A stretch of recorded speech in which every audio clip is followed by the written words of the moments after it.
And seeing the time, looks like it is 9 o'clock, according to our clock on the wall here. I will open the committee, and we will start with a pledge. Rep. Smith, would you lead us? I pledge allegiance to the flag of the United States of America and to the republic for which it stands, one nation under God, indivisible, with liberty and justice for all. Okay, I thank everyone, and welcome to a new term in Fish and Game. I hope that all the members are going to enjoy this and learn a lot. I hope everybody got the welcome letter that I did send out to all of the committee members, and if you haven't gotten your contact information to the clerk, please go ahead and get that to her as soon as possible. With that, I think what we should do is probably start with some introductions. Basically, we'll start and go around the room, and you can say who you are, where you are from, or where you represent, and anything that you find pertinent to why you chose to serve on this committee, or interests, or anything like that. Just to be, well, I guess we'll start with Rep. Murphy. Representative Mike Murphy, District 6, Coas County. Added Hunter, Fisher, ex-military.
I'm your chairman again for a second term in a row.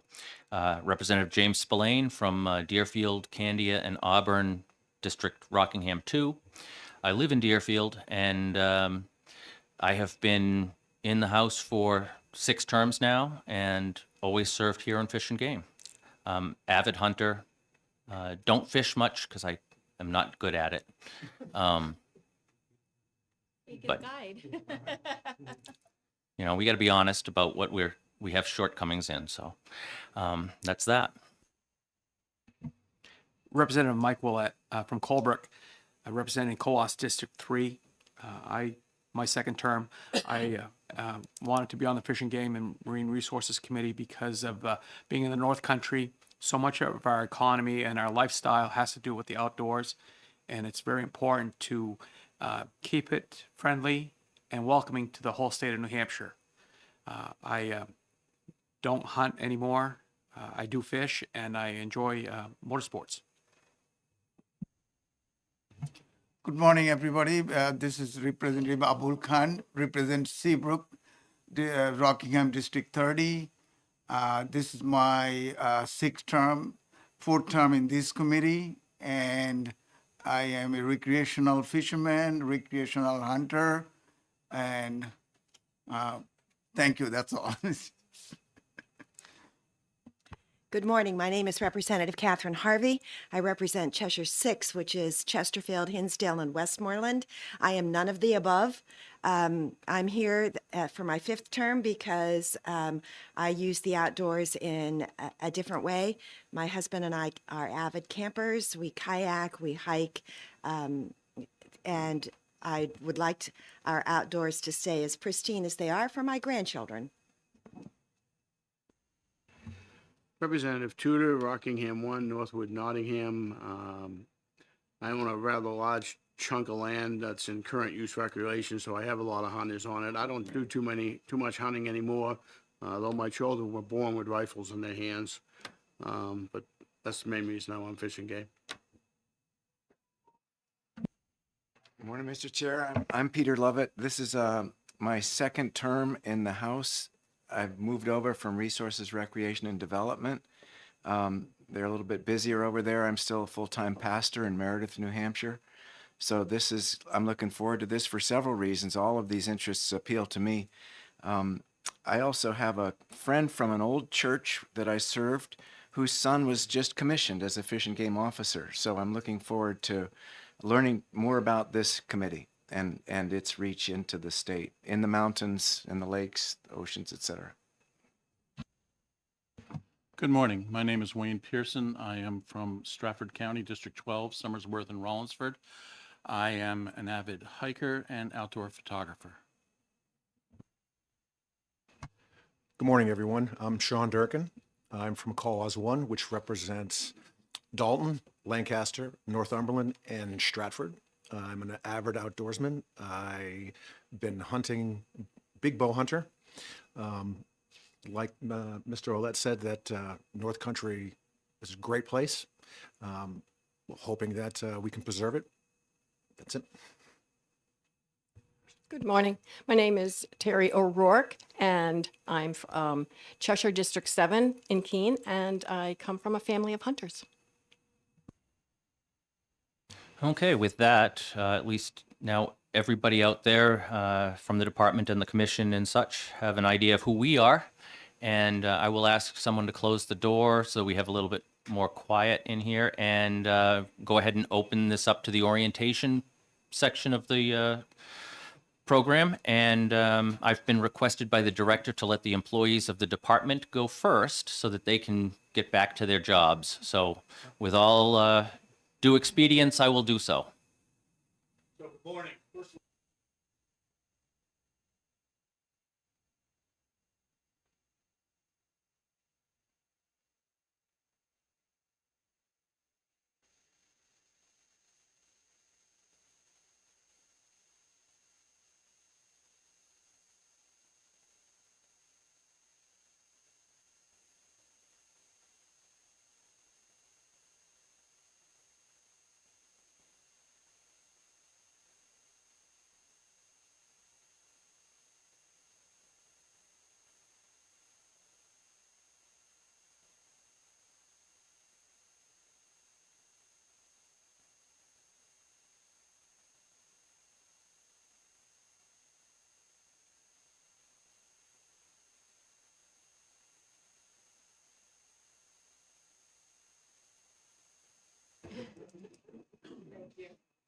Good morning, Chairman. Thank you for having us. Don't forget to turn the mic on. Yep. Got thanks. that. That was. So my name is Deirdre Grimes. I worked in the private sector for 15 years as an HR director. Joined Fish and Game in July of 2022. And let me tell you, state is definitely different than private sector. But ask any employee what an HR department is, and you'll get an answer that primarily deals with the most uncomfortable aspects of work, HR violations, layoffs, and firing. But the truth is, human resources is there to support employees. It's quite literally a resource for humans. In our department, we do payroll, recruit candidates, hire the right candidates for Fish and Game, update policies, conduct disciplinary actions, maintain employee records, conduct benefit analysis. The Human Resource Department heavily contributes to the company's culture. If HR generally cares about the well-being of employees, The culture will be one of the openness and growth. I care a great deal about being a Fish and Game. I'm very proud to be part of Fish and Game. That's all I have. Thank you again for having us here today. Does anybody on the committee have any questions? Representative Harvey.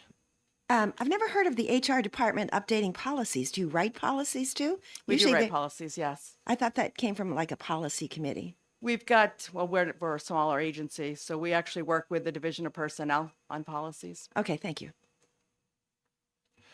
Any other questions? Representative Lovett. Thank you.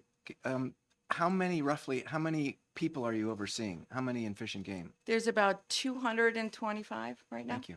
Thanks. Any other questions?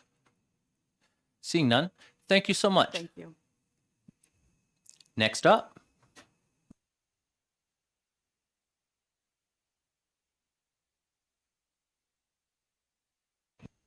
Hit the button and the light. There we go. Okay.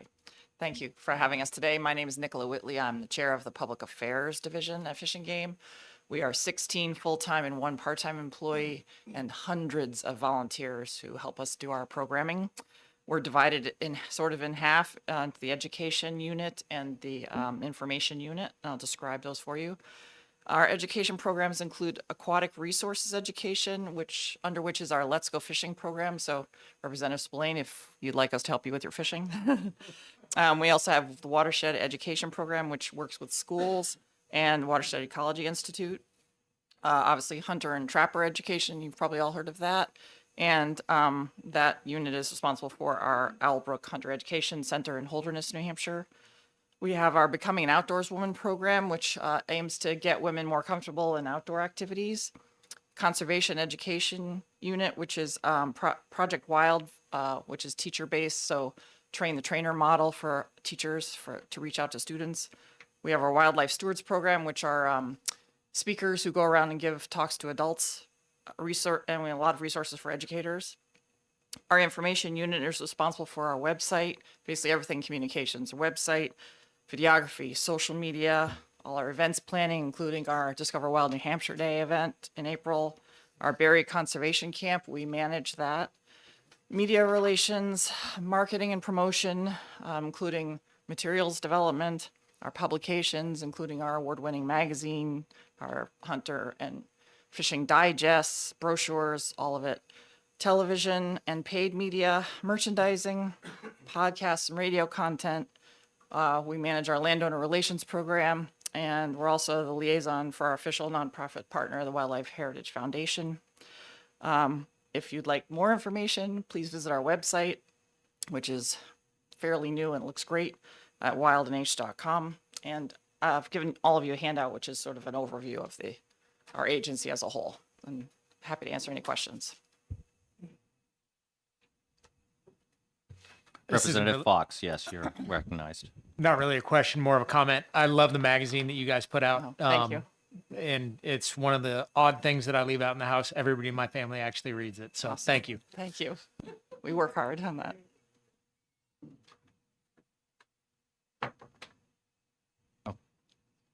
You're recognized, Madam Clerk.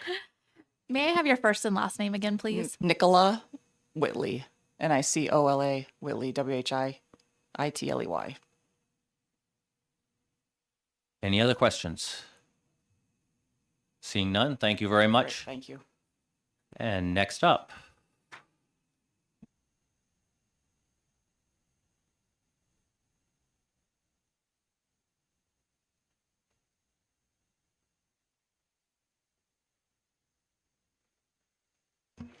Good morning, Mr. Chairman, members of the committee. Thank you for having us today. My name is Kathy Labonte, and I am the Chief of the Business Division.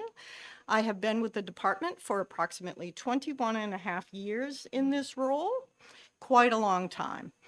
The Business Division is a support division to all other divisions within the department. We're kind of that cog that keeps things going, that doesn't get a lot of recognition, but we're very important.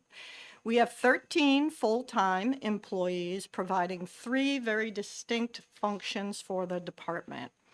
And they are licensing and OHRV registrations, all accounting, business, and financial functions, and fleet management. I have 5 full-time staff that work within the licensing and OHRV registration section for the issuance and sale of fishing and hunting licenses, stamps and permits, and OHRV registrations. We have approximately 350 agents throughout the state that sell our licenses and OHRV registrations. Other business functions on the financial side is the support, which is the processing of all accounts payable, accounts receivable, cash management and banking, as well as all purchasing for goods and services for everyone in the department. We oversee over 50 federal grants. We do the tracking and reporting and receive approximately $8 to $11 million in grant revenues annually. In addition to other grants and agency income, and we also oversee the ARPA funding as well, which is coming to an end quickly. We also oversee all inventory, control, accounting, and reporting. All contracts, governor and council items, fiscal committee items, all flow through my office and me. We do shipping and receiving services and mail services for the entire department. I also have 2 full-time mechanics that service our fleet, which has approximately 460 individual active pieces of equipment, including trucks, ATVs, motorcycles, boats, snowmobiles, various types of trailers, and miscellaneous construction equipment. I work very closely with several other state agencies, including DAS, Treasury, DNCR, DES, and others. I myself personally oversee and have a hand in all of this business activity, plus I oversee the submission and preparation of our agency's biennial budget. And with that, I would entertain any questions you may have. Thank you. Are there any questions? Representative Harvey. I'm glad to hear that you have a mechanic to oversee all of the pieces of equipment, because there's quite a bit when you pull into the Fish and Game parking lot. It's filled. Do you have an inventory? Do you keep an inventory of all of these 460 pieces of equipment? Do you know what you have and where they are and who's responsible for them? Absolutely, we do. The state of New Hampshire actually has what's called FIMS, the Fleet Information Management System, and we are part of that, as all state agencies are. Separate from that, we keep a separate inventory system for our own department inventory, but all of your ATVs, trucks, snow machines, everything is like kept in 2 different places, because we have mandatory, reporting for the Department of Administrative Services annually, and all of that is included. So if I see a Fish and Game truck... Follow up. Oh, I'm sorry. Thank you. It's been a while. So if I see a Fish and Game truck parked at Fish and Game Commission office in Keene, you know that it's checked out or it's there, or...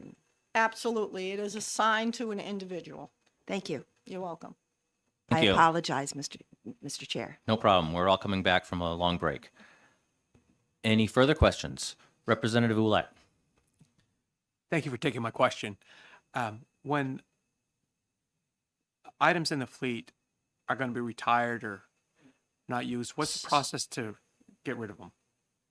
That is called surplus, and once it is deemed that that piece of equipment is no longer usable, we have to go through a process of surplusing. So the originating division who is responsible for that piece of equipment would fill out the proper paperwork, and it would go through a system of being put into the state's official financial system for the state called surplus, and then it would go to White Farm.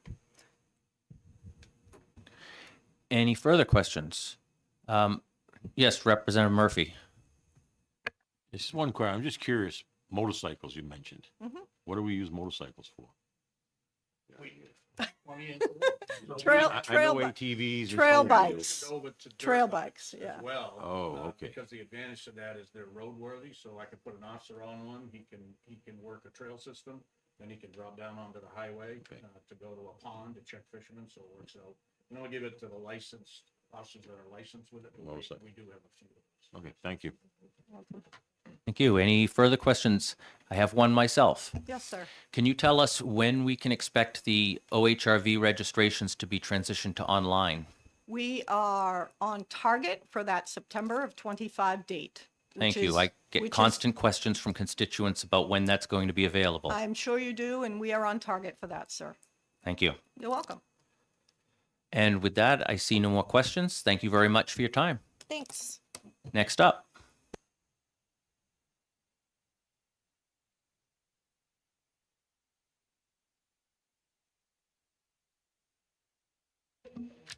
Good morning, Mr. Chairman, members of the committee. I'm happy to be here. My name is Randy Curtis. I'm the department's federal aid administrator, and I'm responsible for administering and coordinating our involvement in federal aid programs. Heard Kathy mention just a moment ago about the amount of federal money that we bring into the agency through grants, and I'm going to talk a little bit about that program specifically. My responsibilities are to be knowledgeable regarding federal laws and regulations and policies related to the various federal aid programs that we participate in. And I help the department prepare grant applications, administer grant awards during their period of performance, and then assist with performance reporting and various compliance requirements that come with the federal funds. And I typically serve as a point of contact for various federal agencies related to grant matters. Well, you may not be aware that every division within the department has some level of federal funding built into their operating budget. And as Kathy said, we typically have 40 to 50 active grants and cooperative agreements with that cover a wide range of the department's activities. These include game management projects, wildlife research, marine fisheries projects, freshwater fisheries projects, environmental review and technical assistance, fish hatchery production, marine law enforcement, boating access operation and maintenance, habitat management, wildlife management area land acquisition, operations of the Great Bay National Estuarine Research Reserve, our hunter education program, aquatic education program, and a variety of non-game and endangered wildlife programs. So right there you can see the wide variety of activities that the department is involved in. Many of our grants are long-running, ongoing grants that fund basic responsibilities for the department. Other grants are one-time projects for things like boat access construction, acquisition of land, equipment purchases for large equipment items, or specific wildlife research projects. Just a few facts about the department and the federal revenue that we receive through our grant programs. With the exception of some extraordinary situation like emergency relief funds or the ARPA funding that came through COVID, in most typical years, the department receives nearly all of its federal revenue from two federal agencies, from the Fish and Wildlife Service and then from NOAA, the National Oceanic and Atmospheric Administration. And in most years, about 75% of all of that federal revenue comes from just two programs, the Wildlife Restoration Program and the Sportfish Restoration Program. That's the Pittman-Robertson Act that you may have heard of, and the Dingell-Johnson Act on the sportfish side. Those programs provide a formula-based funding arrangement. It's based on the federal statutes, and there's an annual apportionment that's based on the applicable tax revenues that come into each of the programs. Our other federal aid into the department is based on congressional appropriations. It just depends on how much they fund the particular grant programs. Some of those sources of funding are state wildlife grants. We have NOAA fisheries grants for the Marine Division's work, and some funding from NOAA's National Estuarine Research Reserve System. But federal aid is a key part of the department's operations, and it does require a significant administrative effort on the part of the department. Myself and an assistant end up working with all the division chiefs and project leaders in their division, as well as extensively with Kathy's division, because she handles probably the most important part of the grants, which is the whole reason for them, and that's the federal reimbursements that we get for for our activities. And with that, I'm happy to answer any questions. Great. Representative Harvey. I missed how many people are in your department. Well, just in the federal aid program, it's really a department-wide effort because it's so involved, but it's myself and an assistant that work on coordinating the programs. Thank you. No follow-up. And any further questions? Seeing none, thank you so much for your time. Thank you. Next up.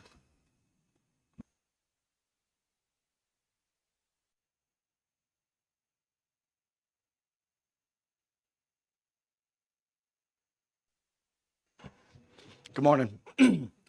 My name is Mike Dione. I'm the Environmental Review Coordinator for the department. I'm in the Director's office. I've been with the department for 25 years. My first 22 years as a marine biologist out on the coast. In my current role, I provide comments and recommendations on various environmental reviews throughout the state. These include New Hampshire DOT bridge projects, culvert projects, water withdrawals like at ski areas. I provide comments on aquatic herbicide application permits, many energy projects throughout the state, including hydroelectric, solar, and wind. In addition to that, I represent the director and the department on many boards and committees. These include the Water Council, Wetland Council, Dredge Task Force, Exotic Aquatic Weeds and Species, Drinking Water and Groundwater Advisory Board, and also the Pesticide Board. And I'll take any questions.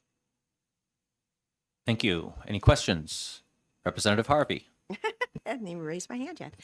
Again, same question. How many people? I'm at the director's office, so it's just me. I work Just directly for the director with nobody under me. Thank you. Anyone else? Representative Jacobs. Could you repeat your position again? Environmental Review Coordinator. Thank you. Yep. Anyone else? Seeing none, thank you so much for your time. Thank you. Next up. Good morning, Mr. Chairman, members of the committee. Dan Bergeron, I'm the chief of the Wildlife Division. I've been with the department for about 12 years now. I started there as the deer biologist and then transitioned over to the game program supervisor. Now I'm the chief of the Wildlife Division. So within the Wildlife Division, we have approximately 30 to 35 staff, depending on seasonals and if we're up to full staff. We have 5 kind of primary things we focus on. So the first, which most people are probably familiar with, is our game management program. We also have non-game and endangered species management, land conservation and habitat management. We have a big data collection, entry and analysis section, and then also we do animal damage control. Our division is primarily funded through dedicated licenses, permit revenue, but as Randy had mentioned, the bulk of the money comes from federal grants. We really would not be able to do the work that our division does without the federal money. Our budget typically within the Wildlife Division is about $7 million, which makes up about 17% of the overall fish and game budget.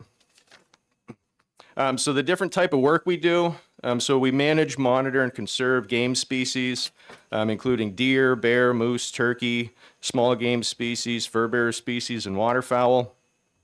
We conserve and monitor non-game and endangered wildlife, including things like Blanding's turtle, wood turtles, bald eagles, peregrine falcons, New England cottontails, Carner blue butterflies, and hundreds of other species in conservation need. We also have a unit within the wildlife program that does do some environmental review that's specific to threatened and endangered species, and that's related to state-funded activities and permitting projects through other state agencies. We also conserve and manage wildlife habitat on over 60,000 acres of fish and game owned properties and over 20,000 acres of land that's under conservation easements. We provide technical assistance to different municipalities, industrial forest landowners, private landowners that are interested in wildlife habitat management. And then we conserve high-value wildlife habitats through fee purchases and/or easements. And then we also provide animal damage control assistance So sometimes that's through technical assistance, or we do have permit programs where agricultural growers can remove wildlife that are causing damage on their property. We have a reimbursement program for bear damage. But we have one staff member that oversees that whole program, but then also works cooperatively with the United States Department of Agriculture, Wildlife Services here in Concord. We do a lot of research. The federal money that Randy had mentioned, again, we've been very good at leveraging that with different universities. So we've conducted numerous research projects for moose, deer, bear, fur bearers, numerous non-game species. We have a current research project going on looking at cause-specific mortality in our fisher population that we're working with the University of New Hampshire on. And a lot of these research projects, because we're able to leverage the federal money and then UNH provides the match, the research is conducted at no cost to the state or the agency. So a very beneficial relationship. And as Kathy and Randy pointed out, the federal money, we wouldn't be able to do our work, but we wouldn't be able to do our work with the work that they do. And we need 10 times more Randys and Kathys in our agency. With that, I'll take any questions. Representative Harvey. When is the results for this Fisher project? When can we expect to see the results from that? So it just got underway. They're still in the process of trying to capture and put collars on animals. So it'll be at least another 2 years before we start to see any real results. With most of the research, most of our research is usually typically, 2 to 3 years. Oftentimes we'll expand those. So moose, for example, we've been kind of consistently doing research on moose for probably 25, 30 years. Who puts the collars on the fishers? So it's usually, it varies, but it'll be the UNH graduate students and advisors, and then staff sometimes assist depending on the need and availability. I hope they have good medical insurance. Any further questions? Representative Ouellette. Thank you for taking my question. You had mentioned that the Fish and Game Department has 60,000 acres of property and 20,000 acres in conservation. Is that part of the program to continually purchase additional properties? And is there a set goal in the long term what you want to own? A set goal in terms of the amount of property we want to own? There's no set goal really. Like most of our programs, we're understaffed. One of the things we've kind of shifted towards a little bit more in recent years is stewardship of those properties. We've added a few additional staff over the last few years, a land surveyor. We have a staff member that can go out and do some more kind of, small level road work and maintenance things on our properties. So there's no specific goal. We kind of pick up properties. We look at different pieces of lands in relation to other conservation land and the benefit to the different species throughout the state. So there's no target of the amount of land we're looking to own. It's really kind of, as properties come up, we look at the value, our ability to purchase it. We oftentimes work with other partners, different land conservation groups. So again, we can leverage additional funds, but no specific target for the amount of land we're looking to own. Representative Harvey. Does that conservation land include access to waterways, or is that going to be covered by a different division? Some of it will, but not necessarily. So there's boat access as well, which is different. And then the fisheries division has some habitat stuff they do as well. And if we can coordinate with other divisions where those interests might align, we'll consider that. But it's not a primary focus. But some of the land, just because of where it's located, will have access to waterways. But May I ask a follow-up, please? Follow up. So can you tell me how much, you may not be able to break it down that far, but is out of those 80,000 acres, can you tell me how much is access to waterways, either boat access or swimming or whatever? I could look into that for you. I do not have that number kind of off the top of my head. I'd appreciate that. Thank you. Yeah, would you be interested? Would you be able to email me specifically what you're interested in, and we can look into it? That'd be great. Thank you. Representative Khan.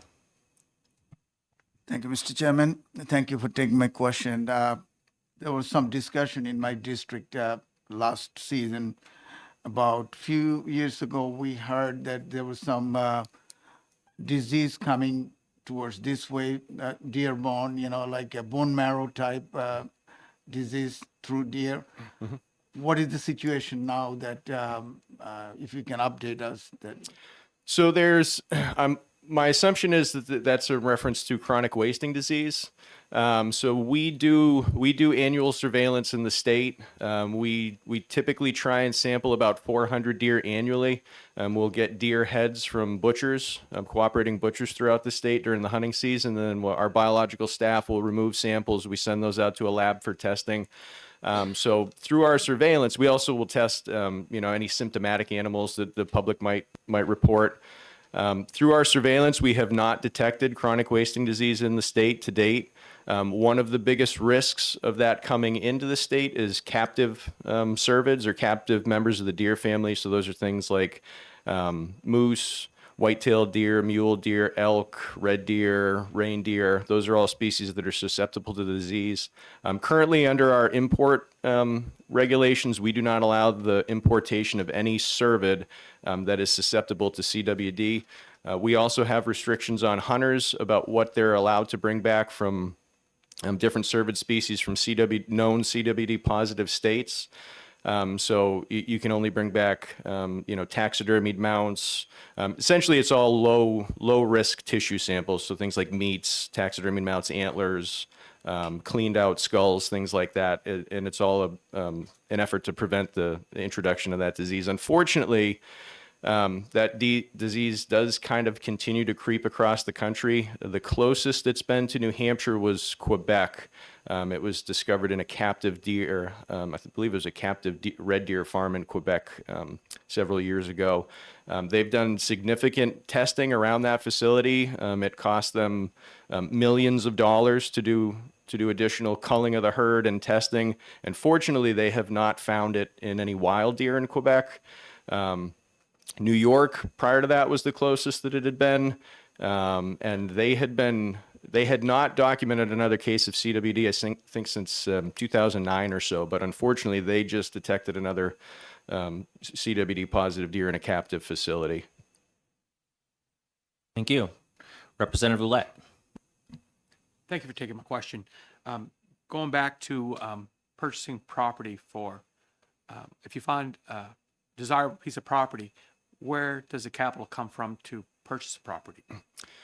So we have the $2.50 habitat fee that folks pay on all their licenses. That fee is it's $2.50, and it's been that way for 25 years. So that is some of the money. A good portion of the money comes from the PR dollars, Pittman Robertson dollars. We'll utilize. We can use, so if we get bargain sales on property, we can use the sale of those properties as long as there was no other federal funds used to purchase. Sometimes we'll get donations, which is another thing, so land donations. We have had individuals will donate money on their own to provide match for properties. Typically, we need to come up with about 25% of the cost, and then the federal funds cover the rest of it. But we'll work with other groups like TNC, Forest Society, different land conservation funds and things to come up. So it varies. Thank you. Any other questions? Seeing none, thank you so much. Thank you. Next up.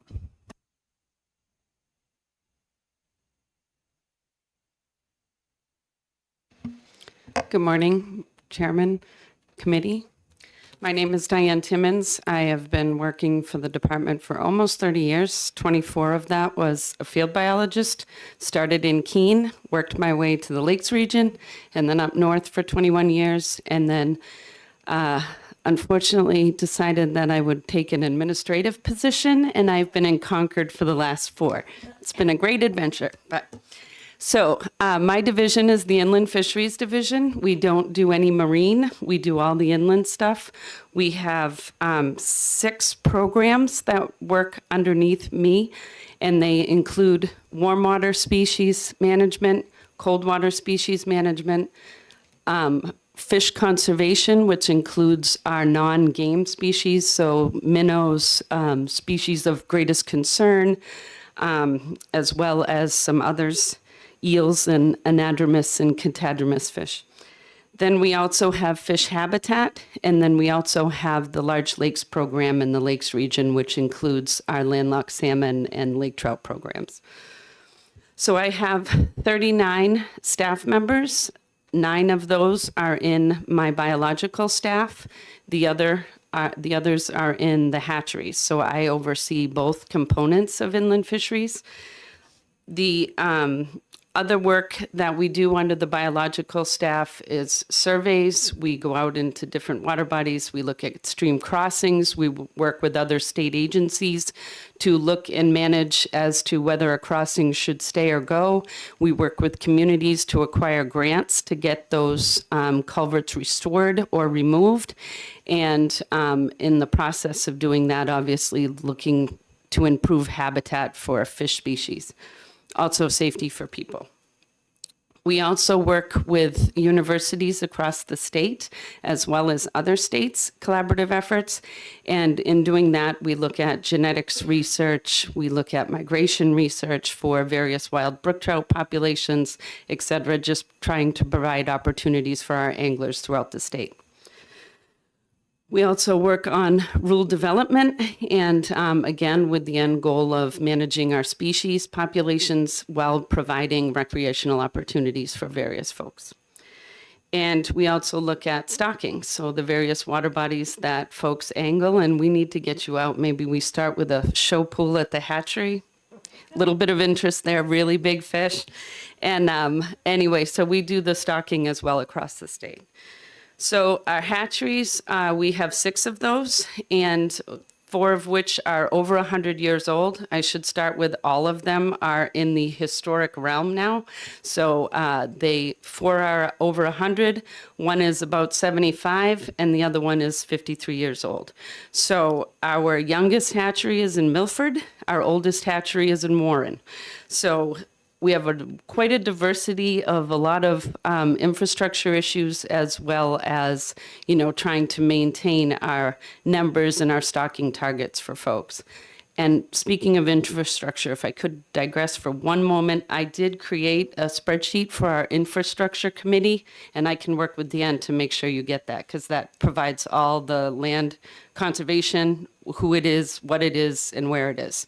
And I can get that to you. So one of the other things that we are working on, I'm sure most of you have heard about it, is the ARPA project for the New Hampton Fish Hatchery Modernization effort. I'm happy to say that yesterday I was at a site team meeting, and in the background was a bunch of excavators dismantling equipment. So we are officially breaking ground, which is pretty exciting. It's going to be a fantastic facility. Right now at New Hampton, we produce about 75,000 pounds.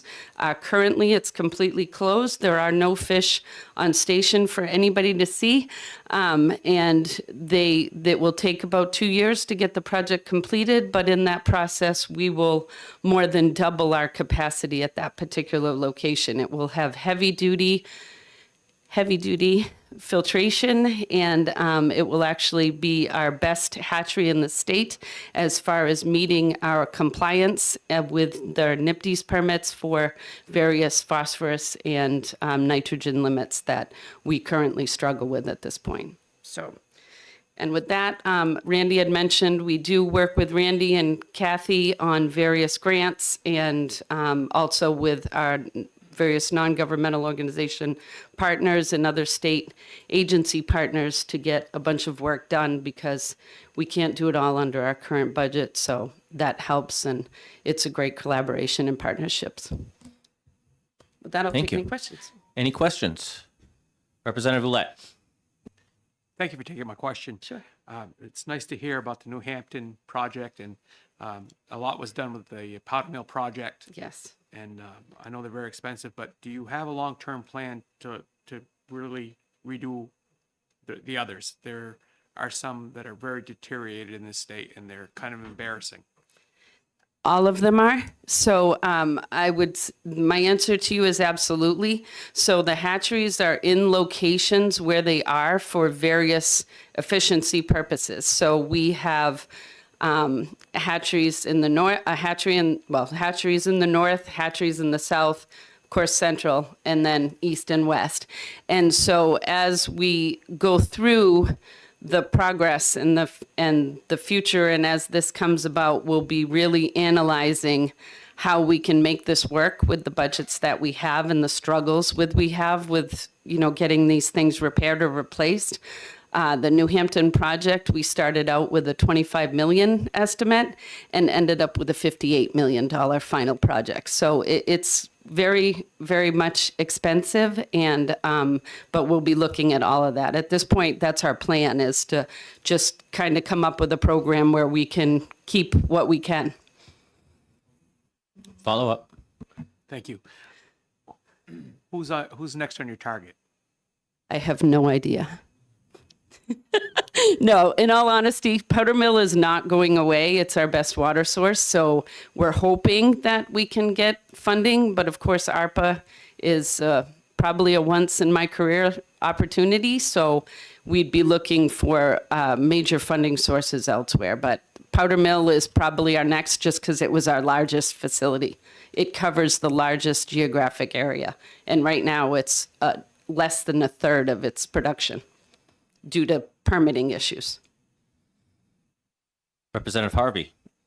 Do you get money then from Dingle? I get money, Yes. yes, from DJ funds, yep. Any other questions?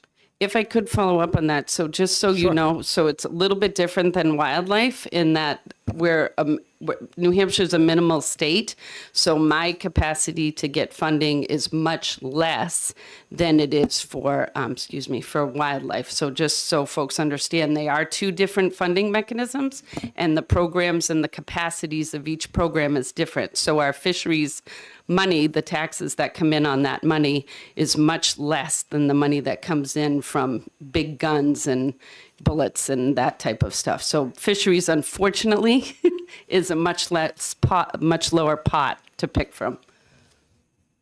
Thank you. Any other questions?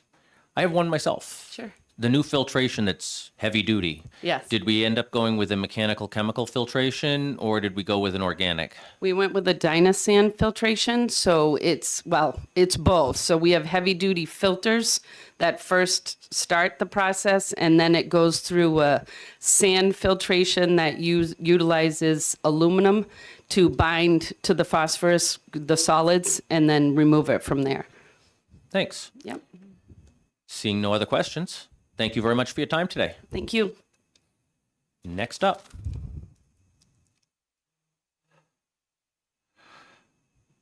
Are we ending with you, Colonel? I believe the commission is going to come behind me, but yes. She was unsure if she would be able to sneak over here, but I gave her an open invitation for all day long, so if she... Perfect. Yes, our director currently is at Governor and Council, I believe, but her goal is to get here at some point. So I'm going to represent two divisions today. The Marine Division, I'll start with, because our Marine Division chief is away with a lot of her staff at a conference in Washington, D.C. So I asked her to give me some notes, so please forgive me. I'm going to read what she's given me here. But our Marine Division's Fisheries Division is responsible for managing, conserving, and protecting the natural resources and habitats of the state's coastal waters, the harbors, and the estuaries. The division operates out of the Region 3 office, which is located in Durham, and manages and develops monitoring programs for important recreational and commercial fisheries and marine species, as well as protecting those precious habitats. As part of the responsibilities for fisheries management of ocean species, the division is a collaborative partner with the Atlantic States Marine Fisheries Commission and the New England Fisheries Management Council in making management decisions for many migratory marine species. To further the understanding of some important species, the division conducts research, collaborative collaboratively with those partners.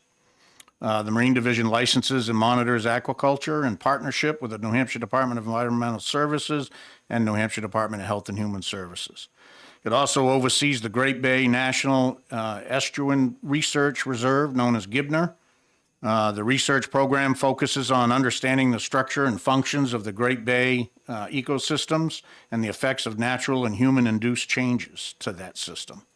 The reserve researches and the reserve's research and monitoring efforts focus on 4 themes: water quality, land use change, biological communities, and a changing ecosystem. The Great Bay Discovery Center hosts a variety of educational programs throughout the year, which are designed to teach young visitors and students about the unique natural and cultural resources of the Great Bay Estuary. 10,000 plus acres of land protection within GIBNER supports maintaining or improving habitat conditions and water quality within the Great Bay watershed. So that's the Marine Division. And that would be Cherie Patterson? That would be Cherie Patterson, yes. Your name. Sorry. Questions?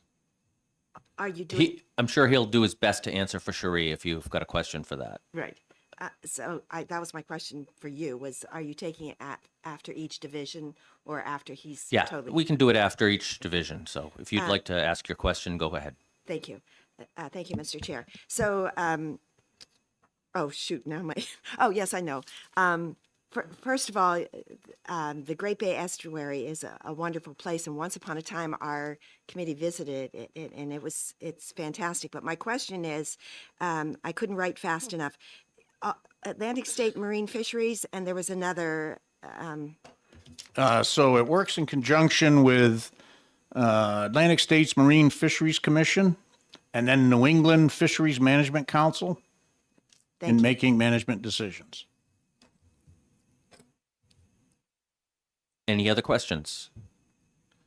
Seeing none, you can go ahead with your own now. Yeah, so now this is one I do know a little something about. It's the Law Division. It's the largest division in the agency. And if you haven't figured out as we've been going through this, this is a heck of a team over there. You know, if you enjoy the deer population that we haven't seen since I was a kid, that's because of Dan and his team. If you enjoy good fishing opportunities, which I know a lot of you do, we can thank Diane and her team. Kathy keeps us squared away and pays our bills and makes sure I can buy equipment for my staff, which is critical for our function. Randy gets us federal money when we can't get state money.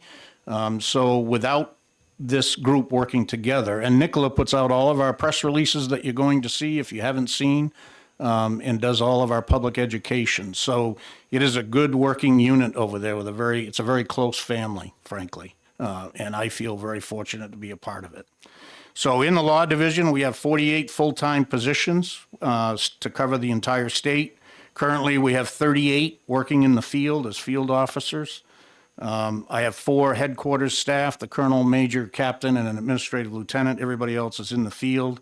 Right now, we have 6 openings that we're trying to fill. Just to give you an idea, the city of Concord has 70 police officers to cover the city, and we're trying to do the entire state with 38. So we're woefully short. We enforce all hunting, fishing, and trapping regulations statewide. We have 6 districts within our state, and each district has a lieutenant and a sergeant and field officers. Those districts start in Coos County and work their way down to the coast. So we cover everything from the Canadian border to the Mass border to the Maine border and over to Vermont.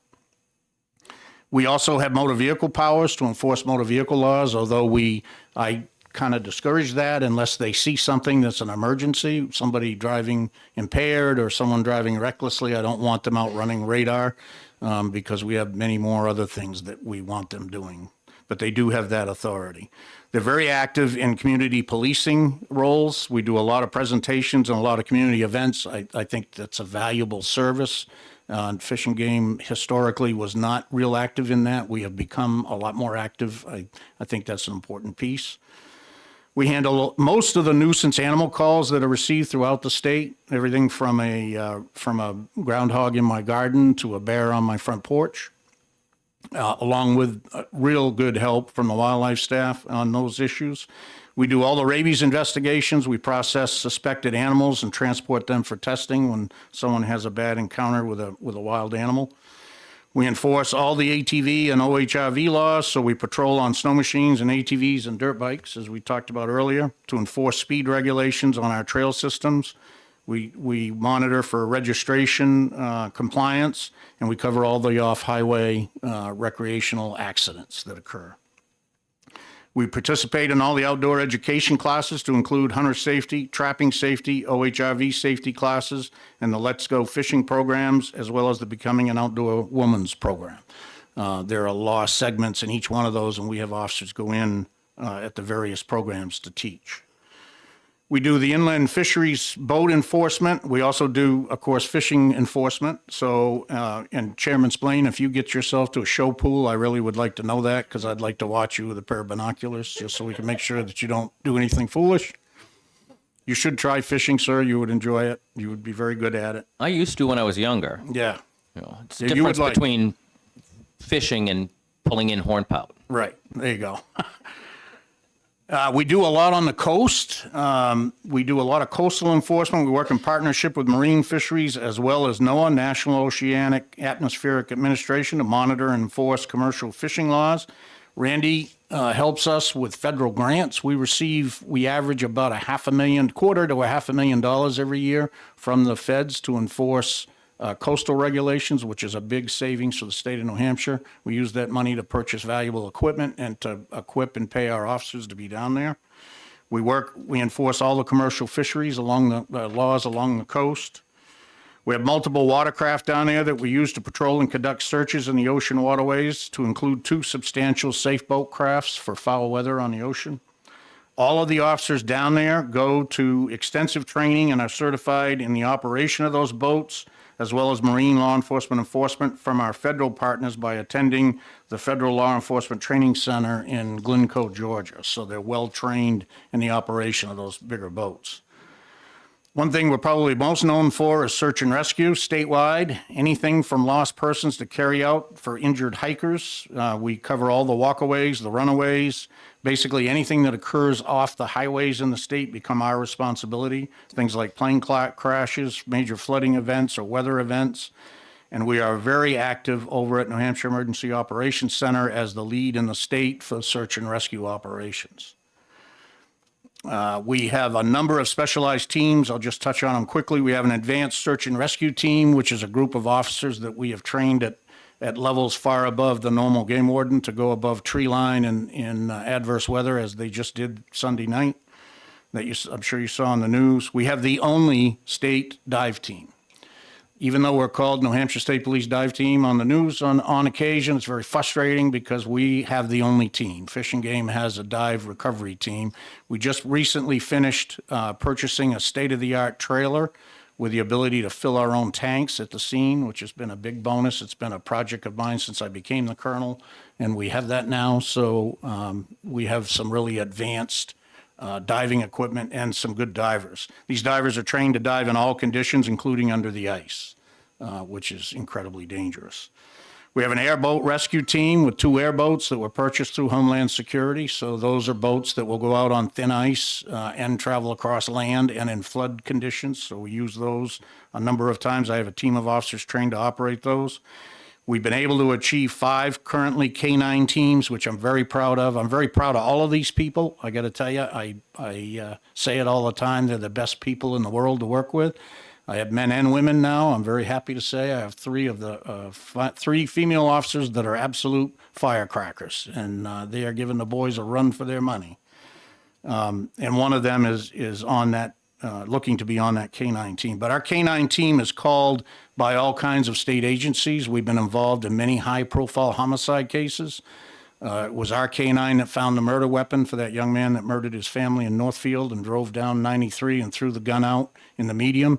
I had 2 K-9s that spent 3 days going up and down the medium of the highway, and they found the gun that led to the arrests. They also played a pivotal role in the Concord homicides, the double homicides for the folks walking on the trail. They found all the evidence that was used in that conviction. So these dogs, I'm very proud of these dogs. They're not bite dogs, they're search dogs, and they're very good at what they do. We have an honor guard team, which we use in formal ceremonies and flag folding, a flag folding team that joins with them. We have a side scan sonar team, which is a specialized technical equipment used for underwater searching. It's some of the most advanced underwater searching that exists today. I have an officer who's very good at it. He solved a couple of cold cases when we were missing people for over 30 years. He was able to locate them using this equipment. This involves radar searching under the water as well as remote vehicles operating with cameras on board to search. We have a drone team, which is a new team. I have 4 individuals, including 2 pilots, that fly drones for search and rescue. We're starting to get into that as using a drone as another resource for search missions. We have cameras, night vision cameras that are mounted on this and GPS navigation equipment. And then finally, we have a JEA, which is a joint enforcement team of officers trained throughout the state that go down and work on our coastline, as the rules and laws down there are complicated. So it takes an advanced training really to be effective with that. And we have a group of officers that have taken on that additional challenge. So in a nutshell, that's the law enforcement division. Thank you. Questions? Representative Khan. Mr. Chairman, it's not a question, just I'm going to make a comment. Is it okay? Go ahead. Thank you, Mr. Chairman.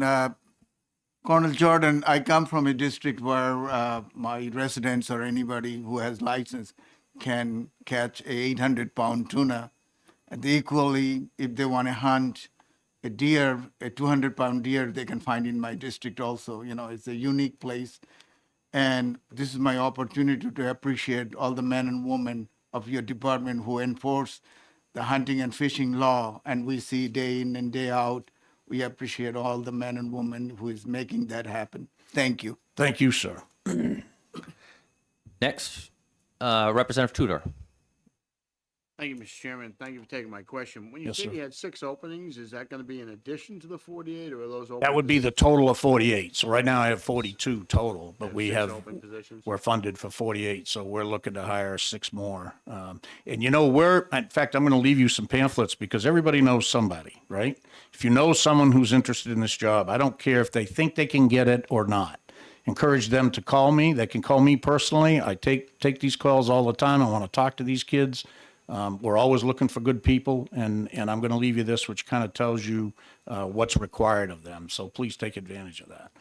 So one thing I wanted to say, sir, was we're fortunate in New Hampshire Fish and Game. When I get them, I keep them. They don't go. A lot of agencies lose them. We don't do that. I'm very lucky that we're a close bunch. We work very hard to keep them happy. So it's just finding them is my challenge. Once I get them, we keep them. So if you know of anyone, please encourage them to call. Representative Harvey. Is your equipment included in the inventory that I asked about earlier? Yes.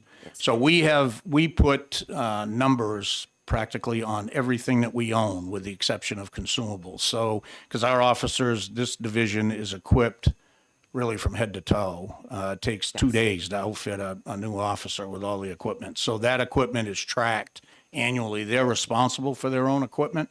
So an officer can be issued a boat or more than one boat, depending on his patrol. He'll be issued an ATV and or a motorcycle, depending on his patrol, a snow machine, a four-wheel drive cruiser, and tons of search and rescue equipment and uniforms, guns, and all of that equipment is very closely monitored. Yes. Thank you. Follow up, please. Follow up. I forget the name of the program that was on television. Northwoods Law. Yes. Yes. Is it still airing? So, yeah, well, 2 things are happening. So the big mistake Kevin Jordan made when we signed up for Northwoods Law is I didn't do anything about the reruns. I found out about television, the money is made in the reruns, not in because it keeps going.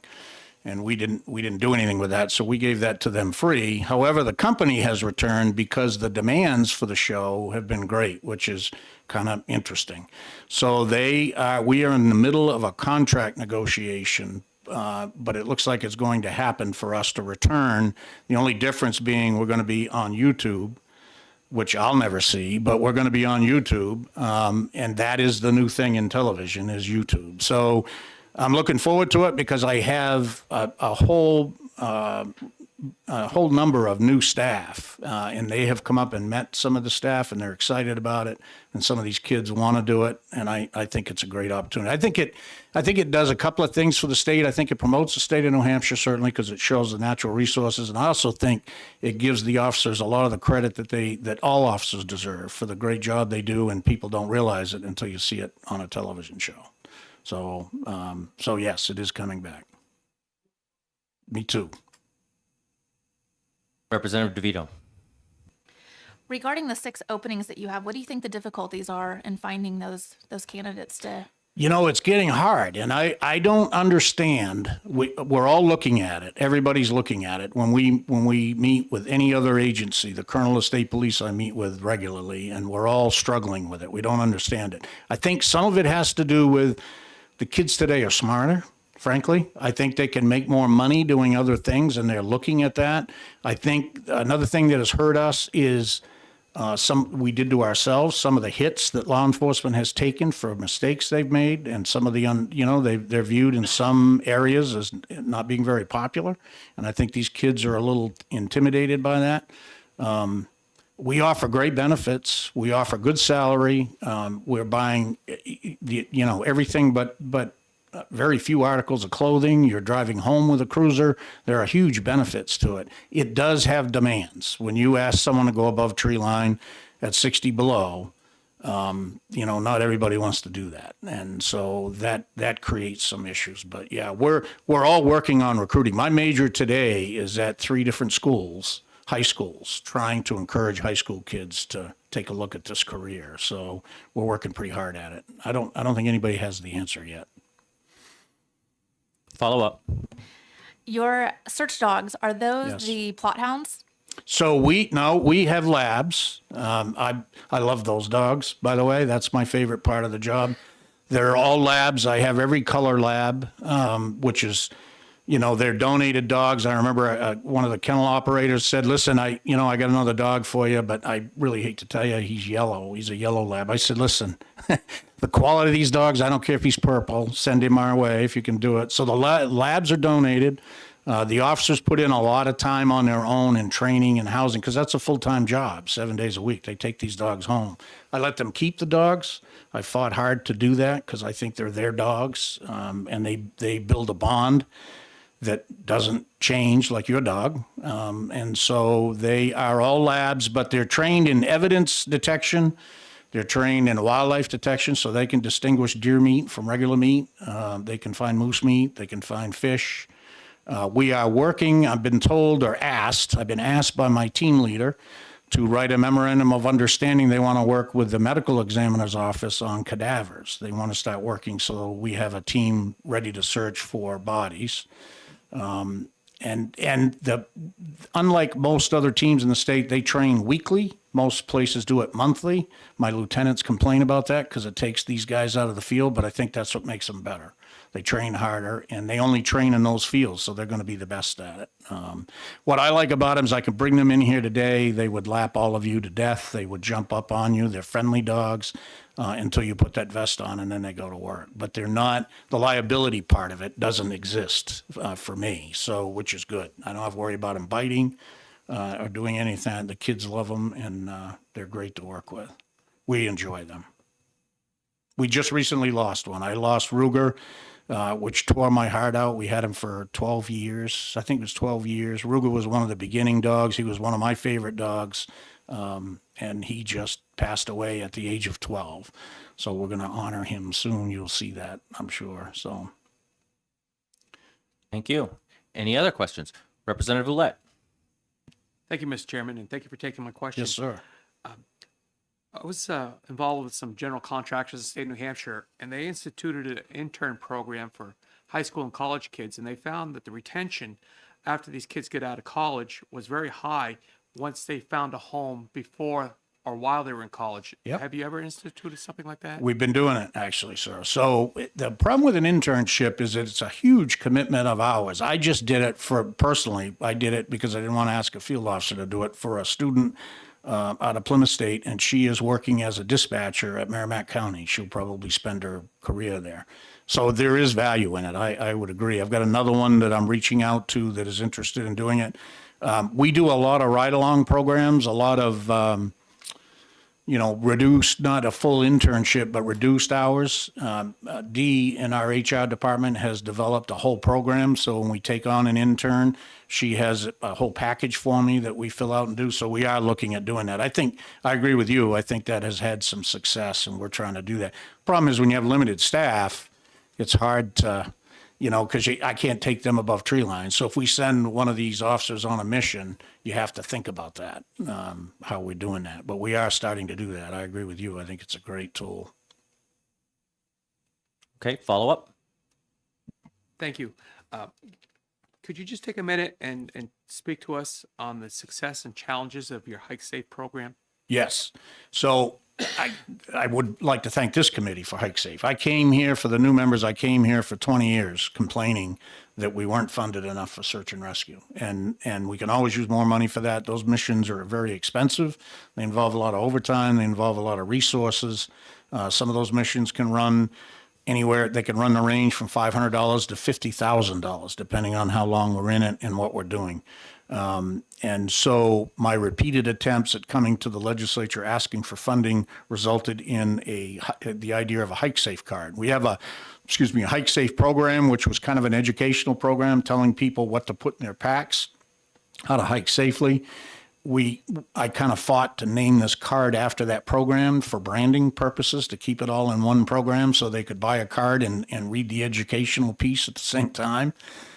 This committee was instrumental in helping me get that set up, the Hike Safe card. So we sell a card you're going to hear a little testimony later this morning or today on this card. We're going to make a little change in it. But we sell a card for $25 a person, and I think it's $35 for a family. And the idea of this was that 47% of our search and rescue missions were for hikers and climbers, and they were not paying into the system. Our fishermen and our hunters were paying the bill.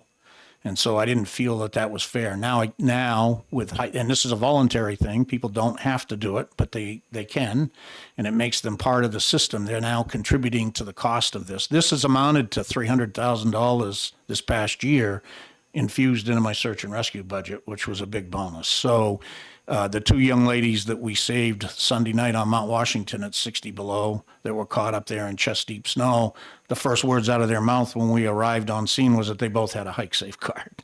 I would have never billed them anyway, but that's the importance that people put on it. So it's been a great tool. I have to thank this committee for the original idea. I think Representative Spillane was on the committee when that started. And it's been a great success. Thank you. Any other questions? Yes. It looks like you're lacking officers. You should have more officers, more money, more resources, upgraded equipment. And I thank you for coming here. Don't be scared to ask. Ask us for help, because we'll give you. I won't be. You will find I'm anything but scared. I'm all for you. Thank you very much. Whatever you need. I talk to your officer a lot. Yeah. And they tell me that they don't have enough men to cover. Right. And there's a lot of poaching going on, a lot of everything going on. Right. I think you need it. I think you need more officers, more resources, upgraded equipment. Thank you. Whatever you need. All right. I would support you. Thank you. I do say, and I'm winding down in my career, but I will tell you with great confidence, we are the best equipped, the best trained, and the best paid, frankly, that we've ever been. So we've made some great strides, and it's been through the help of the legislature for that. We can use more people. I'm breaking up people hiking. I've lost 2 officers to disabilities from multiple injuries. You continually send a guy up Falling Waters Trail, and eventually his knees are going to go. Or in my case, I did it for many years. Both my shoulders went. I'd have them rebuilt. You can only do that so long. And the more people that you have, the more you can spread out that wealth, and you may not injure the same people repeatedly. So that would be a big help, is more people. But we are very well paid. We are very well equipped, I think. We fight hard for that. But we can always everybody behind me could use more staff, that's for sure. I think there's like 250 people over there doing amazing work statewide, and we all benefit from it. Thank you. Any other questions? thank you all for your time. I appreciate it very much. Thank I'm you going s- to leave these, sir, if I could. Absolutely. If anyone knows of anyone, please encourage them to call us. You can pass those around. That's not a problem. And thank you for your time today. You. Absolutely. Take the mic again. It makes it easier. People watching on video can also hear. Okay. While 6 divisions were represented here at Fish and Game today, we do have a 7th division called Facilities and Lands, and unfortunately, the division chief position has been vacant for 3.5, 4 years. So they are not represented today, but that is where our public boat access program is housed, as well as a small construction crew and a couple of guys that go around the state to our regional offices fixing things, as well as facility maintenance at our headquarters on Hazen Drive.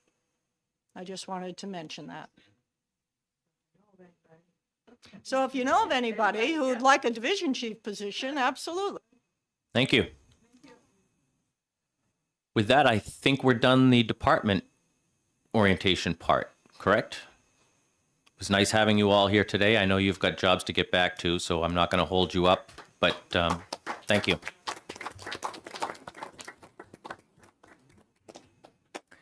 And we now can hear from some of the commission, if the commission members have come.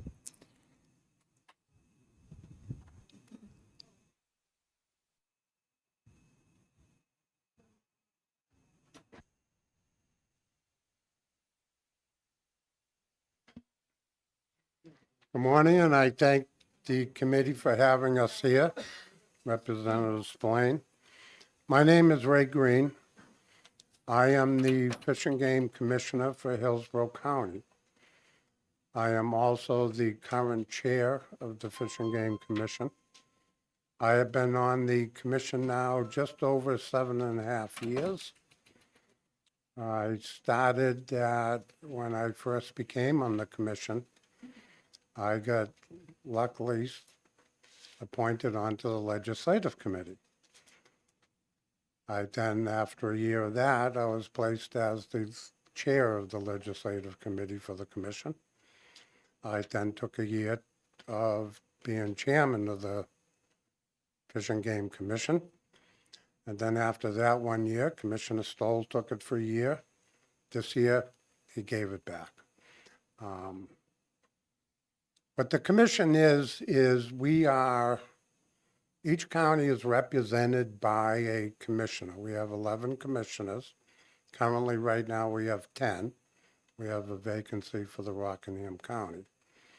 But the commission is 10 commissioners representing each county in the state.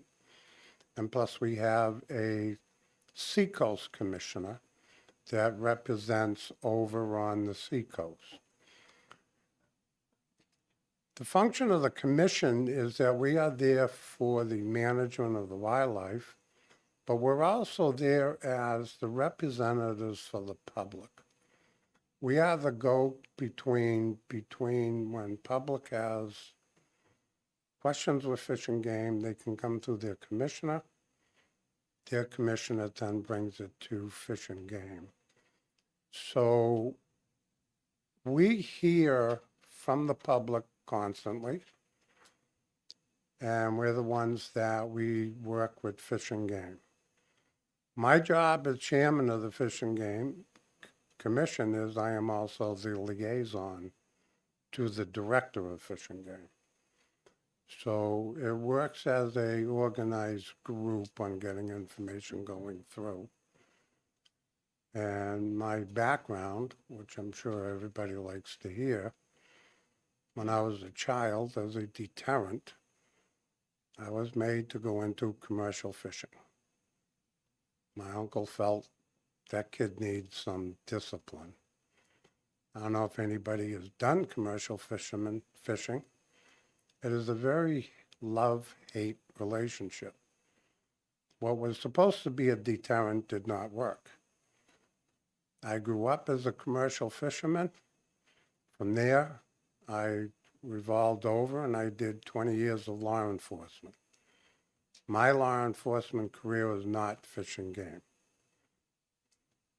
I can constantly jive the commissioner behind me. I did real police. And then from there, I also had a business, and what my business was, and that was water conservation. I did lawn irrigation, was very involved with the Irrigation Association National. I was on their legislative committee down in Washington and worked with a lot of legislation on conserving water, conserving soil conditions. And I can proudly say I was part of a group that, dealing with Washington, when you go in and you have, for an example, you buy a refrigerator today and it's energy certified. I was able to get 3 different irrigation controllers under that program that are energy certified on conserving water. So basically, in my whole lifetime, I have been involved with legislation and hard work. The reason why I became a commissioner is I have 3 daughters. I also have 4 granddaughters. I'm outnumbered in my house. I have 1 son. My thing is that I grew up doing a little bit of hunting. My major fishing was saltwater fishing out on the seacoast. When my grandchildren started to get big enough, I started to get them into freshwater fishing. My thing was that we need to keep a future for the future generations. And that's why I got involved with being a Fish and Game Commissioner. And I'm open to any questions. Thank you. Any questions for Ray Green? Representative Harvey. So I hear you tell me that, and I think you're paraphrasing, which is okay, that the purposes of the Fish and Game Commission is management of wildlife and to act as a representative of the public. But your mission is also stated in statute as well, correct? Yes, it is. Follow up? Follow up.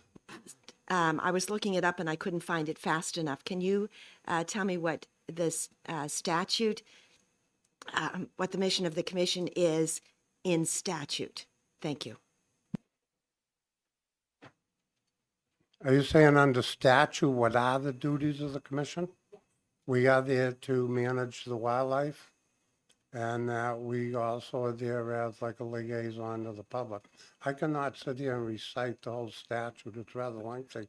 Let me And it also has. let me redirect this. Brad, can you pull up the statute definition for Fish and Game Commission so that the committee can hear what it? Oh, Colonel Jordan's quicker. 1206.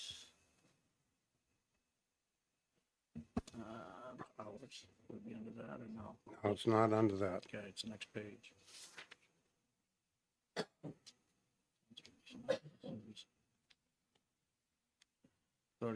There should be something that says duties of the commission. Thought it was in the beginning, 2062, I believe it was. Yeah. What was that? 206. Yeah. Yeah, what number? Yeah. Prohibited action movable, you're getting that, there you go.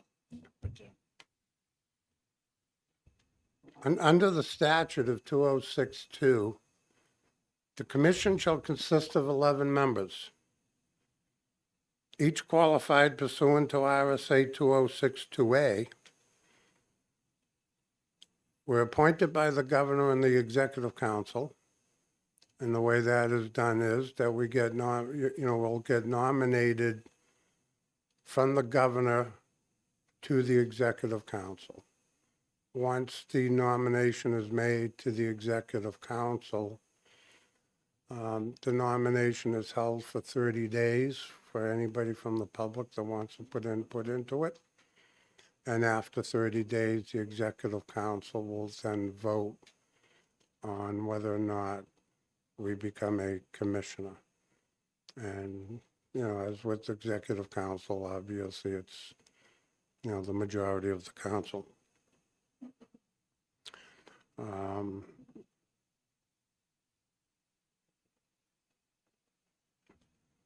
You have to be part of an organization.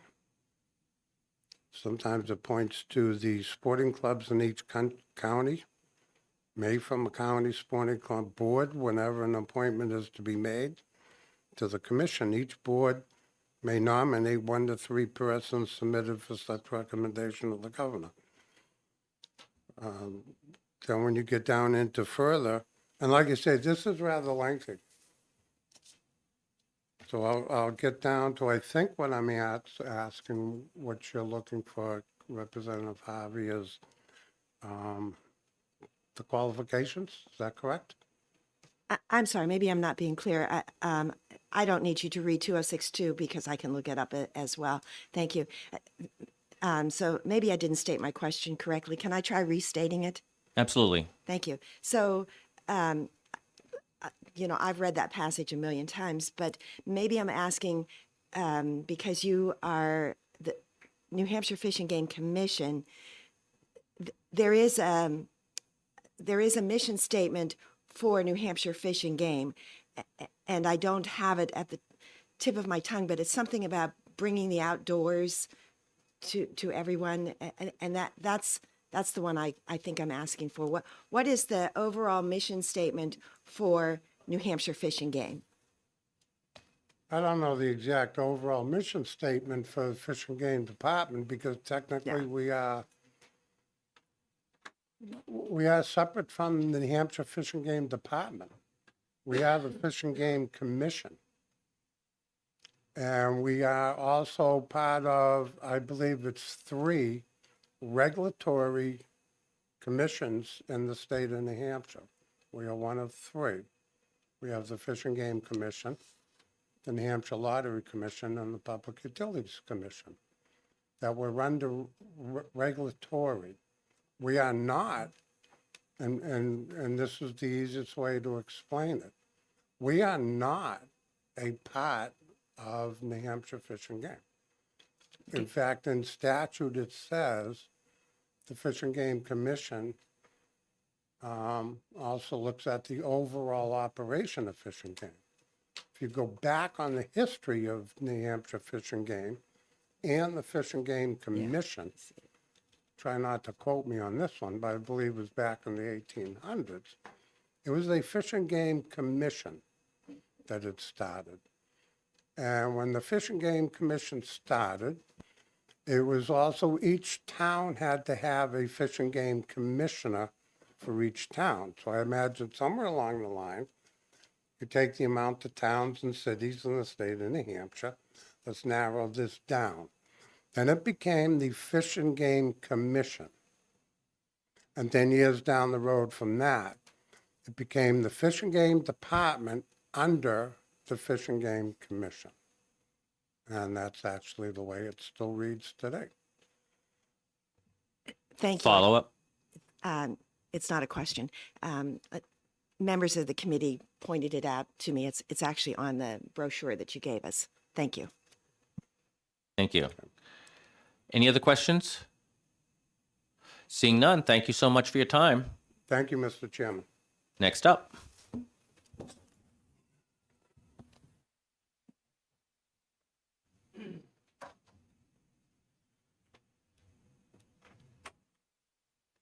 Good morning, Mr. Chairman, honorable members of this committee. My name is Eric Stoll.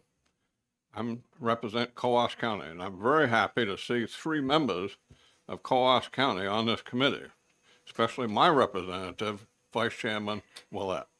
I actually had to make sure we didn't have a committee full of Coos County. I wish the whole committee was full of Coos County. It wouldn't give fair representation to the rest of the state. I'm a retired conservation officer. I had about 30 years of service, retired at the rank of lieutenant. Matter of fact, I had the honor of having the colonel work for me at that point in time, and then he went on to bigger and better things. Right now, I am the chair of the House. Yeah, right. While I'm on the House, I sat in the House for 10 years, 5 terms. My first 2 years was on this committee because at the time, Speaker Chandler thought that being a retired game warden, I had to be on the Fish and Game Committee. Well, I had Fish and Game, again, 30 years of Fish and Game, time to move on. I was also a selectman, so after my first tenure here on Fish and Game, I was able to get on to Municipal and County Government Committee, which I enjoyed being a selectman. I don't know where I was going with that, but anyway, I have been on the commission now about 8 years. Commissioner Hodgson, who was in the corner right there, him and I came on the same day. We're the oldest setting members of the commission. I've been 2 years as chair of the commission, took a break. Commissioner Green took over. Then he got sick of that, and then they got me back in the next year, and then I got sick of that, and now he's back in as chair. So it's a situation that can evolve into many different things. We govern our own. We had recently a commissioner that violated their oath, and we had to have a hearing with the Attorney General's office, and we recommended the removal of that commissioner, and that commissioner resigned before could officially be removed by the governing council. So we do monitor our own. It's, again, not a good thing to do, but it's the right thing to do. I was born and brought up in Pittsburgh, graduated from Pittsburgh High School, loved the North Country, had a chance to come down and be captain many years ago, and no, can't get the North Country out of me, I guess. So no, I stayed right up there, enjoyed being up there, and I enjoy representing the people of Coos County. They're real good people, and we're very, very proud of the professionals that have talked to you today. They are very dedicated individuals. They don't get real good pay, but they're very dedicated individuals, and when they come and speak to you, they're talking right from the heart. So I appreciate being here. I'm not going to take any more of your time because I know you got a whole bunch of bills to do here today. So thank you, Mr. Chairman, for allowing me to speak. Thank you. Are there any questions? Seeing none, thank you so much. Thank you very much. Next up.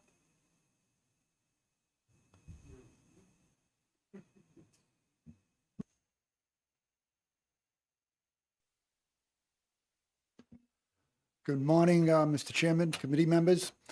My name is Jim Titone. I am the Seacoast Commissioner. I joined the Fish and Game Commission in April of 2023. My main expertise comes in with marine resources. I have heavily involved in commercial fishing. I obtained my first state lobster license in 1965. And I also have a federal offshore lobster permit, and I also have federal permits for groundfish. I've been involved in lobster fishing. I've been involved in gill netting, long lining. I've crewed on draggers. So that's basically the thrust of my expertise for the Seacoast Commissioner. The petition came up, and I had a conversation with the former director, Scott Mason, and he talked to me and asked if it'd be worthwhile having a commercial fisherman on the commission. There are a lot of challenges within the industry, a lot of regulations. Commercial fishing industry is one of the most regulated industries in this country. And with all the challenges and sustainability issues, in my conversations with other fishermen, they thought it might be a good idea to have some kind of representation within the commission on this endeavor. So that's when I became the commissioner. So I do get a lot of calls from constituents about different questions about clamming, about fresh saltwater fishing, licenses, size limits, things of that nature, from recreational industry as well. So basically, that's my story. Thank you. Any questions? Representative Khan, you must have a question. He's your representative on the. Thank you, Mr. Chairman. I appreciate it. Mr. Tutone, if you please tell the committee members, you testified a couple of days ago in another bill. I don't want to bring that bill, but how big is the Gulf of Maine compared to the whole ocean, and how much fishing the fisherman does in Gulf of Ocean to fulfill our demand? The Gulf of Maine represents just 10% of the entire Atlantic seaboard, but yet the Gulf of Maine is responsible for 50% of all the seafood that's landed on the eastern seaboard. There's close to over $1 billion worth of seafood product that gets landed. And if you put the multiplier on that between the other peripheral industries that involved after the fish is landed, that's going to be in excess of $3 billion of economic prosperity that derived from the commercial fishing industry. So it's pretty economically important aspect of this entire region. Thank you. Any other questions? All right. Seeing none, thank you so much for your time today. Next up.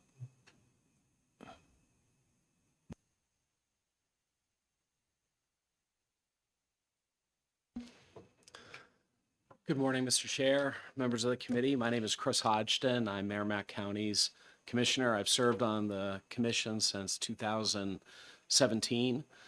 Since joining the commission, I've been the commission's liaison to the Heritage Wildlife Foundation, the principal nonprofit arm of the department. I've also served as the commission's designee on the Rivers Management Advisory Committee since 2017. That's a multi-agency, multi-stakeholder organization that advises a number of state agencies in the legislature on issues related to our riverine habitat. While I serve on that advisory committee as the committee's designee, we are significantly supported by the professional staff at the department and in the Inland Fisheries Division and that effort as well. I currently sit as the chair of the Sustainability and Strategic Planning Committee, along with Commissioners Stoll, Caveney, DeRosa, and then, of course, Commissioner Green, who sits ex officio on all of our committees. During my time as a commissioner, I've also sat on the Hatchery Committee, which was a special committee put together to assist the department and the executive branch in determining how we should move forward with some of the issues that Chief Timmons described. And I most recently sat on the special committee tasked with conducting the search for our current executive director.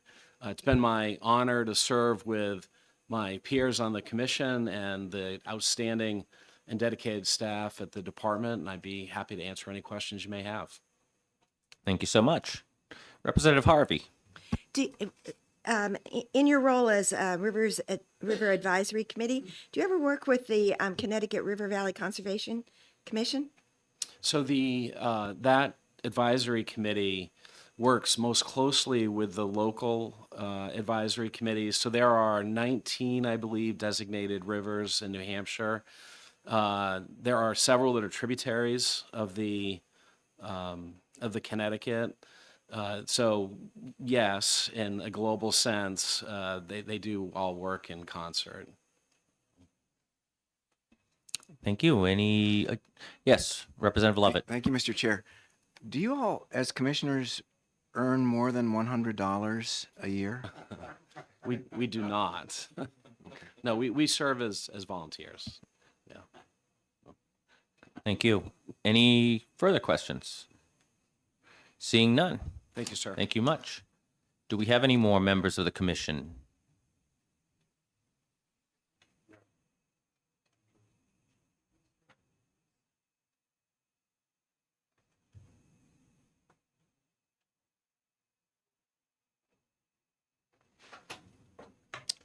Thank you, Mr. Chair, and nice to meet the rest of you as members of this committee. My name is, I'm not a real good public speaker, so my name is Bruce Temple. I live in Claremont, New Hampshire, and represent Sullivan County on the Fish and Game Commission. I have been on since 2017-18 timeframe, and have served on various committees within the commission itself. My background is that of a civil engineer, and somewhere along the line, many years ago, I was fortunate enough to become a licensed engineer in multiple different states that I was working at the time. A little bit of civil engineering consulting, and then I moved into that of heavy highway construction, underground utility construction, water, sewer, pipe, that sort of thing for about 25 years. And then I moved into the public works sector, being the public works director for City of Claremont. And when I retired, I was the acting public works director for the City of Lebanon. And that's pretty much it in a nutshell. My background with respect to the love of the outdoors really started when I was young.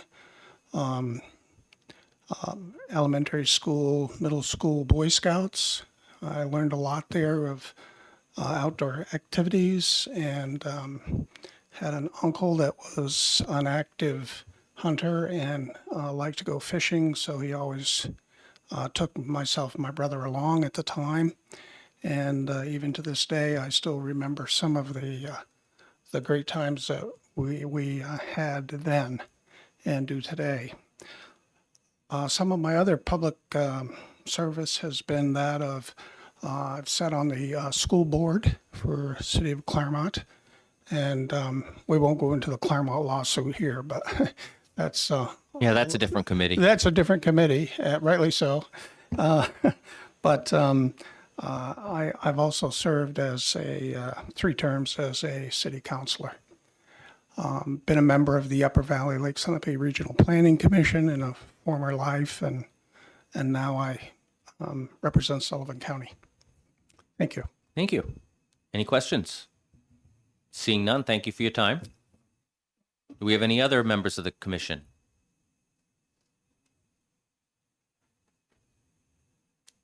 Morning, Mr. Chairman, members of the committee. My name is John Cavaney. I'm the Cheshire County representative to the New Hampshire Fish and Game Commission. I am currently in my 5th year as a commissioner. I'm a native New Hampshire, a Granite Stater, grew up 20 miles north of here, educated locally, a product of the university system. I say that with a smile because I have a degree from the Thompson School at UNH, but I've also attended Plymouth State and Keene State. So I can tell you that my experience with New Hampshire Fish and Game Commission has been interesting, fulfilling, and educational in and of itself. I will say that. It's been said, I'll repeat it. Dedicated people, okay, who don't always get recognition, but they truly are in the service of all of us. Regarding myself a little bit more, I'm a lifetime license holder. I have hunted, fished, trapped, skied, hiked and camped from Pittsburgh to the coast to the Monadnock region. Outside of my love for the outdoors, and the only bad day in the outdoors is if you're just not dressed properly, in my opinion. I have served others. I'm a retired vice president and woodlands manager for a large northeastern lumber manufacturer, 42 and a half years in that. Forestry has been my gig. I have served on the board of directors for the New Hampshire Timberland Owners Association and still serve on a committee for them. Also served as their president for 2 years. I also was on the board of directors and served the Northeastern Loggers Association, which is a group that represents the Northeast, and served as their president. I am also currently sitting on the Forest Advisory Board that sits at the will of the state forester, and I have done that long enough so that I currently sit under Patrick Hackley, who is the third state forester that I have had the pleasure to sit under. I serve on 3 committees for the commission, the Legislative Committee, Strategic Planning with Chris, the Governance Committee, and I think the only commission meeting I ever missed was post-cardiac surgery. Okay, so I've been there, and I will tell you that one of the most interesting things that I was asked when I went through the process of interview, if you will, with Executive Council and the Governor's Office and others, the Governor's Office asked me a question, and the question was, will you take phone calls and will you return phone calls? And I said, yes, I will, and I have. So my contact information is on the website, or if you have questions, I'm more than happy to try to answer them. Thank you. Are there any questions? Seeing none, thank you for your time today. Thank you. Next up.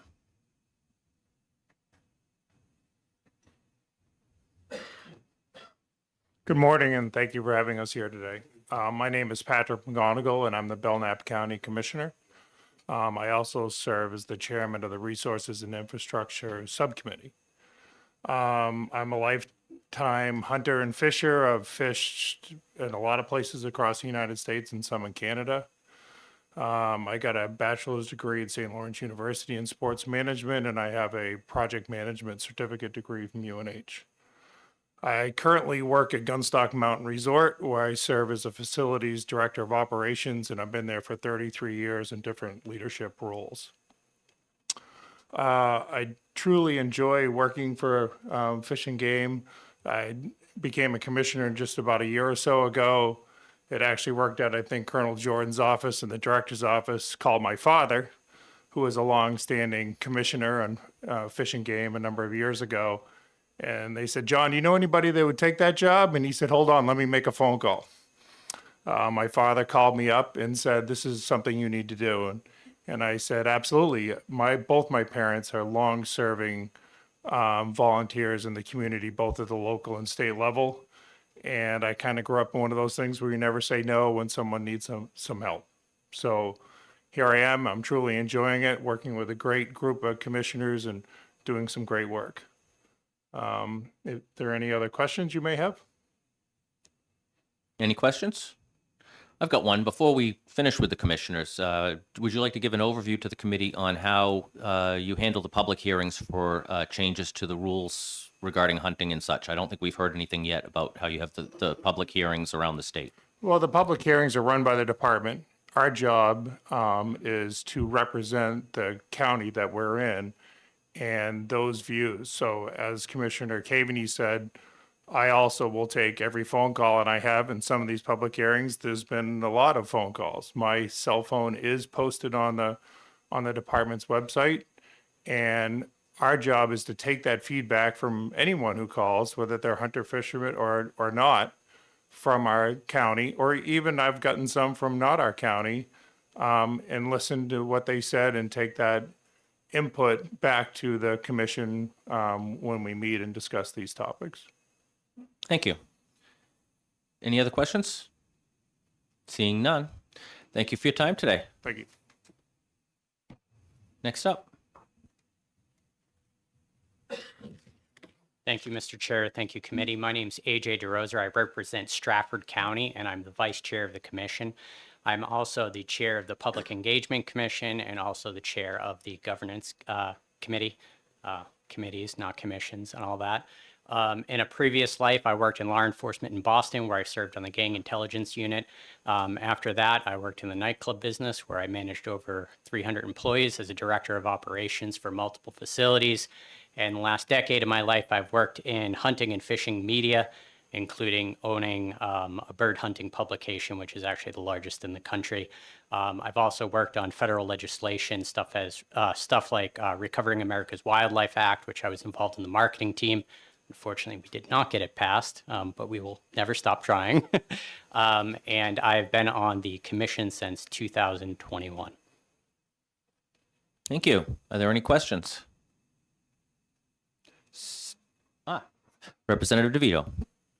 Can you tell me your last name again? And also, what's the name of the magazine, your bird magazine? Yes, DeRosa and Project Upland Magazine. Thank you. Any other questions? No. Okay. And next up.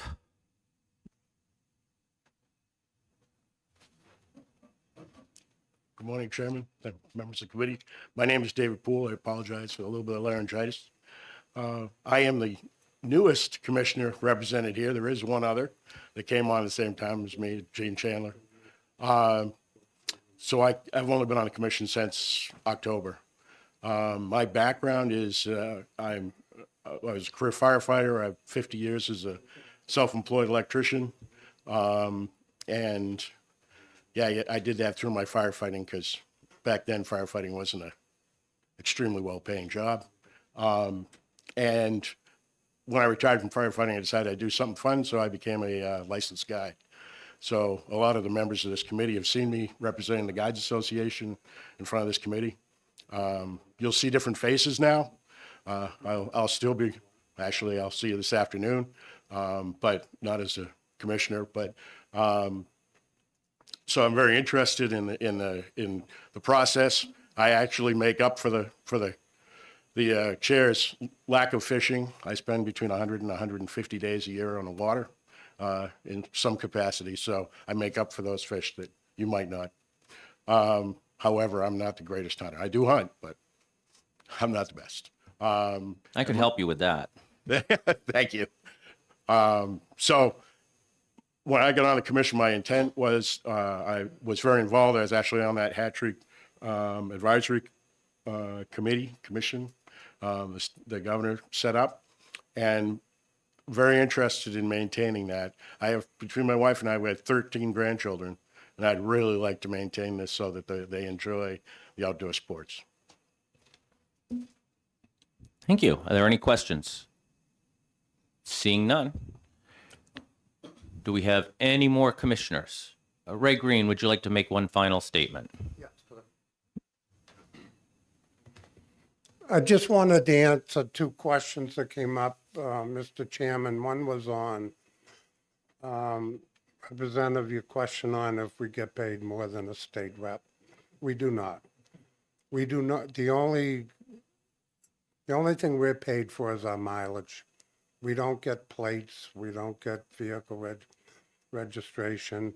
The commissioner that's wearing a commission shirt, he has to pay for that himself. We don't, all we get is mileage. The other question was yours, Mr. Chairman, on the public hearings. We are also, as commissioners, required by law to attend those hearings. You know, when they have the hearings to the public on rulemaking, that is done by Fish and Game, but we as commissioners are required to be there. So we're also hearing what the public is asking. I just wanted to clear those up, sir. Thank you so much. Thank It you. is an important part of what we have to deal with when we talk about the rules and such. Yeah. Anything further for any of them? If not, thank you so much to the commission for coming today and introducing yourselves. I guess 2 hours was just about perfect. Thank you very much. And as chairman, I want to thank you for having us here. Very welcome. Thank you. And we will take 5-6 minutes break because we have a bill coming up at 11, but it's not quite 11 yet.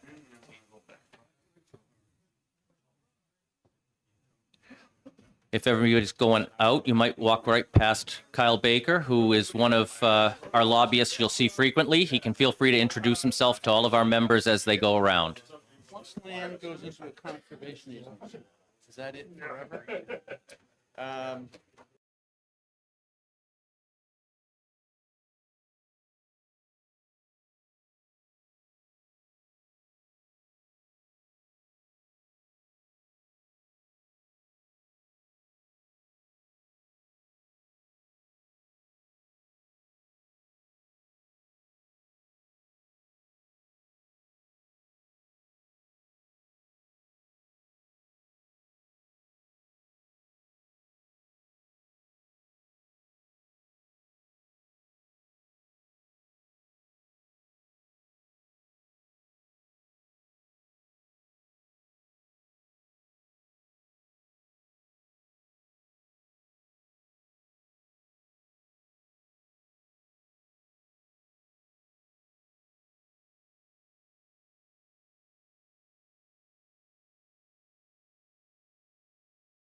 It's now after 11.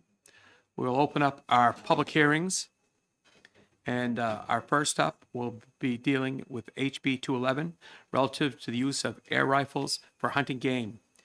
And I'll recognize Representative James Spillane as a prime sponsor to start us off. Thank you, Mr. Chairman, members of the committee. This bill has been two terms in the works. We had an original bill that would open up the idea last year. We retained that, studied it over the summer, and we actually had a very good field trip over to SIG Arms where the committee showed up, the commission showed up, and the department showed up. And we proved the viability and lethality of these larger bore air rifles, and determined that they were appropriate for hunting big game. So this bill will expand the use of air rifles from small game to large game following certain qualifications that we determined on the range were necessary to make them work. So HB 211, the language for that has come directly through firsthand experience of the committee, the commission, and the department. It was drafted very carefully and reviewed. We actually went about this a different way than they have in some other states. It's enacted in Maine, and they allow it in Maine, but it's not done appropriately in Maine to what we've determined on the range. In Maine, they just simply say 30 caliber and above. But what we found firsthand while shooting into ballistic gelatin and such is that 30 caliber just doesn't have the penetration necessary. And what we determined is it doesn't matter what the caliber is, it really matters how much kinetic energy is generated at the muzzle. So it's a little different to see hunting put forward without a specific caliber. But I don't want anybody to be shy about that, because as you'll hear from the department when they testify on it, if they do, we very carefully looked at the penetration available for the different calibers and the different kinetic energy that was generated at the muzzle for all of those. As such, late breaking, I had to draft an amendment to this that we will hear during exec session if we get a chance. And so a copy of this amendment I can pass around to everybody so you can take this into account while you're hearing about this. The department decided at the last minute that they would like to have the kinetic energy at the muzzle determined not in statute, where it's stuck in statute, but actually in rules that the department makes as part of regular hunting rules, so that they could then separate out how much kinetic energy is needed for the deer hunting portion versus the moose or the bear portion. And they could increase that kinetic energy required for those larger game species. And it also allows them, as technology continues to keep improving with these air rifles, to change that as needed and further refine the kinetic energy, the foot-pounds that's generated at the muzzle of the gun. And so with that, I will go ahead and end my testimony and introduction, and I'll take any questions if you've got them. Any questions for Representative Spillane? Representative McPherson? Yes. Thank you. I am new to the committee. I am not a hunter. So my question is, why an air rifle? So air rifles are new technology. They are being accepted in multiple states across the U.S. They are not your typical air rifle that you think of when you think of a Daisy BB gun. You don't just pump the gun and shoot it. It doesn't have a CO2 cartridge. It has a large tank that's filled from diving tanks. You can get about 5 shots out of that tank, and then you have to refill it. 5 shots is pretty convenient because that's how many rounds we usually let somebody take when they go out deer hunting. So essentially, if you think of the air rifle as a muzzle loader, that's using air instead of powder, that's what we're at. And so one of the guns that we shot was a 54 caliber. Wow. Perfectly acceptable for taking down bear and moose, as was proven on the range. The penetration into the gelatin block for that went right through the back end, and we're talking about an 18-inch deep gelatin block. The devastation of the wound channel was amazing. The hollow point projectile that was used was fully expanded, and so anybody who was taking this out hunting, you'd be hunting essentially like it was a muzzle loader, but without the powder and using an air tank instead. Follow up? Follow up. Who brought the bill forward? I mean, who proposed it? The one last year was brought forward by Representative Cole, and he will be talking as well on this. Thank you. Representative Harvey. Thank you, Mr. Chair. Thank you for taking my question. So I'm pleased that you have an amendment that will allow and I'm not using the right word, the kinetic energy to be placed in rules. But my question is, should this whole thing be placed in rules? Should it be part of Fish and Game's rules procedure to allow hunting by air rifles? The department said they needed this in statute first, and then they could craft rules around it.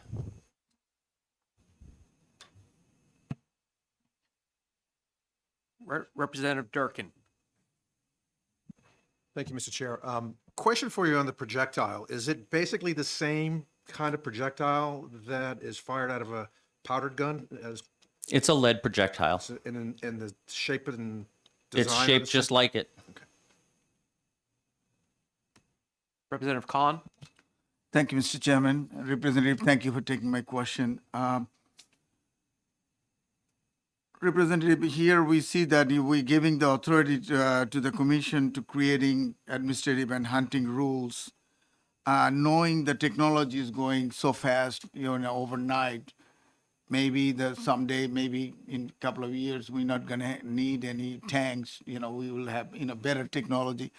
Is it anywhere in this bill has that the commission will have the power to change any rules that needed, for the future technology? Once this base legislation is in, they can craft all the rules they need around that. And especially now that we've also taken out the kinetic energy at the muzzle, they can change that kinetic energy amount as needed. There's nothing in here that defines what the gun looks like, whether it has a big tank or not. So that kind of innovation in technology won't be affected.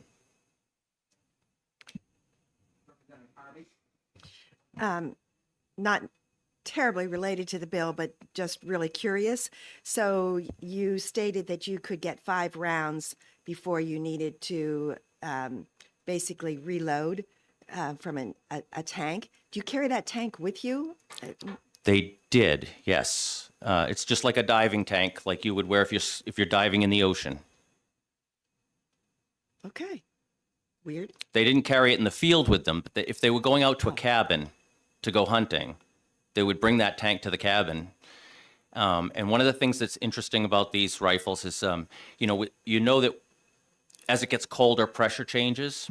And one of the things we had for a question for them on the course was, well, how do you handle a really cold morning? And the answer is, made me feel kind of stupid for not thinking about it. But they said you fill it outside and you leave the gun outside on the porch, and then it doesn't change temperature. If you fill it inside in the warm cabin and go out in the cold, you're going to have less pressure. But if you fill it outside and leave it outside, the pressure stays the same.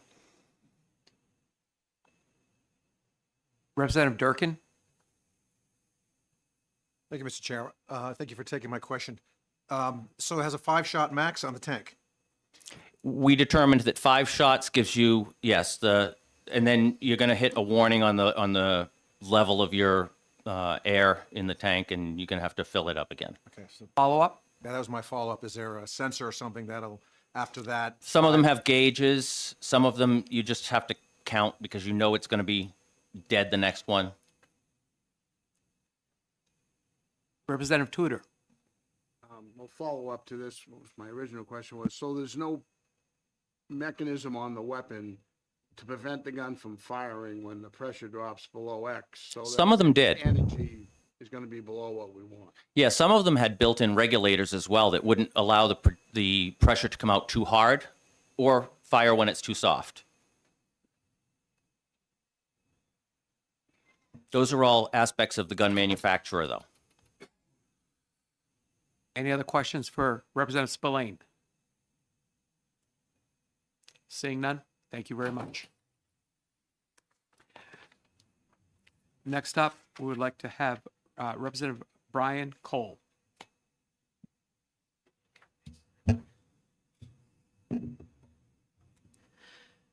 Thank you, Mr. Chairman, or Vice Chairman Roulette, and members of the fishing game. So let's address a couple of the questions I already heard out there. 5 shots, you're in an air rifle, you're taking your shot, you're loading around, you're taking your shot. You do not have time to take 5 shots when you're out hunting. If you're beyond 3 shots, you probably shouldn't be hunting. All right. We did an interim study on this. He addressed the ballistics gel, which gave you the impact and the velocity of the weapon. To address 2 other things that we tested on the range, we tested the foot speed of the velocity of the rounds. So when you're targeting something from far away, you could take 3 to 5 shots and you're not going to drop down that menu. The shot will be in the same placement. That's very important. So you're not losing velocity when you're shooting these guns. You're not losing the pressure, not losing the impact. The gun is going to perform the same over the 3 to 5 shots. Okay? When you're out there hunting. That's important to know. That was the airspeed test. That was the airdrop test. We did the ballistics test. We determined that 30 caliber, due to the foot-pound range of 200 foot-pounds, was not sufficient to take down an animal and make it ethical. That's why we gave the foot-pounds to the Fish and Game Department to determine what is ethical. So it'll be anything beyond a 30 caliber, up to 45 caliber. Now these weapons take down water buffalo. It's not a small weapon. It's very lethal. Are there any questions? Representative McPherson. Thank you. I may have missed something. These are not semi-automatic. They are not. So you fire, then load. Correct. Similar to a muzzle loader. Correct. Thank you very much. Yes. Representative Stone. We're not talking about air rifles, are we? Yes. Air pressure rifles? Yes, 30 sir. caliber, 50 caliber? Up to 54 caliber. Yeah. Are they lethal enough to take a deer down? They will take down a water buffalo, sir. They will, okay. Yes. And no, like you said, 5 shots, I never shot a deer with As 5 far as shots. I know, they're illegal in Colorado and Maine, and Colonel Jordan can testify to any other states that have I legalized know it. when I hunt, I take them down 1 shot. Kill them 1 shot. If you have to shoot 5 times, you shouldn't be in the woods in the first place. Thank you, sir. That's my All right? point. Thank you. Any other questions for Representative Cole? Seeing none, thank you. Thank you very much.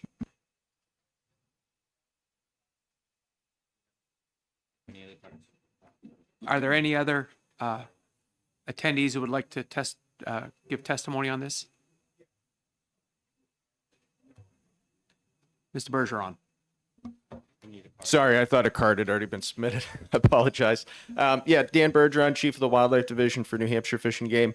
I'd like to thank Representative Spillane for working with us on this and with offering this amendment to allow us to set the foot-pounds of energy in rule. I think comparing these to a muzzleloader is a good way to look at things. They are not your typical air rifle. So if anyone has a picture of, like you'd said, the Daisy Red Ryder BB gun in your head, these are not what those are. You can Google these things and you can find videos. They are large. They are very loud, much louder than I think most people would anticipate. So when you take a shot, if you miss, by and large, that animal is running. And that is the case with really all types of firearms. So the department did have some initial concerns, when this was presented last year. Again, in large part because I think it focused more on the caliber, and again, with an air rifle, if you have a large caliber but no air pressure behind that, the concern is humane take of an animal. That's always the concern of the department when we're looking at any of these new weapons. We appreciate having this ability to do this in rule, and I think the amendment gives us the flexibility to do what we need. I think a good example and corollary to this is some of the changes we've made in allowable shot for turkeys. So, for example, we didn't used to allow 410 gauge shotguns for turkeys. There was advancements in the ammunition where there's these TSS loads that are made of tungsten. So the ballistics in those are very similar to other shot that we allowed. So we now allow those in rule. These companies continue to innovate. They find ways to increase ballistics of different ammunitions and different weapons. So that's why we like to have this ability to be flexible in rule and change these things as they go. My conversations with Representative Spillane, we actually, in anticipation of this bill coming through, we are in a season-setting year right now. We're putting forward draft proposals for our wildlife rules that focus on method and manner of take and season length and timing. So our species biologists are looking at ballistics and what other states do, and they will have proposals that go out to the public this year will likely, the restrictions for these will probably be the same for deer and bear. Typically ballistics for something that, would take down a deer would be sufficient for a bear as well. The big difference will be moose for certain. So we would want something certainly more powerful to take down an animal as large as a moose. But again, we appreciate the flexibility to be able to do that in rule. And I think with that, I can answer any questions. Representative Khan. Thank you, Mr. Chairman. Mr. Bouldern, what step the department is taking if it becomes law on the for the law enforcement agency? This is not a toy, right? This is a real gun. Correct. And what step you're taking to educate our law enforcement agency, the town and cities and everybody, that they know what is coming up in the market? So to educate local law enforcement? Or the state law, altogether, everybody. Yeah, so it's these weapons are currently allowable for anyone to shoot. So you can own them, you can shoot them. The difference is that you can now take game with them. So likely local law enforcement are already aware of the existence of these. The difference would be now you can use them to hunt with. But by and large, these would be more on par with shotguns and muzzleloaders, which are typically these are typically the types of firearms that are allowed in areas that are more congested because again they're not quite as powerful as high-powered rifles. So some of the areas in your neck of the woods and the seacoast and the southern portion of the state have areas that are shotgun or muzzleloader only due to safety concerns. So these would be more along those lines to begin with. Representative Tudor. Thank you, Mr. Chair, and thanks for taking my question. I guess my question is on enforcement. I'm not sure what the variation is from manufacturer to manufacturer on the weapons and what velocities they put out for a particular caliber, but how would you enforce the energy number? Yeah, I'll defer to the colonel on that if he wants to come up and answer that. It will be a little bit more difficult because again, it's slightly different from your typical firearm where there's mass-produced ammunition that typically all has similar ballistics. That will be a little bit more of a challenge, although individuals load their own ammunition. There's we have a really good team of law enforcement. I'm assuming that there's there are chronographs and things like that. There are devices that can measure that. It will be a bit of a challenge, but most of these devices have information on what they're capable of doing, and I think my assumption would be, and I defer to the colonel, that it would largely you would largely fall back on whether or not someone was out there with a weapon that was incapable of meeting the requirements. Muzzleloaders misfire, things like that happen. I don't foresee anyone intentionally lowering the pressure on one of these devices because hunters are concerned with taking an ethical shot on their game and retrieving that animal for use. So it would be more along the lines of, I think, if an individual was in the field with a weapon that was not capable of producing enough energy. Representative Harvey? Thank you, Mr. Chair. Thank you for taking my question. My question, could you just speak to, I assume we're going to have another kind of license then for these air rifles and so forth, in addition to what's already out there. So could you just speak a little bit about, that licensing process, the seasons of take and, all of that kind of stuff? Yeah, so we wouldn't necessarily need, I think our initial thought would be that this would be an allowable weapon within our existing firearm season. Down the road, we could consider if we wanted its own season. The problem is, so deer is an example. So with deer, we're kind of near the northern limit of deer range. We, particularly with the more mild winters we've had, we have a very healthy deer population. So we are able to allow a lot of opportunity for folks. That said, we're not Pennsylvania, we're not Connecticut.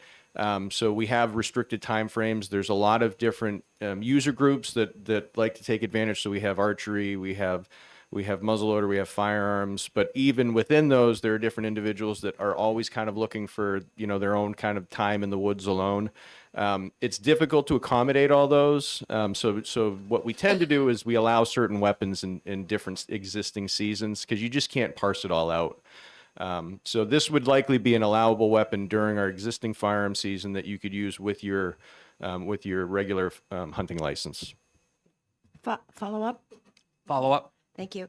Thank you. I guess, too, what I was trying to get at was you would have to purchase, I'm assuming, a different kind of hunting license. You purchase a hunting license for muzzle loaders and so forth. So would you purchase a hunting license that allows you to hunt with air rifles? So would this be another revenue source for Fish and Game? You could set up a separate license. I think our initial thought would be that we wouldn't do that. This would just be an allowable weapon within an existing season. So, for example, you can use, you could use a bow and arrow during the firearm season. You can use a crossbow during the firearm season. This would now allow for the use of an air rifle during the firearm season. You can use a bow and arrow during the firearm season without having to buy an archery license. You're using your existing regular hunting license and the tag associated with it. If you want to hunt during the archery season, the difference there is that allows you an extended period of time to hunt. But if an individual was fine with the length of the firearm season and chose to use a bow and arrow during the firearm season, they could do that. I see. Okay, thank you. Any other questions? Representative Stone? What is the foot pound, the velocity in the of the round, the grain bullet?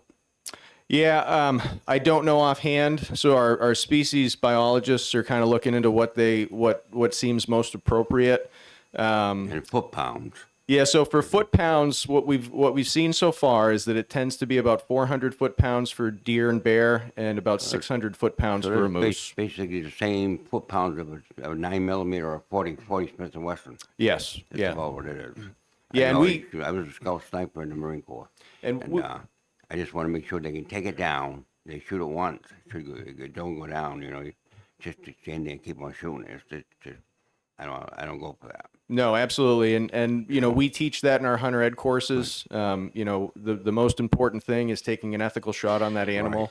Right. You make sure of what your target is, that you can take a good shot, that you're not going to have concerns about missing, that you can recover that animal. We'll likely, I would assume we'll likely put out some educational material about these weapons being a new weapon to the public. We may, I'd have to talk to our public affairs division, but I would foresee us folding some information into our hunter ed courses about these weapons as well. But yes, absolutely, and those viewpoints are already taught in our hunter ed course. Right. What about age group? Kids, you don't want kids to have these things. the age group on that. Representative Stone, follow up? If you would like to have a follow-up question, you have to recognized by the chair to have a follow-up question. All right. Follow up? Yeah. So you're asking whether or not youth would be able to, The great age limit. the age limit Kids on ain't these gonna ever weapons? get these, you know, young teenagers and, Yeah, it would be the same as all of our other weapons. all right. Yeah. So it doesn't matter, okay. Yep. All right, thank you. Yep. Representative Khan. Thank you, Mr. Chairman. My questions, I am myself, I'm a gun right person, and I like to see that my, fellow citizens in my state, New Hampshire, they have the equal rights like mine and everybody else. It's too many lines to read and, for me to understand, but for the record, I want to ask you, all these things are written, is there anywhere stop the gun rights for any manner or shape? So I'm kind of going off the amended version. That's what the department is supportive. I don't see anything within the amended version of the bill that would reduce gun rights for anyone. If anything, this is allowing an additional, it's not a firearm under the definition, but this is an allowance of an additional weapon to hunt with. So I don't see anything in there. Thank you. Any other questions? Thank you, Mr. Bergeron. Thank you very much. Colonel Jordan.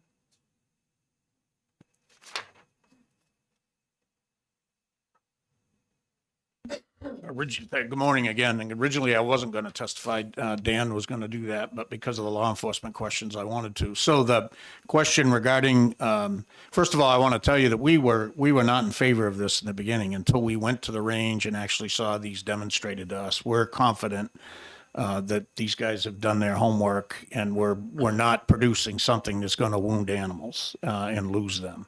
That's number one. Number two, I think currently the technology is fairly expensive, and I think the prime sponsor would agree. Someone who uses one of these guns is going to it's going to require some knowledge about how to use it, working with compressed air and the like. So I'm not concerned that it's going to go wide to the public in the first year. It'll just offer an opportunity for another method. There are some advantages to it that I see, and I'm basing that on what I get for calls. So using it down in a more populated area like we have in the southern part of the state, I think it'd be better than a rifle. It will have less noise. It will be, while they are dangerous, I don't think they're as dangerous as discharging a 30-06 within the city limits of Concord. These would be safer for that, so I think that would be an advantage. And in regards, Representative Harvey, for the license. So the licenses you point out, muzzleloader, bow and arrow, anything that offers additional time to hunt a certain species, we normally get a license. And so to start with this, we're going to put it out during the regular deer season. I will say this, the writers of this bill, Representative Spillane and Representative Cole, were pretty careful about how they did this. And we had a long discussion regarding Pittman-Roberts money. So Pittman-Roberts money comes into the department based on firearms tax and ammunition. These would not meet that standard. So they were concerned that we were losing, possibly losing income. So I believe they put in the bill that we would have the authority, the department would have the authority, if we saw fit, to write or create a rule that would require a special air rifle tag if we chose to do that. Our plan is to kind of roll this out slowly to educate people, like we do any of these things, to make sure that they're on board with how to use it, and then we'll review how many partake in it. So the important thing to remember is by giving us and this was I want to thank the chairman for doing this, giving us the opportunity to do this in rule also provides the general public with a couple of bites at the apple to come in and learn about this and give us their opinion, because to get anything in rule, you got to have public hearings. And so that's going to give the hunting community and everybody for that matter, an opportunity to come in to see what we're doing and why we're doing it. So I think it's even a better way than doing it through legislation. It's going to give them a better opportunity. As far as enforcement goes, I don't see it being I will have to educate some of my staff because I was educated when I went to the range. But the guns are very telling when you look at them and hold them. The operators will be able to tell us what they're shooting with, very much like we're doing now. We have limitations on 22s and we have certain limitations on calibers. Some of the straight wall cartridge laws that have passed, it requires us to take that stuff in hand and look at it. But I don't anticipate great challenges to that. Again, I think that first year or so would be a year of education, much like our cameras have been. We've spent more time educating people than pinching them because a lot of people aren't violating the law. They just don't understand it. So we work to try and make them understand it, and then we work to get the criminals later. So the people that are intent on doing it. So I want to say, I think it was well thought out. I appreciate their patience. We were not always easy to deal with.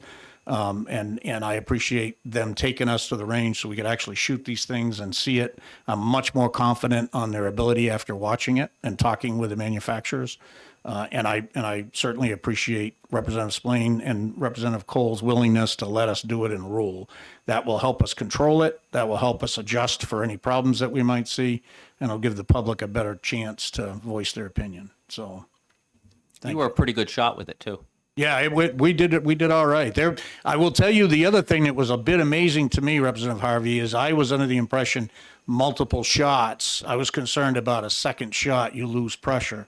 I personally shot it 3 times at a very low loss of pressure and a very minimal variation on the target. I think my muzzleloader would do the same. So I think if people are mindful of that, like you are muzzleloaders, I think they're going to be pretty accurate. Representative Harvey? Thank you, Mr. Chair. Thank you for taking my question. Yes, ma'am. So we heard testimony from the sponsor that it seems to be manufacturers are not, I don't want to say consistent, but there's differences in different kinds of air rifles. Some allow regulation and some you have to count how many times you've shot and so forth. Since there's differences in the manufacturing of these air rifles, is that going to cause any problem in law enforcement? In the beginning, it'll be a challenge to make sure that we're going to be educated on them, and I have a plan for that to get them educated. But muzzleloaders do that now. So there's a big difference between an inline muzzleloader, a break-open muzzleloader, and a Thompson Center, a regular muzzleloader. So that was a bit of a learning curve for some of my officers that didn't hunt prior to getting this job. So we spent time with them so they could see that. And once we get them educated, I don't anticipate a great deal of problems. Frankly, I might be surprised, but I don't know how many people will use it because it is a bit cumbersome with the tank. I think as technology advances, more people become ready to use it, but I think I don't see a danger to the wildlife. That's important to me personally. I don't see a danger to that. I don't see a safety danger. I think they can be shot and handled safely with some education. And I think I'm confident we'll be able to enforce it. So I think it's been well thought out. And I think we're ready for that. Follow up, please. Follow up. And you just said, and I hadn't thought of that, Pittman Roberts won't apply to this because... No. Right. But you feel that there's something in this bill that will allow Fish and Game to collect, at some point, to possibly collect money from the tanks itself.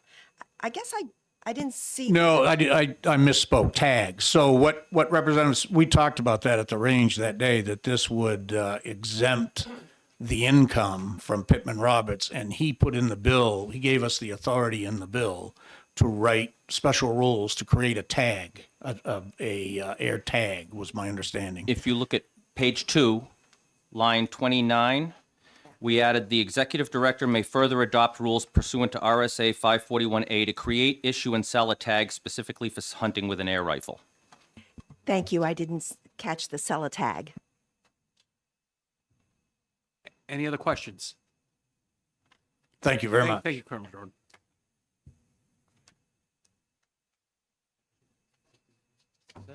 With no other people for testimony, that will conclude our hearing on HB 211.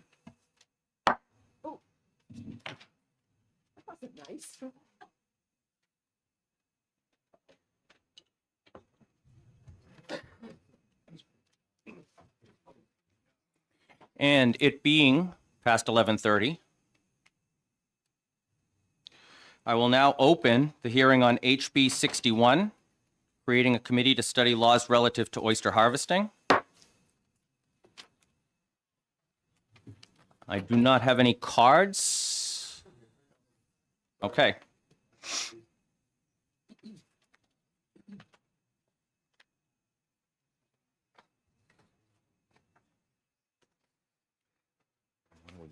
What do we done today?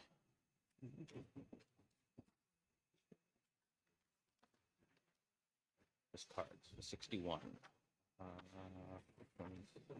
That's not him yet.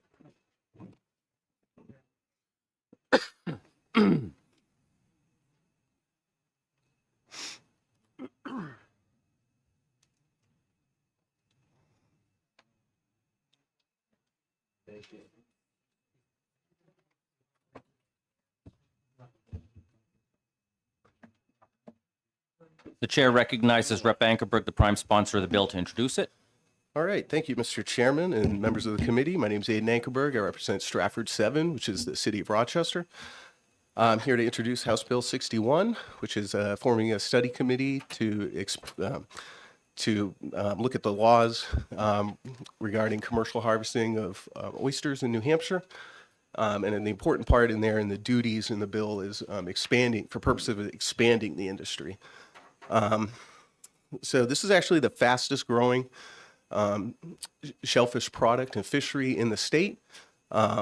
Started about 10 years ago, where the commercial harvest really started growing, and now we're over like 1,000% over like previous harvests and things. So, there are a number of issues related to oyster harvesting right now, and that there's 95 acres between Little Bay, Great Bay, and Hampton Harbor that are actively licensed for oyster farming. UNH did a study a number of years ago that there was potentially up to 400 acres. So we're available to be leased for commercial oyster farming. So we are a little under a quarter of our max capacity there, and we need to make sure that the state is doing its part to create the environment by which the industry can expand up to potentially that 400 acres, and that we are looking at all sort of relevant factors in terms of that while that industry grows, that we're able to test the oysters to bring them to market safely, provide access, especially in Little Bay, where it's difficult for the farmers to get into the bay. A number of different issues. Enforcement of poaching regulations. When we have these, when the oysters are growing underwater as they are now, there's not a lot of enforcement. The people looking at the actual water to make sure people aren't going out there and opening these things and taking them out of there. So there's a huge range of issues with oyster farming that we can look at. That's kind of what I'm seeking to do here. To kind of comprehensively look at all of these different issues, solicit testimony from the farmers themselves, the department, the public. There has been some talk of property rights issues with abutters to the waterways if they were to use top water gear. So in terms of like the view. So there's a number of issues, and really what we want to do is look at all of these different issues, take testimony on them, and then come back to the committee with immediate recommendations, sort of intermediate, so like years out, any type of appropriations that would need to be made. We would be looking at making those recommendations. So it'd be immediate, sort of intermediate, and then it's kind of long-term recommendations that we could make to you folks. So we can do the difficult work of looking into these issues. And then so when we come back to you, next year and in years previous and following bienniums, that you can have some confidence that we've looked into these issues solicited the testimony, and then we're giving you accurate recommendations as to how to move forward. So that's what I would be asking you today, is that you would support this, so that we can look into helping the oyster farmers of New Hampshire, and as the industry grows, that we're kind of covering all of our bases. Thank you. Are there any questions? Representative Smith. Thank you, Mr. Chairman, and thank you for taking my question. Who currently sets the season and area of harvest right now? So that would be the department, the Fish and Game Department. Okay, follow up. Follow up. So it's done currently through the rules process for them? Well, I imagine it would be through that, yes. Follow up? Follow up. If there's such a need for this, why haven't they explored expanding it currently? So I'm not so much, that's just the 95 acres that I was talking about is what's currently licensed in New Hampshire. There, like I said, UNH has said that there is potential for up to 400 acres. So I couldn't speak to why we haven't got to that point, but I'll say like the industry has been growing. We have 12 commercial farmers now, and the opportunity exists for that to expand. Any other questions? Seeing none, thank you for your time today. Thank you. Thank you, committee. Chair will now call Melissa Paley, representing CLF.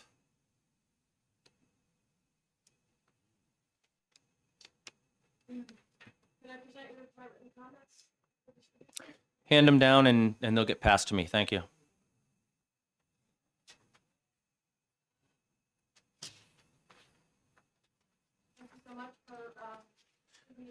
Turn on your mic. Thank you so much. Thank you for giving me a few moments to express my support for House Bill 61. My name is Melissa Paley. I am the Great Bay Piscataqua Waterkeeper with Conservation Law Foundation. CLF is a member-supported environmental advocacy organization that supports environmental protections in communities throughout New England and in New Hampshire. I know a few of you are from the Seacoast region and probably have a great appreciation for how beautiful the waterways are. In the coastal part of New Hampshire, there's some really nice paintings here if you need a reminder. But the bottom line is that all is not well below the surface as much as our region is quite beautiful. We've had decades of growth in our communities, increases in the amount of sewage and septic systems, and land use changes that flush stormwater into our waterways with every rain. Many of our communities are working very hard under new federal permits and other mechanisms to reduce the pollution, invest in improved infrastructure, better treat wastewater and stormwater, but progress is slow and expensive. Meanwhile, one of nature's most effective clean water machines is hiding underwater in the Great Bay Estuary. We think that a couple of decades ago in the early 90s, we had as many as 25 million oysters in the Great Bay. Each oyster is capable of filtering 30 to 50 gallons of water every single day, removing pollutants, using algae in the water as a source of food for growth. And when we had 25 million oysters in the Great Bay Estuary, we believe that those organisms could filter the entire volume of water in the entire estuary every 4 days. It's kind of a miracle. You couldn't build a treatment system if you had billions of dollars that do what oysters do for free. So I'm a big proponent of all kinds of measures that are going to increase the population of oysters to rebuild back to the 25 million that we had. We lost 95% of our natural oysters in the estuary in the 90s due to several diseases. So that, coupled with the loss of underwater meadows of seagrass, are what really have put the Great Bay Estuary into a state of decline. But one of the bright lights that we have seen in the past 10 years, as we just heard, is the growth of the oyster aquaculture industry in Little Bay. From just 10 years ago when we had a few pioneering farmers, we now have nearly 20. We've seen a tenfold increase in the number of oysters harvested in the Little Bay region. And while some of those farms are still solo operators, others have farm managers and additional staff. They provide jobs, they provide healthy food, they support our local economy, and they really are clean water machines. So oysters really are a triple win, and we should really be doing everything we can to increase this important industry in New Hampshire. Just 2 weeks ago, the Nature Conservancy and the Great Bay National Estuarine Research Reserve had a meeting of about 30 or 40 people, including Fish and Game representatives, UNH researchers, clean water advocates, and many oyster farmers to discuss the constraints and opportunities to increasing the oyster aquaculture industry. And there were many topics raised, as again noted, problems with the current permitting process, constraints on access points for people that need to be out on the water every day to tend their farms, more education to help people, especially abutting landowners, to understand the terrific value of aquaculture to increasing the health of our waterways, and the many economic benefits that this industry provides. So these are the many reasons why I'm really pleased to see this bill come forward, and I hope that you'll support HB 61. And as we move ahead in the years to come, we'll see this industry really continue to grow. I'd be happy to take any questions, and thank you for giving me a moment. Are there any questions? Okay, seeing none, thank you so much for your testimony today. The chair will now call Meredith Hatfield from the Nature Conservancy.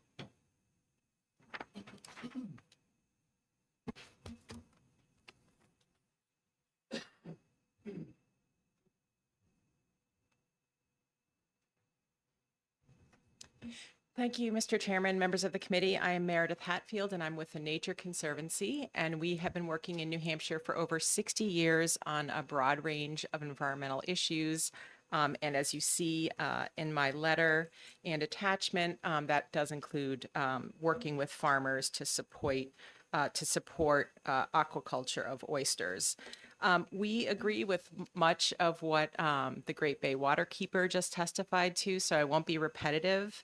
I do have a colleague who is an expert in this area and runs the programs that we have. She was not able to be with us today, but she would be certainly available to the study committee if you proceed with this bill so that we could share our experience, our resources, and collect information that's helpful to the study committee if it were to be put into place. And I'd be happy to take any questions. Thank you. Are there any questions? Seeing none, thank you for your time today. The chair will call what appears to be our last speaker, Stephen Genso, New Hampshire Shellfish Farmers Initiative. Thank you so much for your time today. I am Stephen Genso, here representing the Oyster Farmers of New Hampshire, the Shellfish Farmers Initiative, and I'm here to express our full support for HB 61 to establish the committee to study the laws around oyster harvesting and licensure. I, again, fully support all the testimony received previously and won't repeat everything. To put a few additional numbers on some of the testimony that we've seen, our oyster farms in 2023 provided a $5.5 million benefit to our economy in terms of agriculture, coupled with $4.4 million in passive benefits ecologically. That is a $9.9 million benefit to the state of New Hampshire in 2023 alone, accomplished under our existing framework. And that represents a 1,053% increase in the past decade. We have done a lot with what we've done now, and every single oyster of that commercial harvest comes from aquaculture. We do not have wild harvest in the state of New Hampshire. Those oyster farms using 95 acres are largely located in the Little Bay, in the Great Bay Estuary, with one operating in Hampton. And in fact, those aquaculture, not only do those farms provide the filtering mechanisms, but they are actively going towards reinstating the wild farms and the wild oyster fields that provide additional ecological benefits to the state. And in 2021, about 30% of the oysters harvested for aquaculture were in turn sold to benefit those ecological projects. It is a very self-sustaining and self-benefiting partnership between the oyster farmers, between Fish and Game, and between the many conservancy efforts going on for a very treasured Great Bay estuary. We have the full support of the farmers, are willing to provide any benefits possible and any information needed for the committee. Full support on our end. Thank you. Are there any questions? Representative Khan. Thank you, Mr. Chairman, and thank you for taking my questions. We have the commission, they look, this is their jurisdiction that they make rules and they look after this. Why we need another commission to, create another commission to oversee and funding, it's working right now. The way I see it, the way in my knowledge, it's working. It is working within the current framework, but the current framework is not set up to support and prioritize our oyster and shellfish aquaculture in the state. This is a rapidly growing industry that has been working within rules and regulations that are not built around oyster aquaculture and oyster harvesting. We think it would be beneficial to take some time to look at this industry specifically, where it is being supported by the current laws, where we are running into some difficulties in terms of managing and maintaining the farms. I don't want to dive into specific issues, but there are even things in terms of the way legislation is written where it is not necessarily causing an issue, but some things like using the term lease instead of rental, things like that, cause insurance impacts for the farmers. There are many ripple effects from how they operate their farms and how we permit them to operate that we think would be really beneficial for the future of the industry to step back and say, we support this. We would like to see your continued healthy expansion, and we want to see what we can do to encourage that. Thank you. Representative Harvey. I think I misheard, but did you say that some of the results and harvest from these oyster farms supports wild oyster? So there are a number of restoration projects. You did. There are a number of restoration projects being done by our wonderful partners who have spoken behind us to restore natural oyster reefs. And there is a wonderful interplay between an oyster aquaculture farm and a natural reef, where not only are we raising oysters, ones that are not fit for commercial sale can be in turn replanted and help grow our natural reefs, but the very existence side by side, even the shells that are used from oysters that are sold are then turned and used to grow reefs and provide natural beds for oysters to grow on. Thank you. You're welcome. Any other questions? I have one. Please. Most of the things that currently provide a framework under which the oyster aquaculture is being run are rules. And so my question is, why would we need a study committee to look at this from a legislative standpoint? Have you actually approached the commission and the department to talk about rules changes?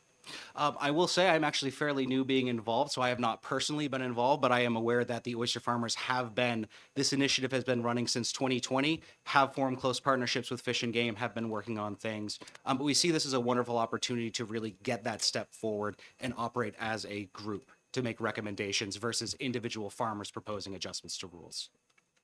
Thank you. Any other questions? Seeing none, thank you for your time. Thank you. I do not have any other cards. Is there anybody else from the audience who wants to speak that hasn't? Seeing none, I will close the hearing on HB 61.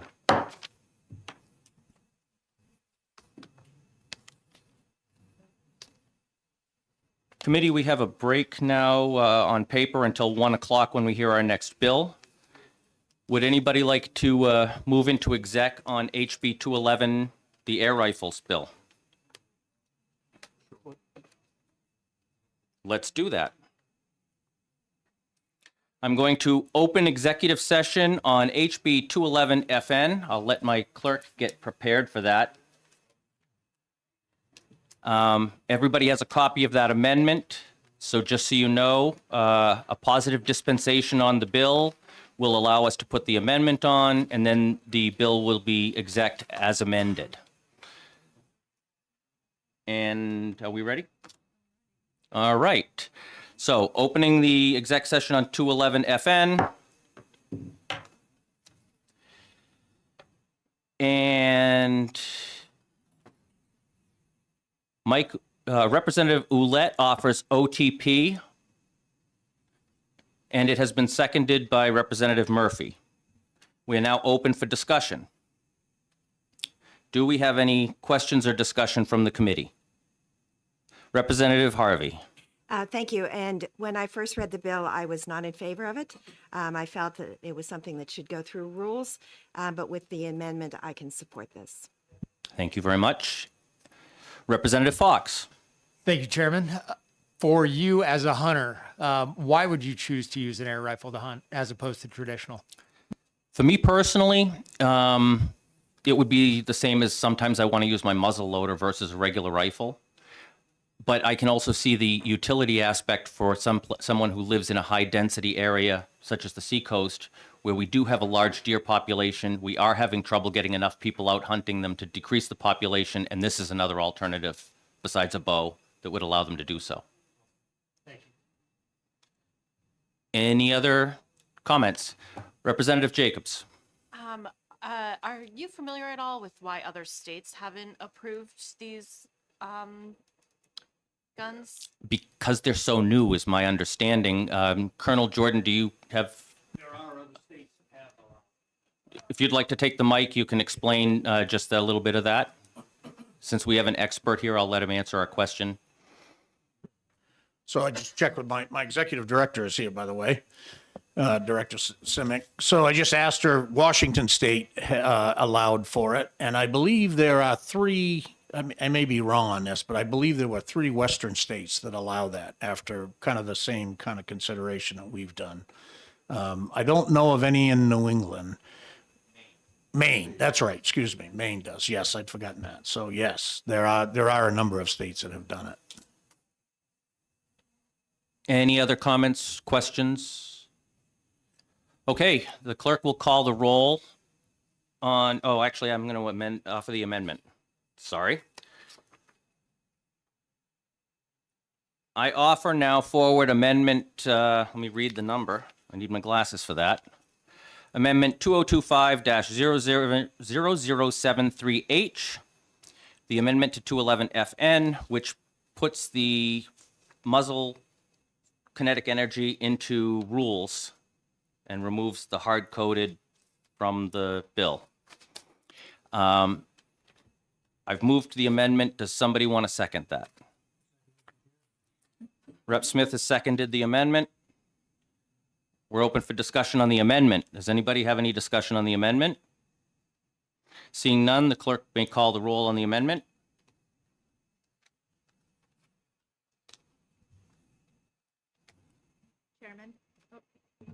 Chairman, Yes. Vice Chairman, Yes. Rep. Con, Yes. Rep. Tudor, Rep. Murphy, Yes. Rep. Aldrich is out. Is that correct? Yes. Rep. Durkin, Yes. clerk votes yes. Rep. Harvey, Yes. Rep. Fox, Yes. Rep. Levitt, Yes. Rep. Jacobs, yes. Rep. O'Rourke, Yes. Rep. Pearson, Yes. Rep. Stone, Yes. and Rep. I apologize, Rep. Murphy. Smith, sorry. Yes.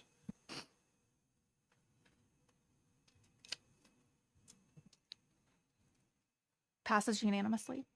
How many yeas and nays? 1, 2,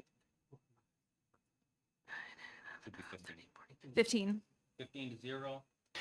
We now can move to the bill OTP A and call the roll on that. Chairman, Aye. Vice Chairman, Yes. Rep. Con, Yes. Rep. Smith, Yes. Rep. Tudor, Yes. Rep. Murphy, Yes. Rep. Durkin, Yes. clerk votes yes. Rep. Harvey, Yes. Rep. Fox, Yes. Rep. Levitt, Yes. Rep. Jacobs, yes. Rep. O'Rourke? Yes. Rep. Pearson? Yes. Rep. Stone? Yes. That's 15 yeses, 0 noes. Any objection to consent? I was just going to say that. No objection seen. We'll be putting this on the consent calendar. I will need a committee report from Rep. Oulette. There's nobody else to write one, so that's fine. And we will now get to hear from our brand-new director before we go to lunch. Do you, point of order, do you need a report when it's on consent? Just curious. You still need one in case it gets pulled from consent. Oh. And oh, by the way, I'm closing the exec session on 2:11. There we go. Good afternoon. I'm Stephanie. Welcome Simic. to the committee. Well, thank you. I'm Stephanie Simic. I'm the Executive Director for Fish and Game, and I'm thrilled to be in New Hampshire. Although I'm not a New Hampshire native, I'm quickly becoming a transplant that will probably never leave.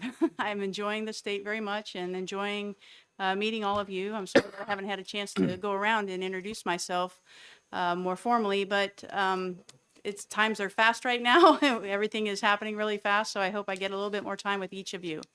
I know you heard from my staff this morning. I'm very lucky and fortunate to be working with this group of people. It's a committed group of people, and I say that from the lowest levels of our staffing tiers to the highest levels of our commission. Every single person is very, very dedicated to this program and to this agency, which, by the way, I've been boasting we're 160 years old. We should be proud of that. And they're very dedicated to ensuring that we have fish and wildlife resources for our future generations. I'm happy to answer any questions that you may have. I didn't have a formal presentation. I just wanted to get a chance to say hello and to thank you all for this opportunity, and thank you for the support that you've given us through the years. And I hope we can continue a strong relationship with this committee. Thank you so much. Are there any questions?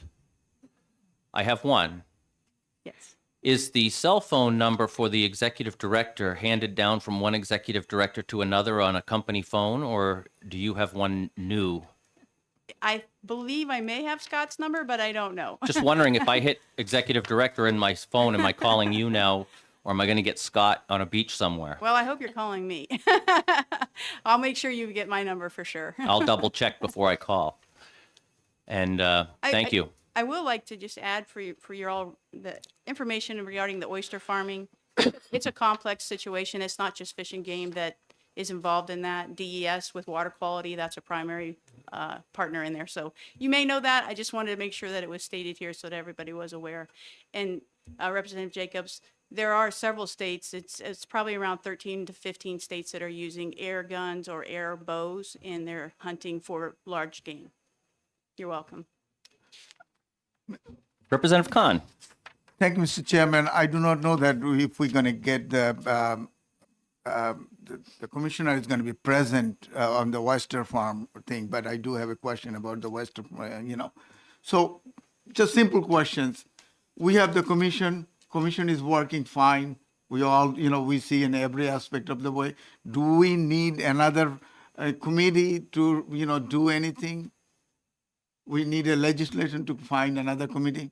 I honestly, I can't speak to that, to be honest with you, sir. I haven't been here long enough to know what the issues may be. I'm hearing from one group, but I am also hearing from other groups that everything seems to be working fine. We work through our commission for our rules and where we stand on policy and legislation. So I would defer to them on where they may see we need to stand. We usually, as a staff, bring those points to them, and they will defer on them, and they will let us know where they support or not support. You're welcome. Does anybody else have any questions for our new director? Oh, yes. Oh, for me. Well, we thank you for coming today and making the time. I hope everything went well over in the executive council chambers and everything earlier. Thank you very much. I appreciate your accommodating my schedule. Thank you. Rep Fox, what's your question? For clarification on HB 61, if we were to vote in that committee, there's no fiscal impact for the state. Is it just the time of the people who are serving? Doesn't have a fiscal note, and it's usually just the people who have to get stuck on the committee for the summertime.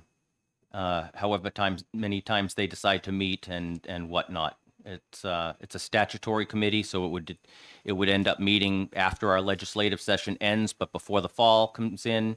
And usually there's a deadline in the bill about when a report needs to be generated. And so it usually entails someone from the Senate who never shows up, and 2 members from the House that usually do show up, and then whatever other members of the public are involved in it.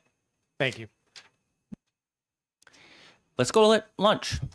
Everybody should be back here by, let's say, 10 minutes of 1 so that we're ready for the next bill. So the Dems are going to caucus very briefly in 403 right now. Okay. You could even use this room if you wanted to, because we're all okay. leaving. Is that okay? We can just stay here? Okay, thanks.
Being 1 o'clock, I am now opening the public hearing for HB 404 relative to information on the Hike Safe card.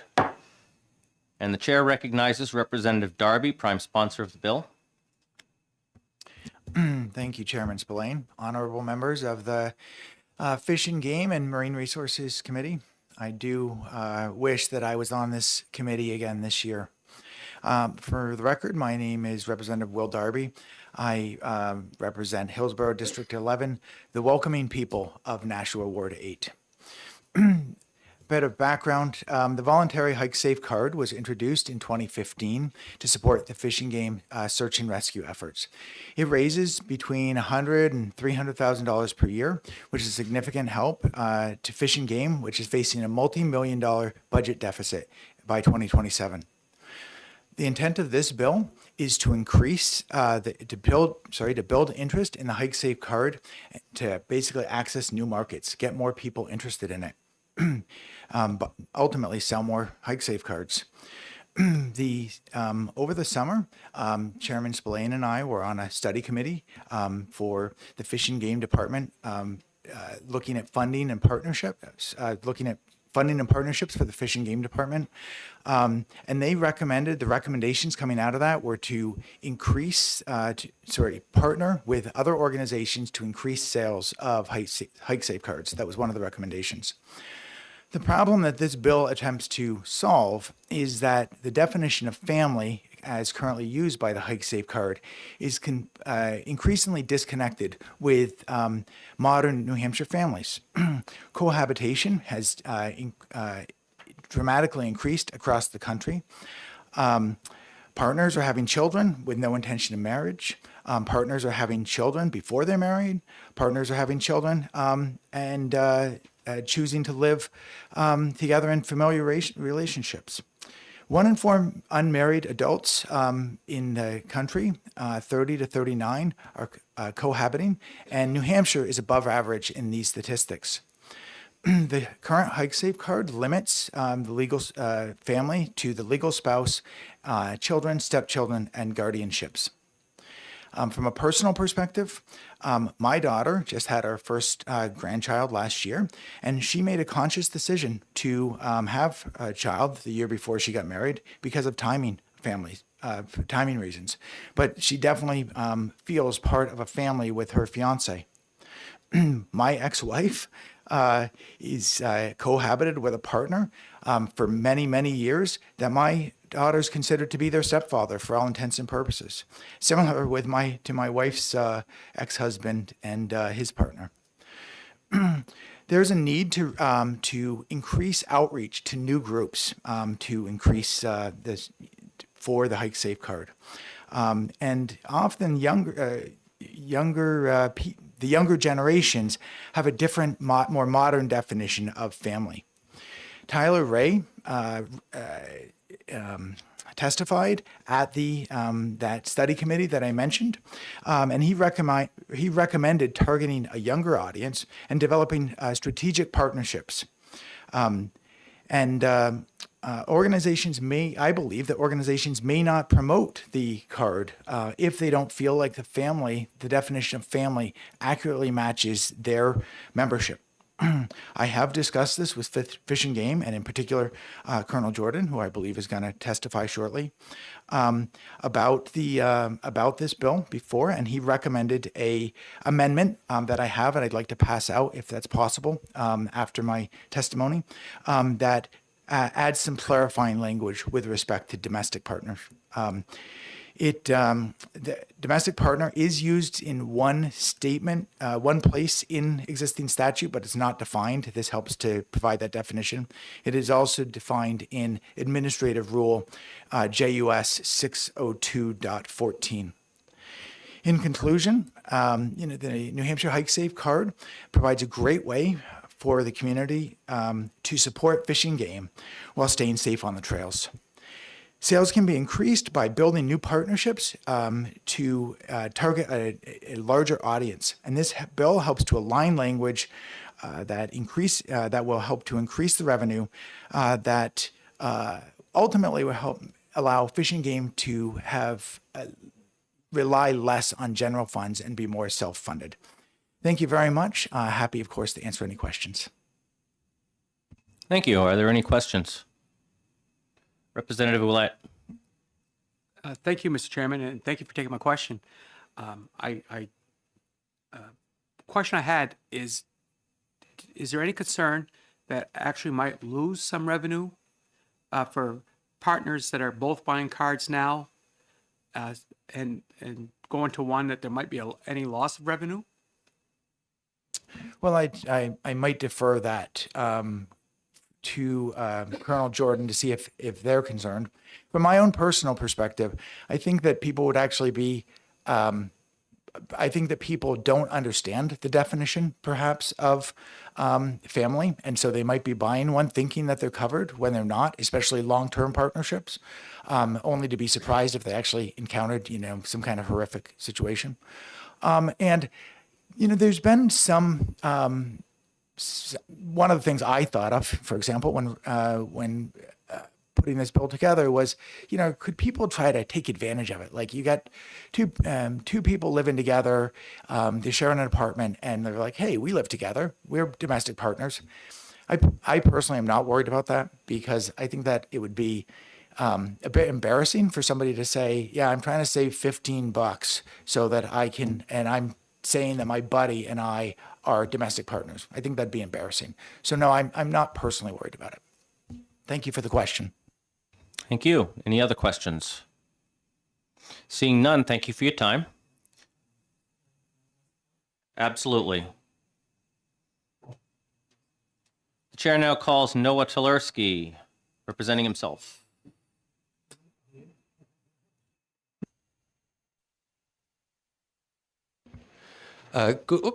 Good morning. Thank you, Mr. Chairman, members of the committee. My name is Noah Tulerski. I live in Nashua Ward 8, represented by Representative Darby, and I'm here today in support of HB 404.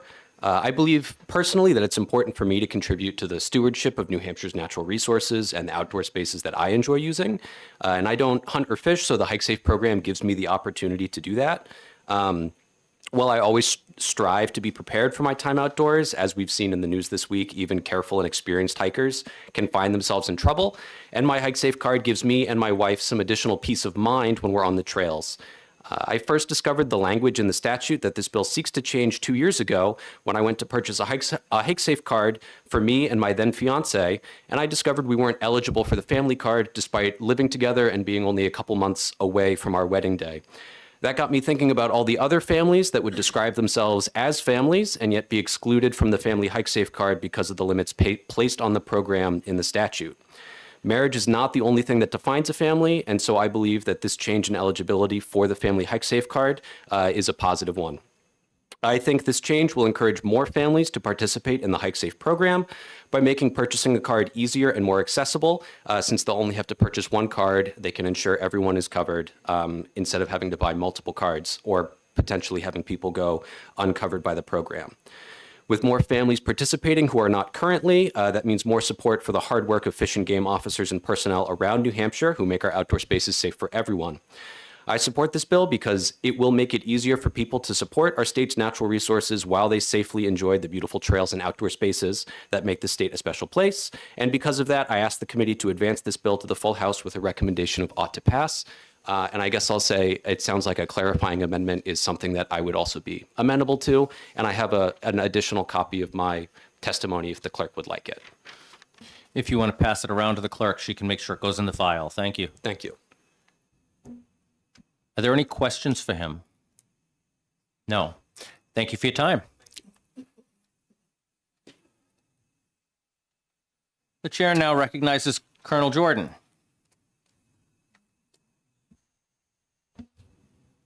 Good afternoon, Mr. Chairman and members of the committee. So Representative Darby, and I want to thank both Representative Darby and the chairman for their support over the summer meeting with us over these financial challenges that we face. There were some good ideas that came out of that, and I'm hopeful that things will change moving forward. This was one of them that Representative Darby reached out to me about, changing this over. So if you remember a few years ago, we moved to we amended the original statute of having a single card for a person or a $35 card for a family. We moved to cover adult children who had not left the home, that were emotionally challenged and under guardianship. Would they be covered? And we added that to the family bill. Other than that, we've not made any changes to this moving forward. I didn't oppose this at all. I thought it was a good idea. It will, Representative Olet, it may make a difference on income, but I got to tell you, we look at these very carefully. So I've never billed a person that has a hike safe card, even though the law allows me to do that. If they are ridiculously reckless and they still have a hike safe card, they can still face a bill. The idea of the card was to get everybody to contribute to the system. So we've never been put in that position where we've had to do that. I've had calls from Scoutmasters that want to take 10 Boy Scouts up. And his question was, do I have to buy cards for all 10 of my Scouts? And I've indicated you do not. If you have a card, you will be covered. So we're pretty liberal on this anyway, for the most part. So this change I thought was good. The only issue I had with his change, and that's why you have the amendment before you, is I wanted some sort of formal reference or description of what a domestic partner was. So we wouldn't have two people hiking together saying, well, I've got a hike safe card, but you don't. And so today you'll be my domestic partner. So he put in the bill that it means someone who shares the same address as the purchaser. And then the justice rule, Attorney General's rule that he referred to describes that pretty accurately. So I can defend that in court if that becomes an issue. So I would urge you to pass it. I didn't tell you this at the beginning. I apologize. The commission reviewed this after our recommendation. We voted to support this change. Thank you. Any questions? Representative Harvey. Why didn't you raise the price of it? It's a cheap card. The idea was, and I get that a lot. In fact, I get questioned, why don't you make it a $100 card? The idea of it, the thing that two things I looked at in 2015, I was a little skeptical that it would even work, to be honest. And I was pleasantly surprised. It's only grown in every year since then. So I'm a little leery of raising it where it's a voluntary fee. I think you could hit a point where people won't buy it. And so, now you can have if you have a hunting license, a fishing license, any one of these, an OHRV registered, a boat registered, snow machine registered, you've already contributed to this. You don't need a hike safe. What I'm finding is a lot of those very people are also buying a hike safe card. So you're adding, if we increase that price, it would probably add to that. So I'm a little leery of doing that. I think, and then people will say to me, why can't I print the card? How come I don't get a fancy card? Because I wanted every dollar of this to go into search and rescue. So I wanted to keep the administrative cost to a minimum. So we don't make a card, they just go online and do it. And that was the whole goal of it. It hit over $300,000 this past year, which was tremendous. So it's been pretty good, but we could increase it. I just worry. And the other thing that happens is there are constantly people trying to attach things to it because it has been a success. So they're trying to hook other things to it. I fight like a caged dog, because it's the one program that's worked well. Let's not mess it up. Let's leave it where it is. And it's making good money for us. I'm using it every year to buy equipment. At the end of the year, I bought a cruiser with it last year that we would have never been able to purchase. So it's been a big help.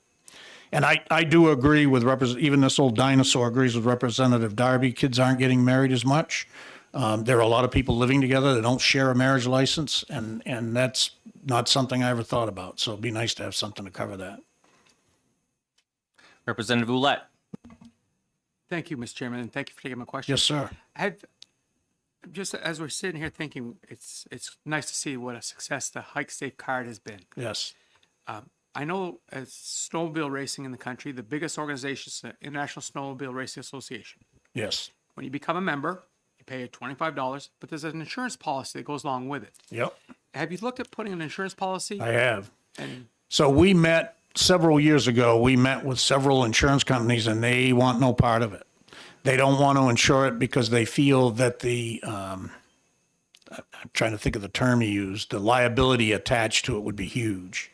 Because it happens. He asked me for the numbers of how many of these things we do. When I gave him that ended our meeting. That ended our conversation. So we tried, just over and because you've been a part of it, some of it. But over the years, I've tried a tax on hiking gear. I've tried water, a tax on the local water distillery. I've tried all these different insurances to cover all these different things and licensing them. But then I'd have to have officers hiking the mountains to make sure they have a hiking license. And then you struggle with, well, what's hiking and what's walking, and you know, when is it fair to charge? So this was really the resolve of that, this Hike Safe card, and it I think it's reached a good medium.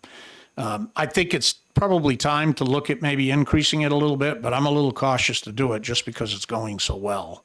I think if we hit a plateau, then I might mess with it a little bit to see if we can get it up a little higher than that. But, and you know, I never ceases to amaze me how many people are in tune with this. As I said to you, these two poor women were in 40 below or 50 below weather up there, freezing to death, standing together, and had been for 3 hours. When my team arrived there, the first things they said were, "We have Hike Safe cards, both of us." So it's really in the front of people's minds, which is great. So that's really good. Any other questions? Representative Pearson. How many search and rescues Do you bill? Yeah, so I get asked that a lot. I get calls, by the way, we get calls from all over the country because people think this is a good thing. And they ask me questions like, if it's okay, Mr. Chairman, they ask me questions like, does this prevent people from calling? Because that was one of the naysayers. This is going to prevent people from calling if you start billing. I argued it's not going to. If people think they're going to die, they're going to call for an ambulance. They don't ask when they're at a car accident, how much is the ambulance ride going to cost me? They get to the hospital and then they worry about it. That's what happens to us. So it doesn't create worse situations. We don't do it a lot. I use it as an advertising tool. You'll see me use it in the press a lot because I don't have a way to measure this, but I know for a fact it prevents problems, because they are worried that they could potentially face a bill. So I think it causes people to think about it a little bit. So we do 180 missions. I look at this about every 10 years, average it out. We do about 180 missions a year on average. Some years a little higher. This year it's going to be a little higher. Some years a little bit lower. We have 14 drowning missions, almost to the number every year, 12 to 14. I bill 9 to 11 rescues in a year. We don't do it a lot. It's got to be pretty egregious behavior. We collect about 60% of the ones that we bill. I make deals with a lot of people. I'm not above that. You know, when you've got a $40,000 rescue, that's a lot of money. So people will say, listen, I have $5,000. Would you take that? We've done that. I've taken donations. When I've sent a bill, they wanted to donate to the cause. We've let the bill go. So we're really pretty flexible on that. I've got an administrative assistant who's become a collection agent, much to her dismay. So we don't do a lot of it. But it's a tool that keeps people buying cards. More importantly for me, keeps them, I hope, hiking safely so that we don't have to deal with it. So it promotes all of that. So I think it's a great tool for that. Yes, sir. Any other questions? That's a good question. Seeing none, thank you for Thank your you, time sir. today. And is there anybody in the audience who wanted to testify and hadn't handed in a card? Seeing no one, I will now close the hearing on HB 404.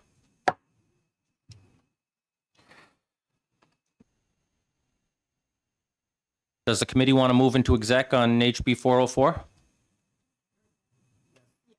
All right, let's do it. Opening the exec session on HB 404.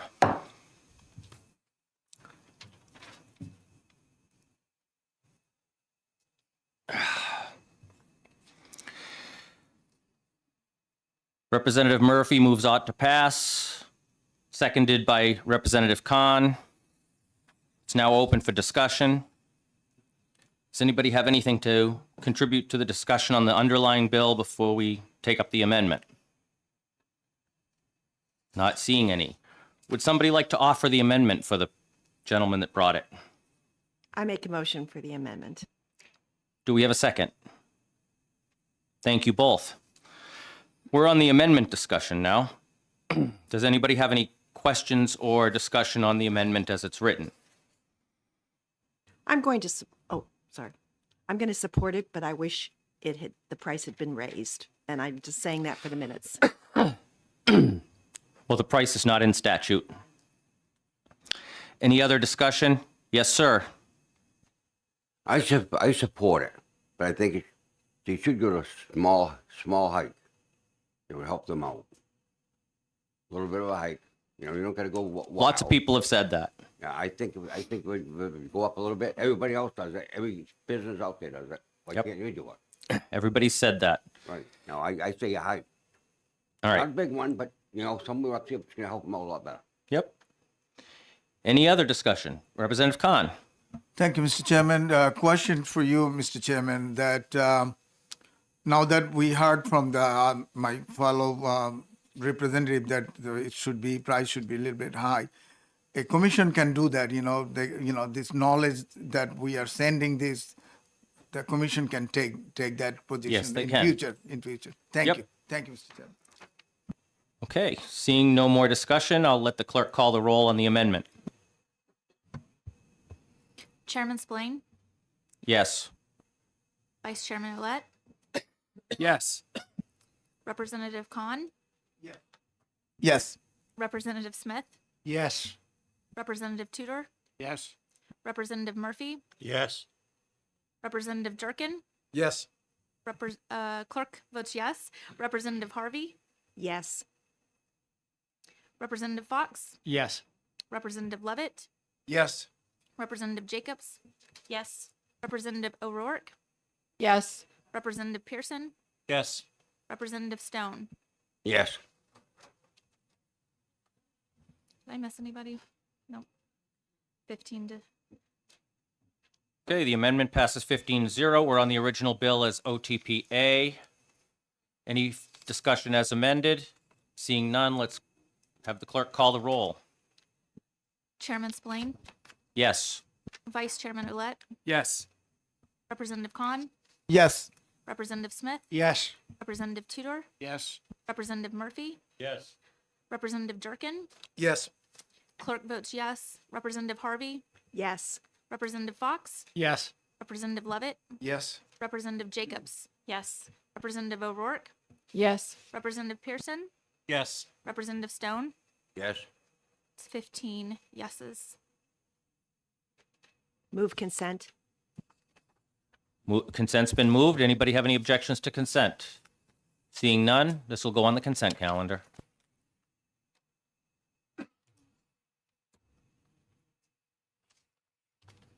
We now have a 7-minute break before the introduction of our next bill at 1:30.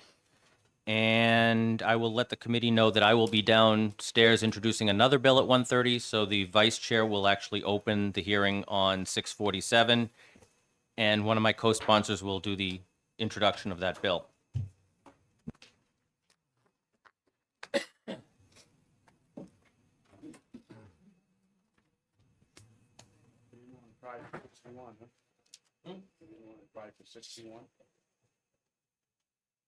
So not in the short amount of time when I gotta go downstairs. If I didn't have to go downstairs, yeah. We'll have up through the day.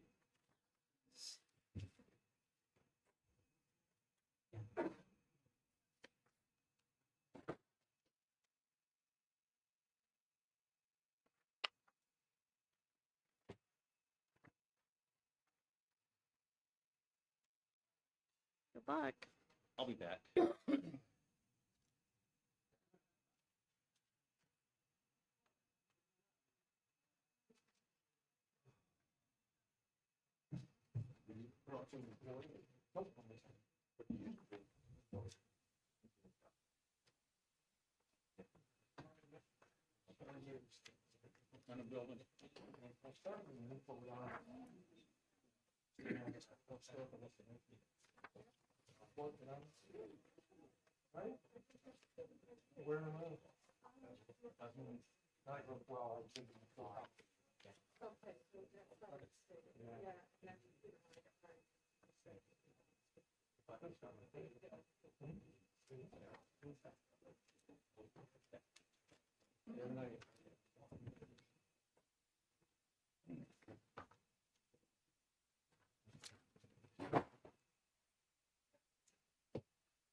Yes.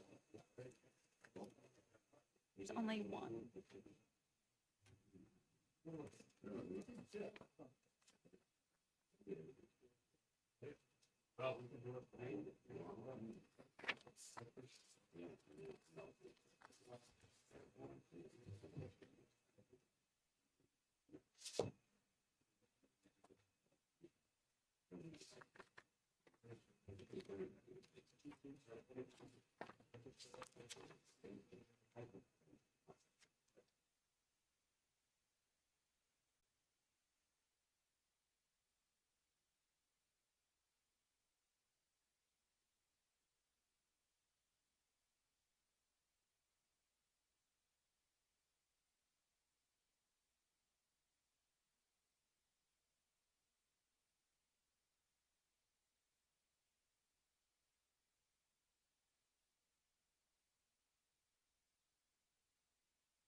As it is 1:30, we will commence our hearing on HB 647, and we'll start with a testimony from Representative Khan. Good afternoon, Mr. Chairman. Good afternoon, member of this committee. My name is Abul Khan. I represent Seabrook, Rockingham District 30. I'm here to introduce HB 647 FN relative to the fee for a newborn lifetime hunting and fishing license.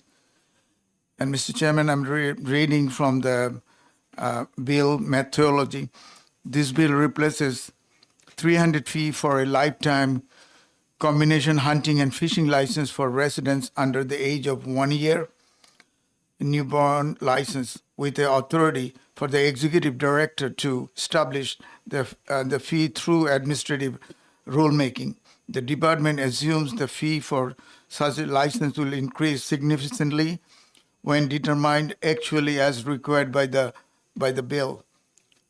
The department also assumed that such an increase will serve to reduce the number of such licenses sold annually. Ultimately, the department cannot estimate what impact the increased license fee will have on revenue, though the expectation is that bill will result in a net increase. For informational purpose, in 2023, the department sold 1,092 newborn licenses at $304.50 each, which includes the required habitat surcharge and agent fee, for a total of $332,514 in total. For comparison, a lifetime license for the residents 1 year to 16 year is $1,564,080. I can answer any question if any committee member have. Any questions for Representative Khan? Representative Harvey? Thank you, Mr. Chair. So I thought I was following and then I got confused. Happens a lot. So are you saying that the director will set the fees? There might be a different fee scheduled for a newborn that's 0 to 1, and then another fee for someone that's 1 to 16. Is that what you're saying?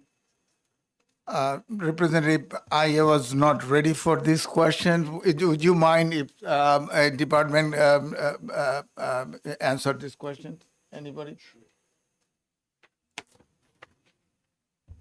So, yes, I'm sorry, I didn't do a card. I'll do a card for you.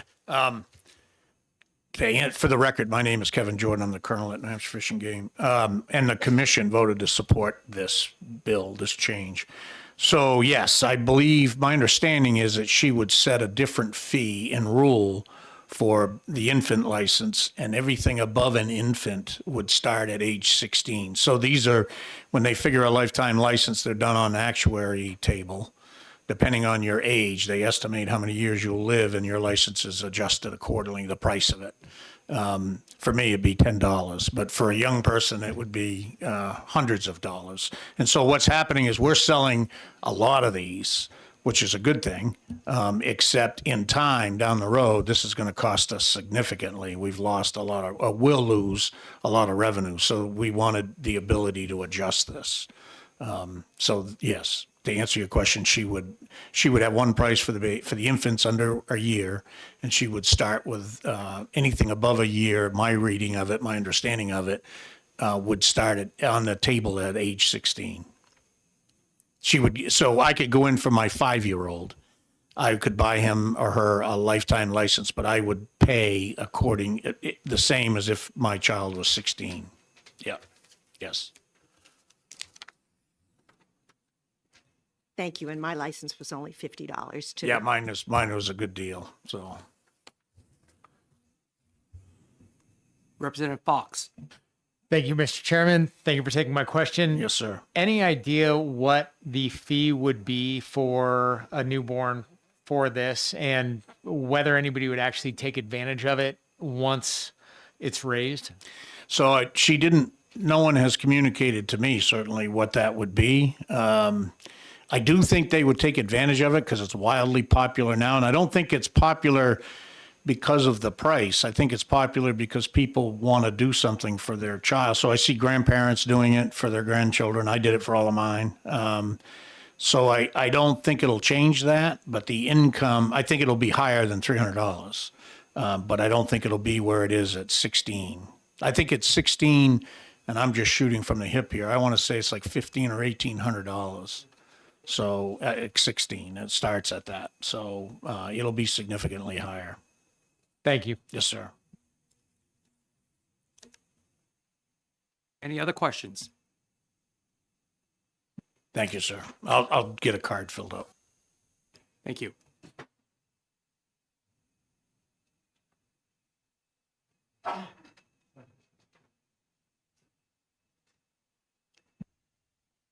Any other questions for Representative Khan?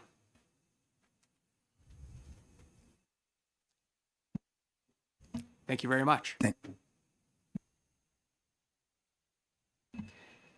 And with that, we'll close the hearing on HB 647. Well,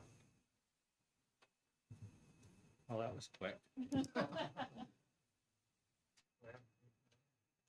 I just got back. Do we want to exec 61 or 647 that you just heard? Both? Which would you like to start with, Rep. Khan? 61, please. I will open the exec session on HB 61.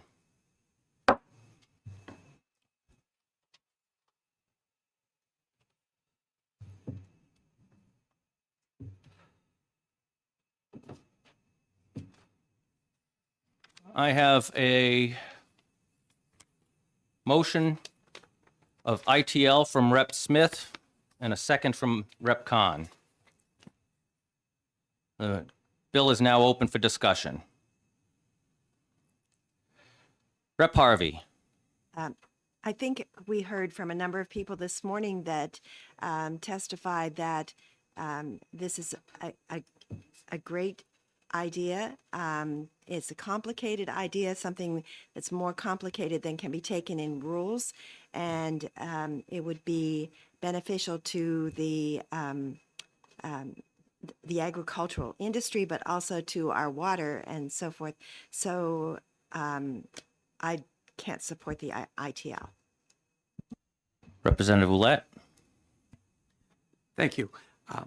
The testimony was very interesting, but the two problems I had with it was, first of all, and both, was there was nobody from Fish and Game or DES here to support it, give testimony, go against it.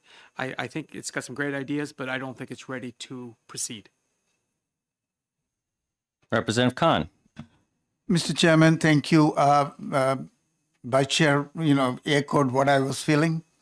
Also, at the same time, I'm not very big to put a commission top of, we already have a commission that who is working every day.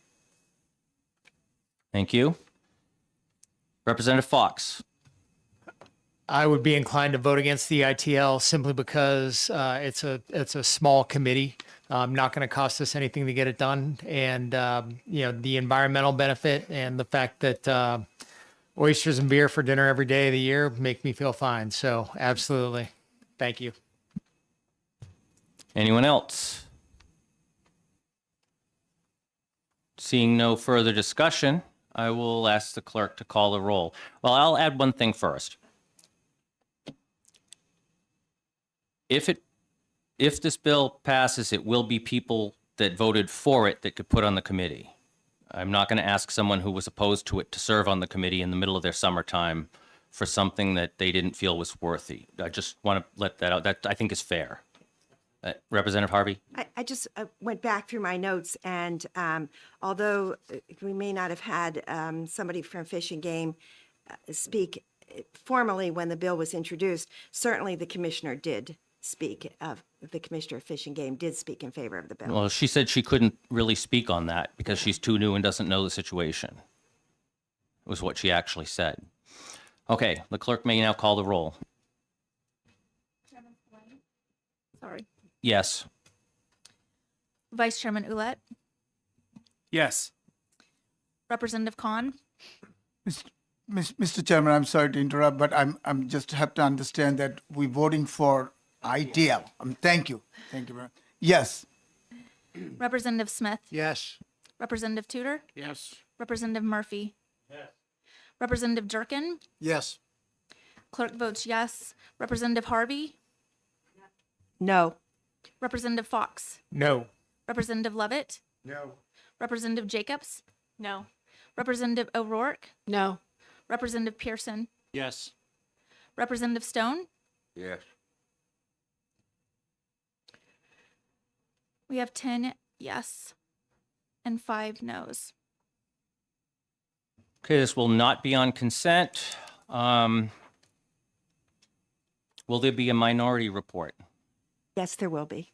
And that will you, Representative Harvey? By Thursday morning, I would appreciate that. They want me to ask for it by the end of the day, but we're gonna have a long day here, so I'm gonna say by tomorrow morning. Give you all night to write it. I'll stay up late. Okay. And the report for the majority will be Smith.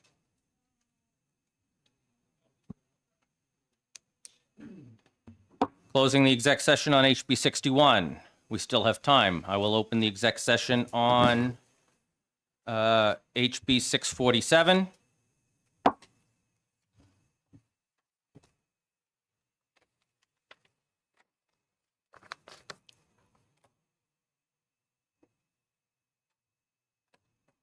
I have a motion of OTP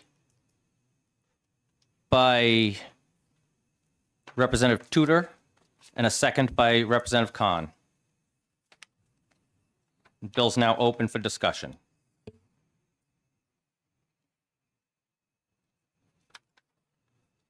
Does anybody have any discussion to put onto this one? Seeing none, I'll ask the clerk to call the roll. Chairman Spillane, Yes. Vice Chairman Ulett, Yes. Representative Khan, Yes. Representative Smith, Yes. Representative Tudor, Yes. Representative Murphy, Yes. Representative Durkin, Yes. Clerk votes yes. Representative Harvey, Yes. Representative Fox, Yes. Representative Levitt, Yes. Representative Jacobs, Yes. Representative O'Rourke, Yes. Representative Pearson, Yes. Representative Stone. Yes. It's 15 yeses. Any objection to consent? Seeing none, this will go on the consent calendar.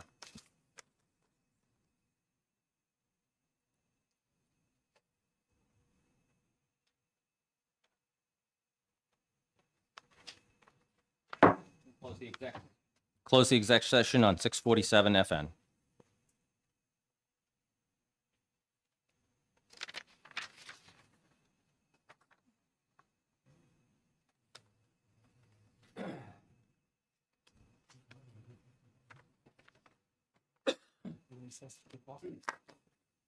Yeah, we've still got a long enough time. Let's just recess till 2 o'clock. We've got a 2 o'clock bill, so everybody please be back here by then, but feel free to go play in the yard.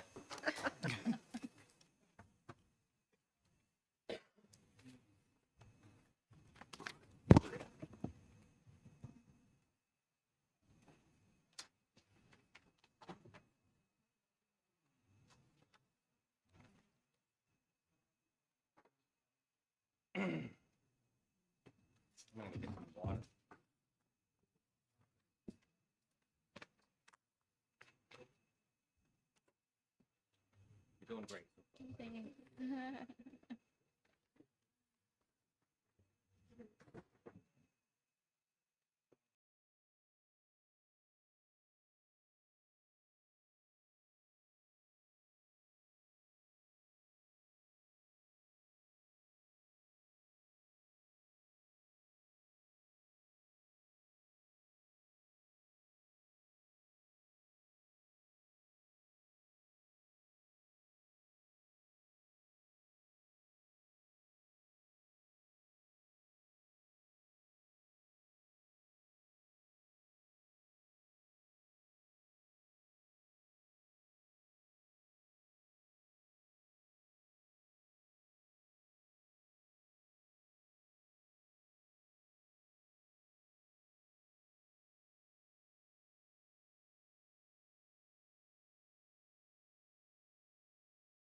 Members of the committee. This is a housekeeping bill requested by the department. They have revisited the levels of their fines on several areas, and they asked that we put in some legislation to allow them to change those, and so I did. We will have an amendment to this, but it was ruled non-germane. It's another housekeeping thing to be added to the one housekeeping bill, but because it wasn't the specific areas of fines and restitution, it was ruled that we had to have a public hearing on that amendment alone, so that'll be happening next week. But for the rest of the bill, we're here to hear it today. And so essentially, the bill increases the restitution for the illegal taking or possession of certain animals, and to make that restitution mandatory. It allows for an increased hunting license suspension for a third violation of a fish and game law or regulation, and it establishes a Class A misdemeanor penalty for a third offense violation of fish and game offenses that carry a license suspension penalty. I don't know about the rest of you, but I was kind of disconcerted when I saw that we had a repeated habitual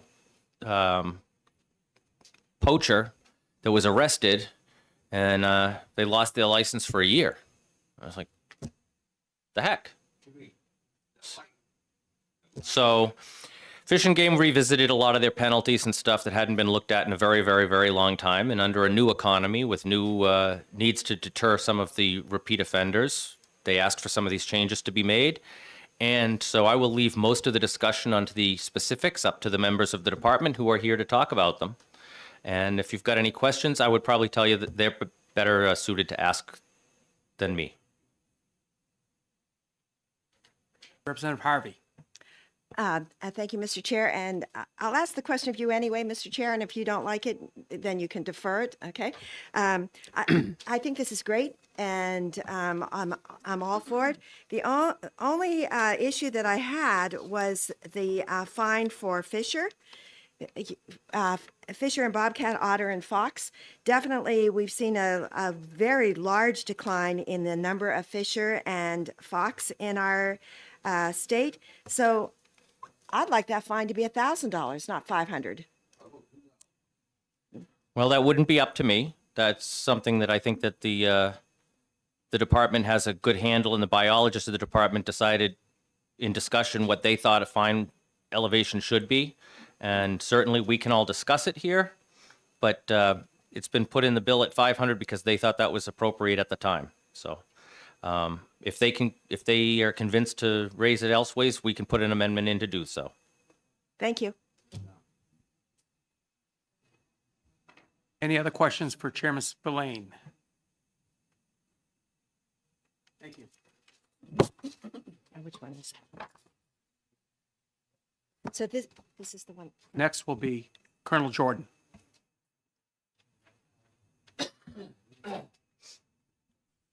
Good afternoon. Representative Durkin, could you close the door, please?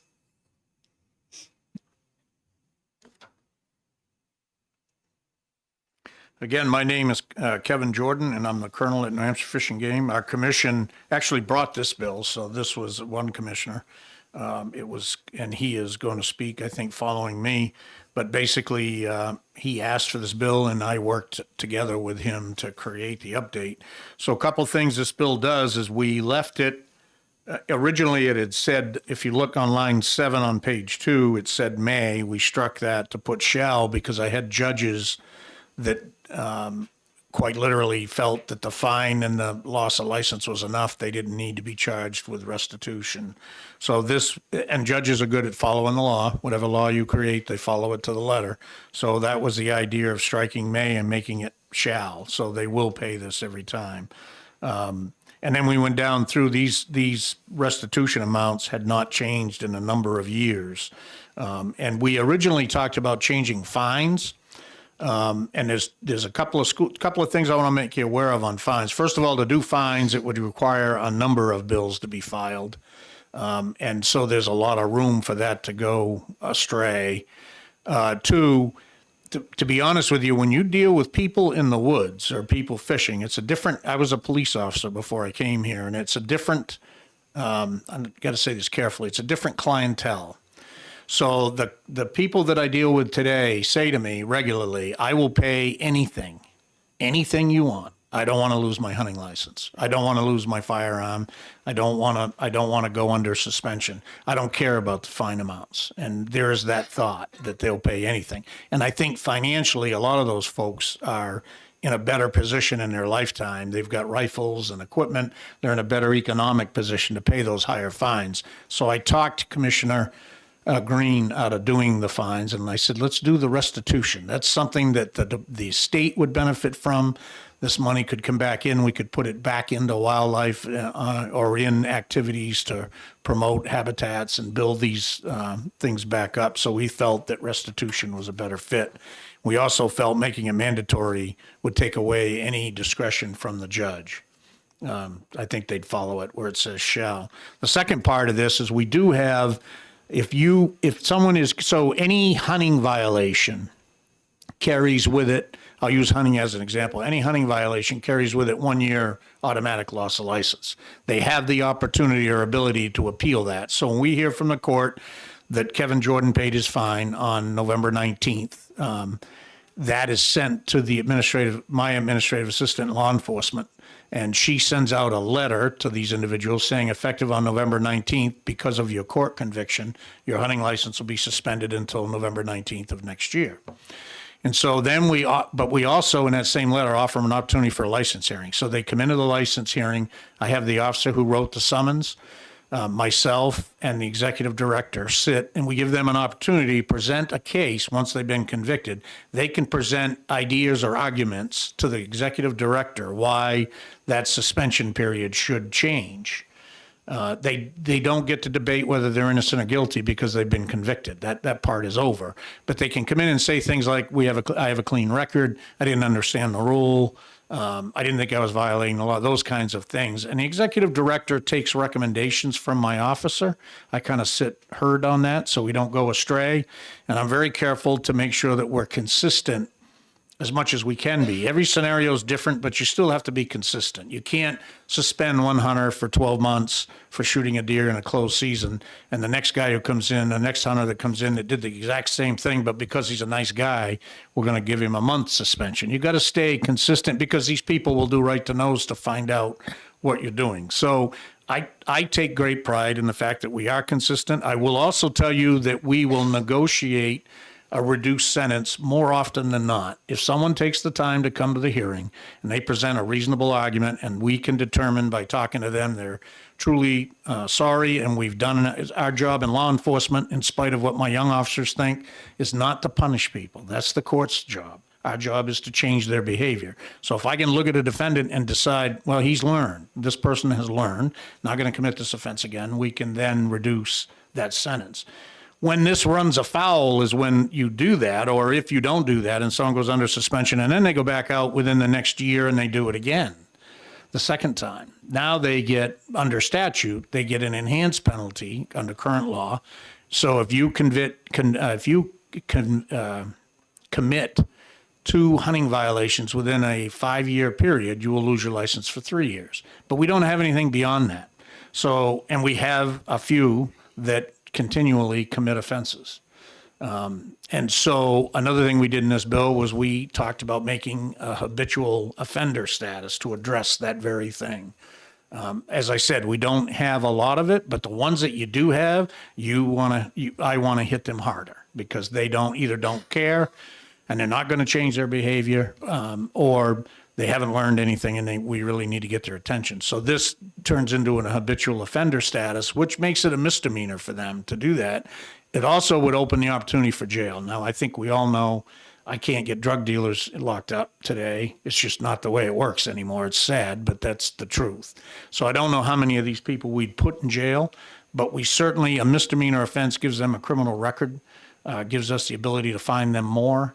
It brings it to a whole new level, and I'm hopeful that that would be a deterrent against future activities. So we don't have, as I said, the good news is we don't have a lot of that, but we do have some, and I want to have a tool to be able to address that. All of the hearing rights would still exist. They will always give them the opportunity to come in and have a hearing before the director. The attorney general wants us to do that, and we've always done that. So we would continue it in this, but there would be an enhanced penalty for that. That's all I have. Representative Khan. Thank you, Mr. Chairman, and thank you, Colonel Jordan, for Yes, taking sir. my question. Question number one, is it possible that Fish and Game Commission and Fish and Game Department both supporting this bill? Yes, and I apologize, I didn't say that. Yes, a commissioner actually brought it, but the commission voted unanimously to support it, and we worked together on it. Follow up? Follow up. Thank you, Mr. Chairman. Colonel Jordan, please tell us that the violations, that how big is the problem for your department to face the violation at the hunting violations, that we'd just like to know that if it is more in 2024 than 2023, if you give us a little history.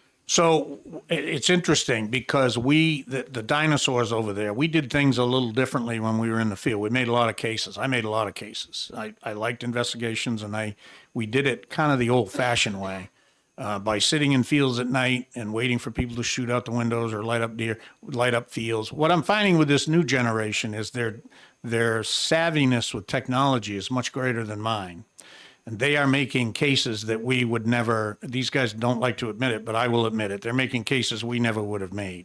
And they're doing it through cell phone technology. They're doing it with search warrants, searching cell phones, because the good thing about criminals today, they can't help themselves. They take pictures and they text their buddies and they post this stuff, and God bless them, that's how they get caught. And so I've got guys now trained, men and women, trained to go into cell phones after securing a search warrant and seizing those phones based on probable cause, to go into those cell phones, and we're making cases that are 3 and 4 years old. So this year we were up.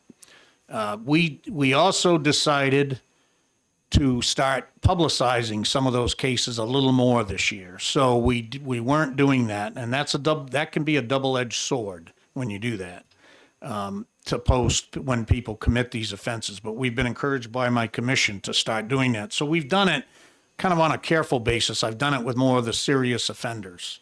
Because remember, people make mistakes. On occasion, it's a true mistake. And so I don't want to punish people and their reputation and cost them their job because they made a mistake. However, people that are hardcore poachers, and we have them, that are killing animals, I can think of a big case we made this year with a bunch of corrections officers that were lieutenants repeatedly shooting animals at night and doing things in the prison that we uncovered. And so they ended up losing their jobs. It was a huge case. That is a case that we did publicize, because I think that should be out there, that they didn't get a pass. They were handled severely because their damage to the wildlife was significant. So I'm not ready to say it's on the increase. I do think we're making more of them because I think I have a smarter field force, frankly. I think they're sharper at this than we were, and they're doing a better job. So they're hungry for it, and they're making a lot of cases. This will be a great tool for them to punish people, hold them accountable. So again, it's not our job to punish people. I think officers lose sight of that. It's our job to change the behavior. And if you can do that with a warning, that's the better way to do it. But if you can't, then you issue a summons, and we let the court punish them. Thank you. Representative Harvey. So let me ask the question that I asked the chairman, only I'll ask it Yes, ma'am. in your words. Yes. If we raised the amount for Fisher and Fox especially to 1,000 instead of 500, because those animals are on the decline in the state of New Hampshire, would that change behavior? I don't know that I could say it would change behavior. I think you could make an argument that they're because what we get into is arguing the value of animals, and everybody has a different opinion. I can find people that will tell you a wild turkey's worth twice what you're asking, or a deer is worth a lot more. as long as it doesn't derail the progress of the bill, I would like to get the bill through. I think it's important to get it through. I would not have any objection to that. I've not run it by my commission, but I would not have an objection to that. Their idea was to pick these amounts up to make them more modern. So that's my answer to that. Thank you. Thank you. Representative Durkin. Thank you, Mr. Chair, and thank you, Colonel, for Yes, taking my sir. question. I was looking through this amendment, some of your introductions here on the restitution on the second page there. Yes. Regarding the payment to the court, if they are guilty, contempt, such person shall not be negligible to purchase any license issued by the Fish and Game until all assets are paid in full. Yes. Would it be a good idea to maybe add, penalty to interest if they're not paid in a timely manner, or I don't think we can charge interest. I would be all in favor of that, but penalties? Well, the penalty is so what they would be, one thing this bill doesn't do, because it already exists in law, they would go into court default, because this would be a court order. So when you fail to pay a court order, or you fail to abide by a court order, you go into default and they charge a penalty. They charge that fee. So they would have to pay, I believe, $100 to motor vehicle, because they would lose their driver's license. They have to pay $50 to us on top of any and all court fines and restitution. So they get charged that through the court. I don't think we can do that, but the courts can. I will tell you another interesting thing coming out of the dark ages with our licensing and internet. For years, you could buy if you went under suspension in New Hampshire for hunting, you could go to Walmart. If they didn't know who you were, you could buy a hunting license, and our system allowed them to do it. It was ridiculous. I screamed for years that should change. In order to do that, we had to revamp our licensing system online. Kathy, through many meetings with Kathy Labani who you met this morning, we were able to do that. Just recently, that went online, and those poor girls in my office are taking call after call after call. People back in the 90s that went under suspension default and have been buying licenses right along, and now they can't. And so on January 1st, we were inundated with calls because people wanted to buy fishing licenses to go out and fish, and the system wouldn't let them do it anymore. So that was a good move. Kind of gave you an idea how many people were out there still doing it. So I think we've tightened that up too, which is a help. Any other questions for Colonel Jordan? Thank you very much. Thank you. I do. Colonel. Yes, ma'am, sir. I like your proposal here, 1,000 per animal, 1,000 for deer, bear, moose, up to 1,000. For wild rabbit, muskrat, and gray squirrel, $10 to $50. $50 isn't enough. It should be 100. Also with the wild turkey, at 500. It's not like we got 100,000 wild turkey in the state. It should be 1,000 on turkey. And fisher, bobcat, and otter and fox, 1,000. And beaver and mink, that's 1,000. You're not going. Anybody can pay the 50 or 200. But you start the 1,000 mark, they're gonna think twice before doing it again.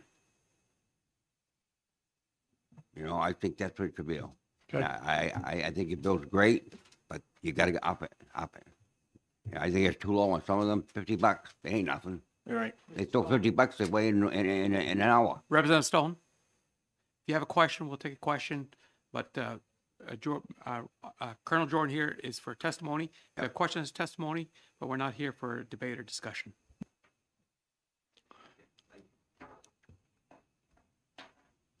Good. Thank you, sir. Any other questions? Thank you. Thank you. Colonel Jordan. Our next testimony will come from Commissioner Ray Crapo. Green, I'm sorry, I read it wrong. I apologize, Commissioner. I'm Commissioner Ray Green. I am the Commissioner of Hillsborough County. I'm also Chairman of the Fish and Game and Marine Resources Committee. I was the one who brought this forward. I am the one who was responsible for this, and I'll keep it very brief. This came about because of one day there was a news article in a paper in Milford about a family that had gone out and was caught for poaching deer. And this was their numerous times of poaching the deer. And I received, over a period of 3 days of that newspaper article, 148 phone calls from constituents saying, something has to be done about this. Out of those phone calls that came, I think I received 6 phone calls from their own family members. Out of the 148 phone calls, from the people that I spoke to, at least 100 had said, it's time for jail for these people. I went to Fish and Game, obviously as a commissioner, and I says, it's time we have to relook at the poaching. As you can see on the fines that used to be there, I believe my comment to the colonel was, the poaching fines are like going to Wendy's and looking at their dollar menu. Wasn't looking to say come down hard on somebody. The reason of doing this was we were trying to do it as a deterrent against poaching. We understand there are people that will make a mistake. So it wasn't a matter of the first time somebody ran into a poaching situation that they're going off to jail. We were going after the repeat offenders that are constantly out there poaching animals regardless of what happens. When it came down to the fines, our poaching was beginning to look kind of like on the couple of years back on the snowmobile fine. Get $25 fine. People were looking to get it to say they got a trophy of a $25 fine. When I first went to the colonel, my fines that I had recommended are a lot higher than what, like you, Representative Harvey, is saying. The problem that we had with that, which I understand, is if we came in with the fines, especially matching some states out west, we felt that it had hurt the bill, is what we thought. We wanted a bill that came in here that was clean, a bill that was understandable. This bill was based kind of on the understanding, if you think of the DWI law in the state. If you go out and do it 3 times in a row, you become an habitual offender. You do it again, you're going to jail. Originally, Fish and Game could only do penalties up until, I believe it was 4 years. Driver's license is 7. You know, the state can go back 7 years on your driver's license. Why can't Fish and Game go back 7 years on game violations? So that's why the 7 years came in there. I personally went out and spoke to judges on this, on where the language in there has been changed to, instead of a judge may, to where the judge shall.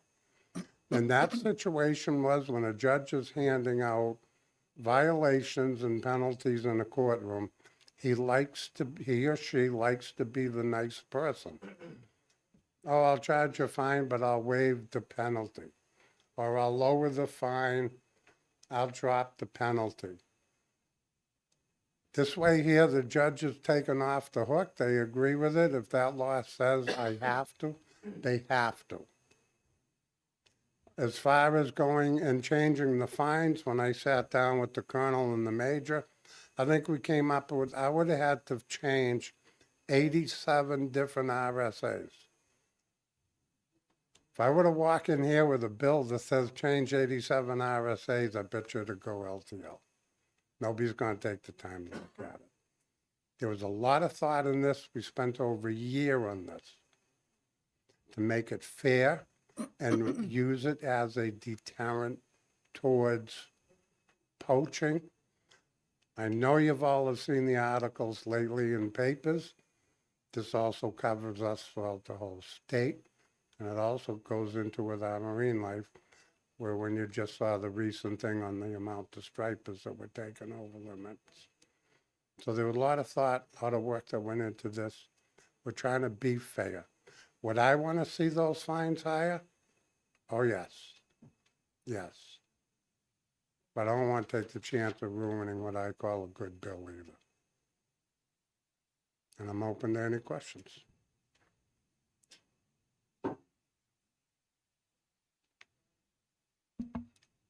No questions for our commissioner? Thank you very much. Thank you for very your much. time.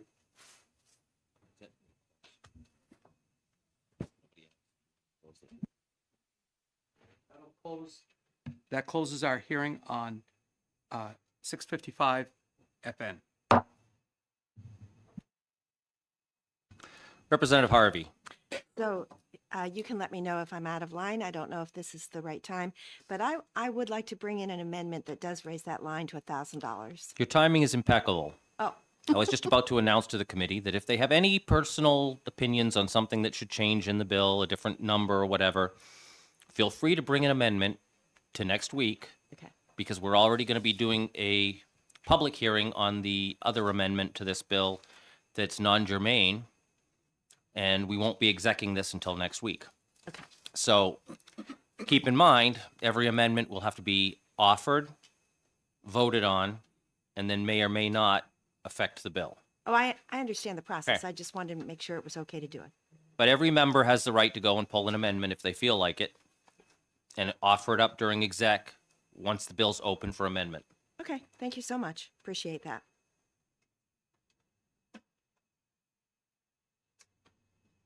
And we have about a 5-minute break. Oh, no, 20 minutes. Sorry, I set that one 45 minutes. Thought it might take longer. You never know. I thought there'd be a lot of people objecting to the fine increases. You never know. That was the hardest thing, was to set time limits.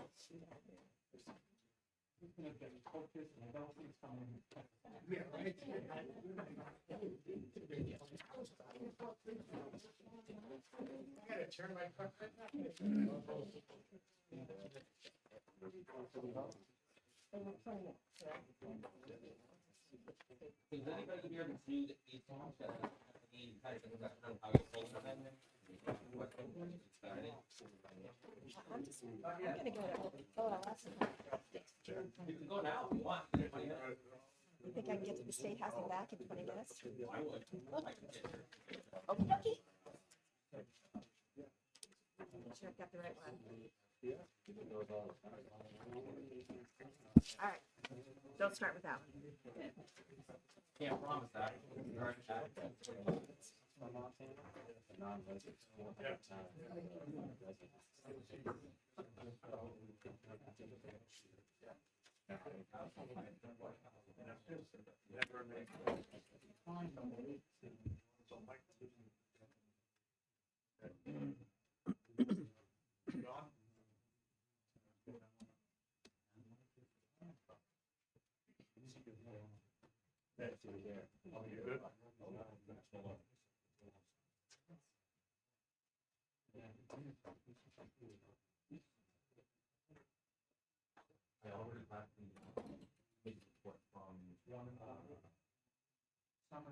Smith.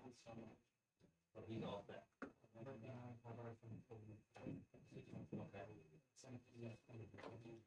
Yeah, I already sent my Smith over to Jamie and sent it to my so Sarah and then a lot of committees don't get clerk. I'll pay for it. I sent you.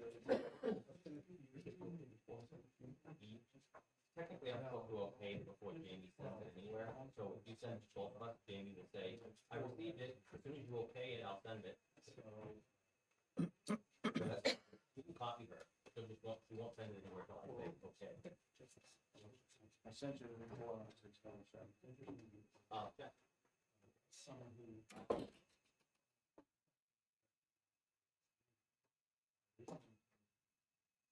Look at that.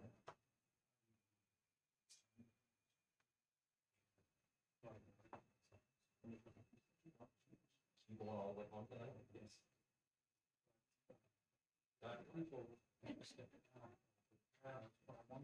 What is going to be fine in the morning? I'll sit down here. Money, won't sleep. Tomorrow we'll go home and get on bed. Stay tomorrow night. Well, I'm not. I can take my time going. Paul, I do not see that email. You sent it to james@jamespillane.org? No, I sent it to Oh, the Gmail one, all right. That's my backup.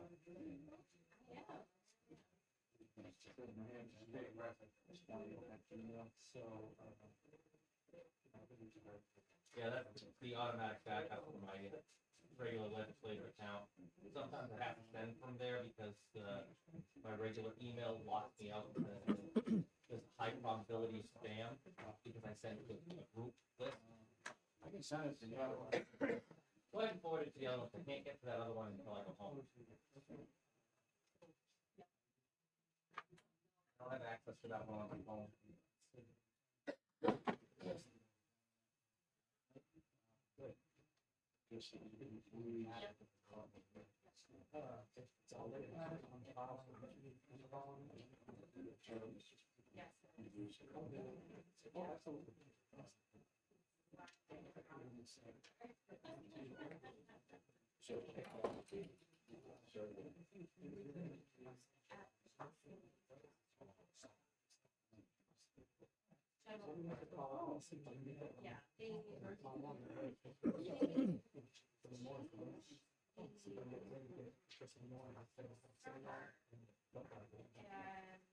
It's headed to the electronic.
to the Fish and Game Committee. This is the committee that decides laws that might deal with hunting and fishing and ocean life situations here in New Hampshire. So if there's an idea that you all have that you think something needs to change, it would end up as a bill coming to this committee after you have a legislator sponsor it for you. And if there's any questions from the Girl Scouts, we'll take a few of those before we start the bill. I'll let you speak next.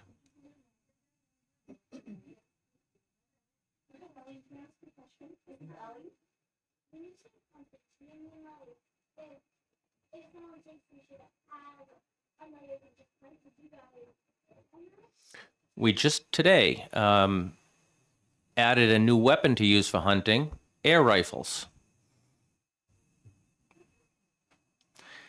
Representative Ouellette. I have a quick question for our Girl Scout friends. Did you bring any cookies? I have some money. I would like to buy some cookies.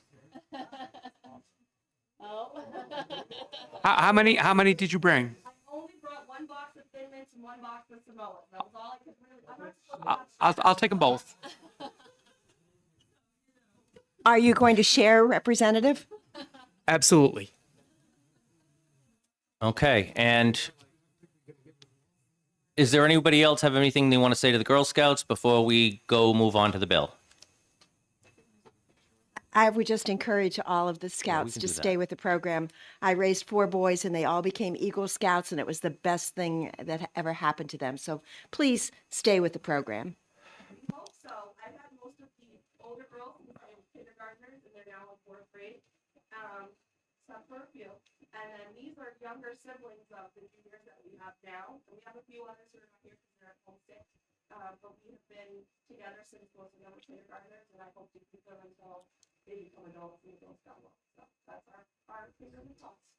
So. If you have the means and the desire to take a photo here in the room with us, you could get here in the middle and we'll stand up back here so we're not blocked by you, and then you could take a picture. I hope you all don't mind the delay of the bill.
I am opening the hearing on HB 579, and I am recognizing the prime sponsor, Representative Burnham.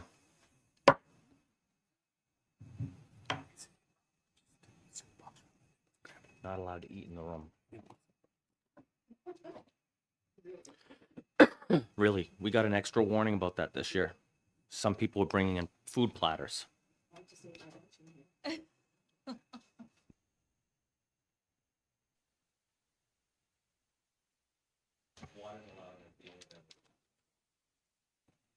Thank you, Representative. Thank you, Mr. Chairman and committee members. I am Representative Claudine Burnham, representing Stratford District 2. I'm introducing HB 579, requiring applicants for a Fish and Game Guides license to take and pass a standardized test provided by the Fish and Game Department before receiving their license. For a person to become a licensed hunting or fishing guide, they must apply and take a written and oral scenario test. The applicant must pass the written test with a 70% or better. This portion of the exam is provided by a Fish and Game officer. The applicant is provided with a list of various books and materials of which to study from, some of which do not pertain to the test or requirements to become a guide. The oral part of the exam is provided by a guide who is in the business of being a guide and not a Fish and Game officer. This portion of the exam is provided as an oral scenario. No written format is provided. Even though there may be several answers to this oral scenario, the correct answer is determined by the guide. An applicant may score 100% on the written exam, but if they do not pass the 1 or 2 oral scenarios, the applicant fails to receive a license. This bill will ensure that both the written and oral exams are provided by Fish and Game officers. After learning from my constituents that Fish and Game officers are not licensed as guides, nor are they required to take the oral scenario portion of this examination process, I then requested amendment number 25-0745, which you should have in front of you, which changes section B to read the following. Any required written or oral examinations to become a guide shall be administered only by a Fish and Game officer. This language just clarifies that the guide's test is authorized and conducted by Fish and Game officers only. Since this licensing is the responsibility of Fish and Game, this is who the testing should be administered by. After all, when I want to get my driver's license, I can take an exam provided by the Department of Motor Vehicles, not by the American Automobile Association. Please consider passing HB 579 with the amendment and provide our future guides a better standardized exam with which they can prepare for and receive a consistent method of testing. Thank you. Thank you, Representative. Are there any questions? Representative Ouellette. Looking at the bill and under Part B, that test should be administered by a Fish and Game officer. Why is there no fiscal note? Because it's going to take our Fish and Game officers time and there's a cost to it. That's a good question, but the Fish and Game officers are already administering the written exam. So why not just do the oral portion at the same time? Representative Harvey. So my question pertains to Section C. All questions and answers shall be made available in a study guide for examiners to review and study once an application is submitted. Are you suggesting that the exact questions and answers that are going to be on the test be in that study guide? No, I'm not suggesting that, but there should be questions that pertain to the exam. When you're given a list of 20 or so books to read, and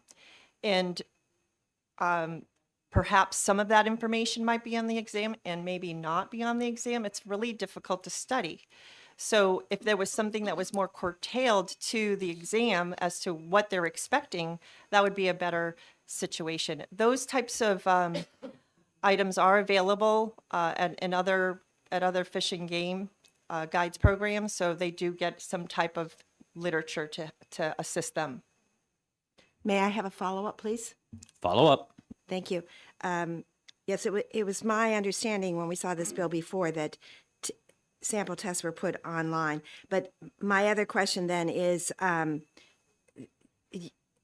the same section, are you suggesting that those questions and answers should not be changed on a regular basis, that are used as a guide to review and study?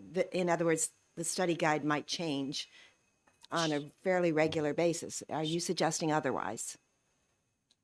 Like any test, they are typically changed because, if they're applying several times. So I'm not suggesting they have to be the same exact questions, but it should, just think of a long time ago when you got your driver's license. We got a book full of different scenarios and questions.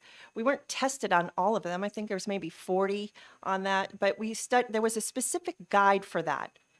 Should we know all of it? Perhaps that would be helpful when we're driving, but that doesn't mean all of that is on the actual exam. We're just looking for a standardized approach, so it's not one method for one individual and a different type of method for someone else. Representative Pearson. Thank you.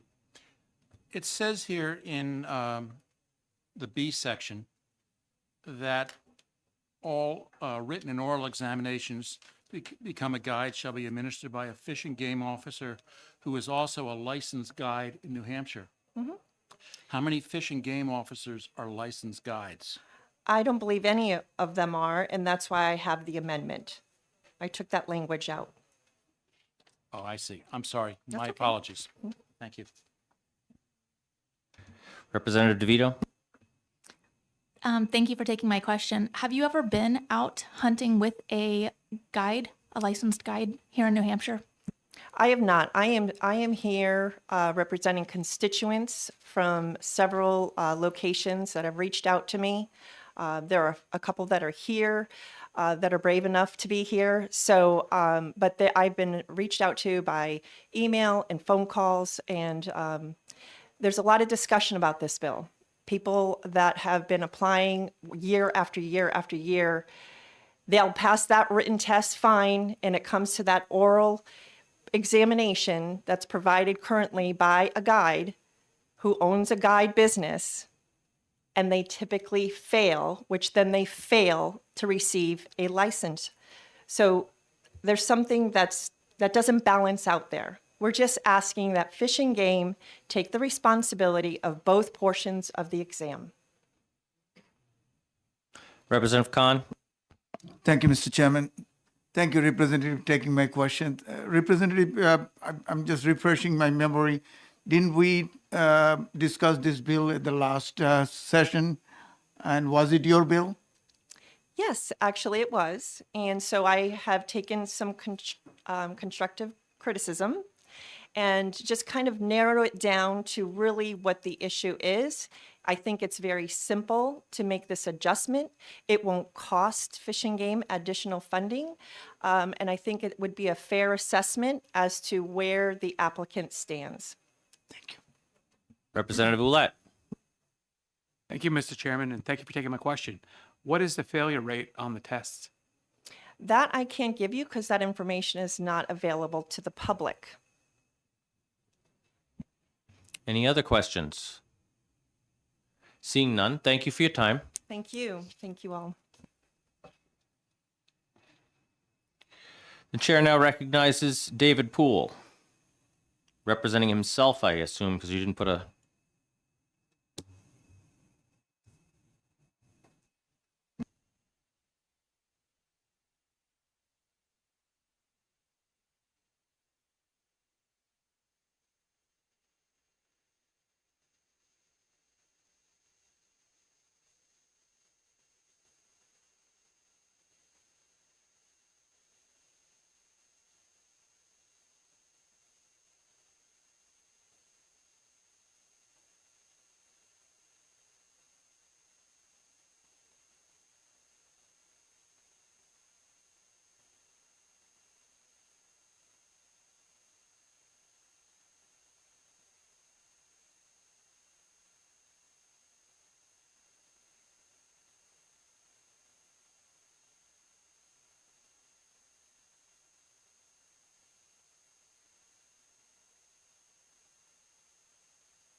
Thank you, sir. Any questions? Representative Harvey had her hand up first, no surprise. So, we heard testimony from the previous speakers that on the oral exams, and that maybe that could be on practicums, that there could possibly be two answers to a situation. How do you deal with that? Like, is one righter than the other? Who scores these?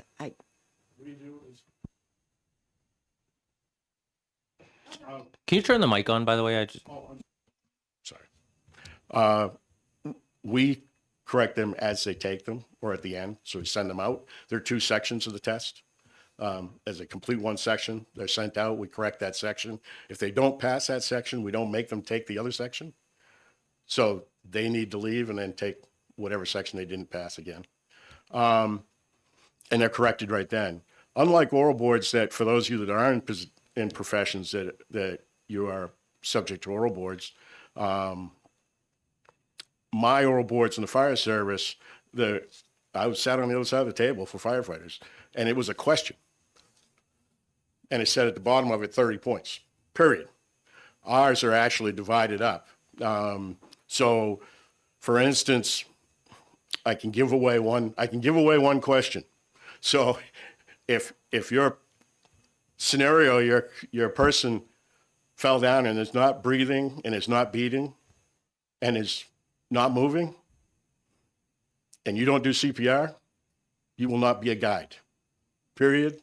It's the end of the day. So if that is a cause for somebody to be concerned, then I have been wrong for a long time. But there are points. So for instance, if I didn't as an EMT put on my gloves, I failed, no matter how well I did CPR. That's not necessarily the case here because we're in the woods. We know people don't adhere to those same standards that we adhere to. So, although they should, because we shouldn't share bodily fluids, but that's another thing. So those are issues that are graded, and to say that they are individual, that we give a test to an individual and a different test to the next individual is not correct. I am not in a position to divulge the contents of the test, but I can tell you that those tests are written, they are formulated, and they are used. There are multiple tests. So there may be different tests given that day, but they are not ones. Dave Poole didn't sit down and make up a test for candidate A and then with different answers and candidate B for different answers. That does not happen. Follow up? Follow up. So, and I understand you said, electrician's license, there's going to be electricians on the board and firefighters and so forth. So the amendment would take that restriction away. So they would be fish and game officers, but they would not be fish and game officers that are also guides. Do you feel, in your experience, that fish and game officers, since they're not licensed as guides, are capable of judging the oral part of the test? Do they have the knowledge that they would need in order to make a intelligent decision? I think they do. I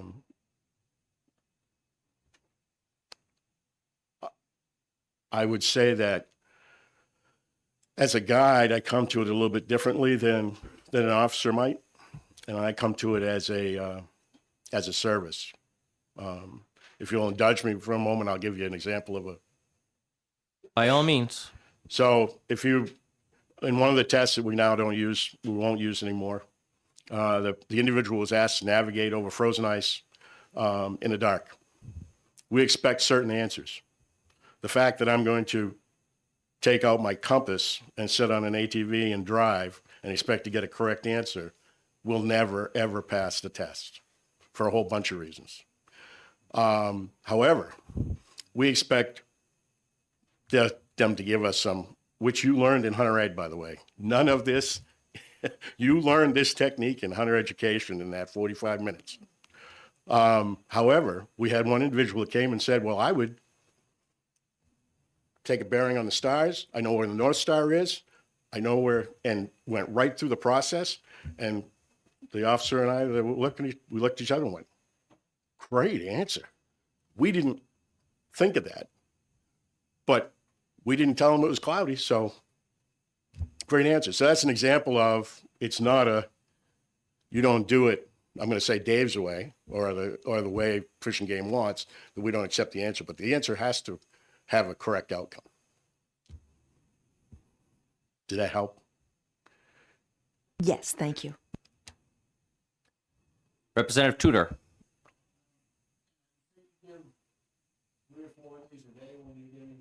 That's correct. Follow up.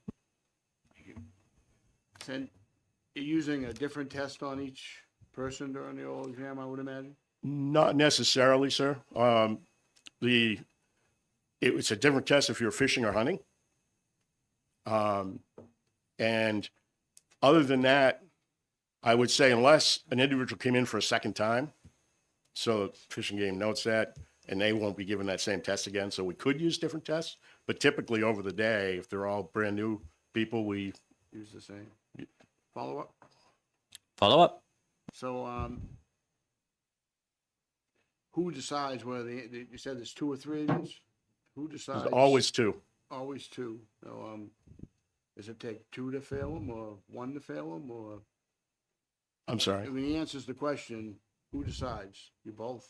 One says he's good, one says he's bad. The way it's done is currently is so you get 5 points for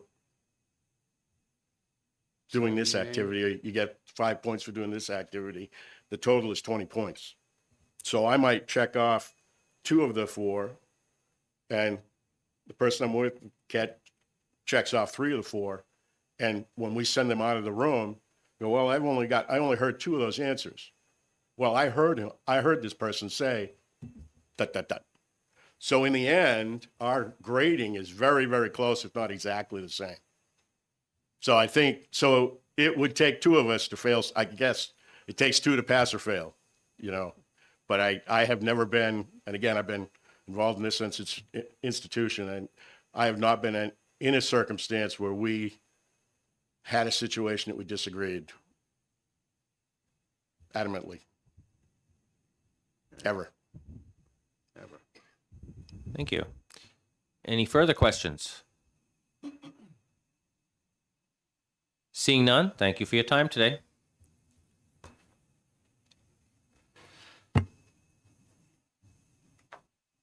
Chair now recognizes Ken Dion, New Hampshire Guides Association. Good afternoon, ladies and gentlemen. So on behalf of the Guides Association, we are opposed to this bill. I'd like to say that, so I was also a licensed guide in Alaska. And I remember telling the guys out there, New Hampshire's a small state. When you're in Alaska, it's big and vast, and people think this is the real deal. Well, you come to New Hampshire, and you get in the middle of our mountain range, or whether you're in the middle of the Alaska range, it's all relevant. It's relevant. You're in the wilderness, and so training is essential. Now we have the New Hampshire Outdoor Learning Center that does a guide school program. Many of the guys that take the test have gone through that program. They do pretty well. Does everybody pass the first time? Of course not. Most people do come back and retest and do pass. Is that, the gentleman sitting on the board on doing the oral exam, now I've never been there myself. But they are not there to fail anybody. They just want the individuals to be the very best they can be. They take great pride in the test. They take great pride in the state of New Hampshire.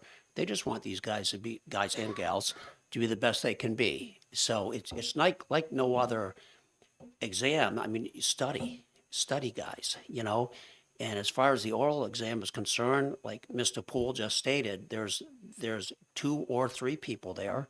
They're working on a grading system. They're comparing. So it's not set up to make somebody fail. So I just like the board to understand that we really take great pride in this, and we take great pride in the guides that we have here in the state of New Hampshire.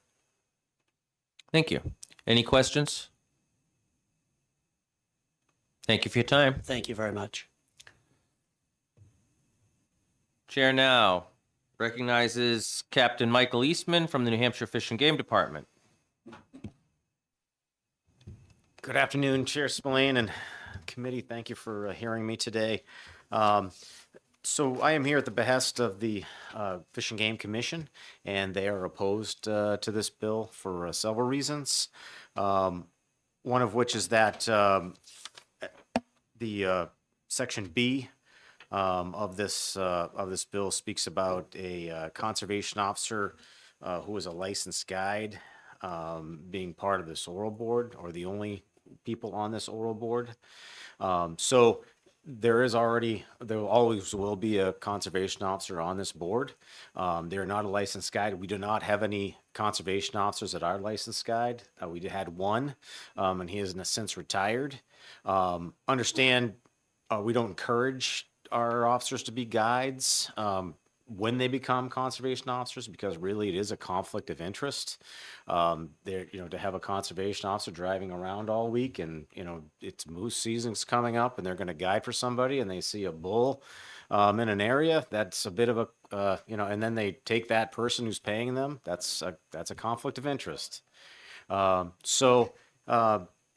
Really that's one section. And also after the fact, if we were to, we try to have the same officers on there, but certainly days off conflict and vacations and such. So having other officers be able to go in and do that, essentially that same role. But we at full contingent have 48 officers, and we would have to certify all 48 officers for being guides. And as Representative Olet pointed out, that would be a financial burden on the department as well, because when you ask an employee to do something in and above what they are doing, you have to pay for that. And right now there's a lawsuit going on in the state for in-band, where if you hold a certification, so if I hold a certification because I'm on the dive team, I get to have a higher pay grade because I hold that certification. So now you are also paying for them to be certified, but also paying for that increase in their pay because you have now certified them. So, and anything else that we do, though it's wilderness first responder, dive training, whatever the case may be, the department takes on that cost. So really, that's a burden on the department. The other portion of the bill C I'll speak to is that, and from the previous years that the similar bill has been introduced, there was some, actually this committee suggested that we give examples of what a test looks like. And now an older test is actually online so that it can be reviewed, and anyone that's applying can actually go on there and have a kind of an idea what that looks like. Now, asking us to take tests that we're currently giving and putting on there with the answers, I think that's unreasonable. As was previously testified, there are guide schools. There's one in this state, there's one in Maine, and that is certainly another avenue, as well as the other avenues for, or the suggestions that we give for being able to review before they take that test. So really, this would be a burden. We have folks that come in and pass this test all the time. Certainly there are folks that come in and don't pass, and some of them don't pass every time that they kind of come in and take the test. So, and as far as if the question is what's the percentage? Sometimes we have people that come in, we have 5 people, maybe one of those pass. maybe the next time around, all 5 of them pass. It's really hit or miss, but certainly it's a passable test, and we do make every reasonable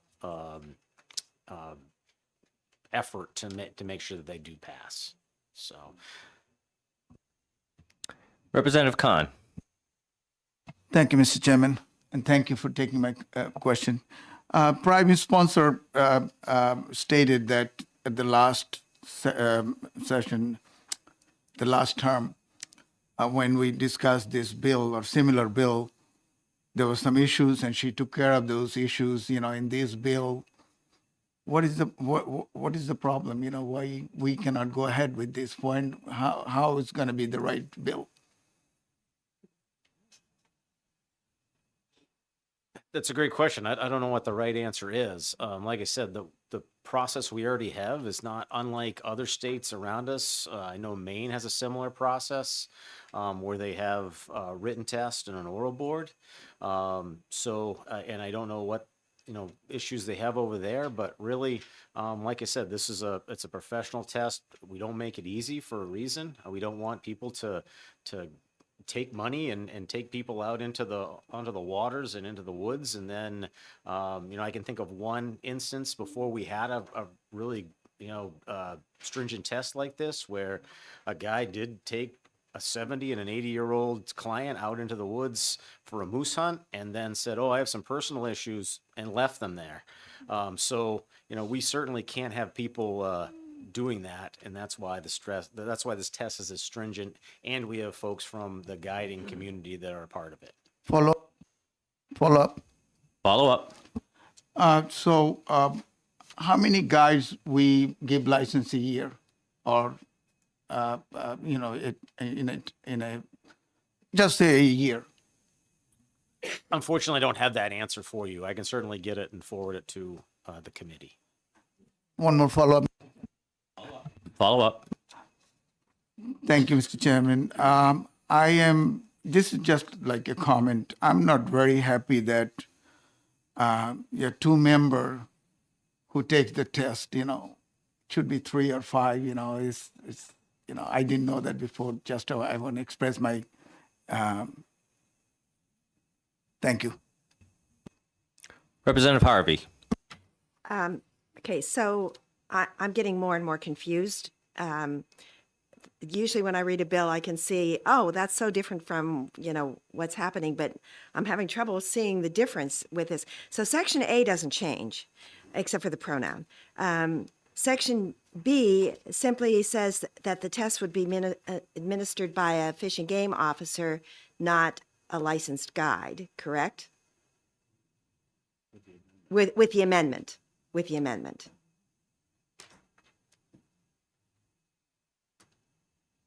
I apologize. I don't believe I have the amendment. I believe I have the introduced bill. Okay. Follow up?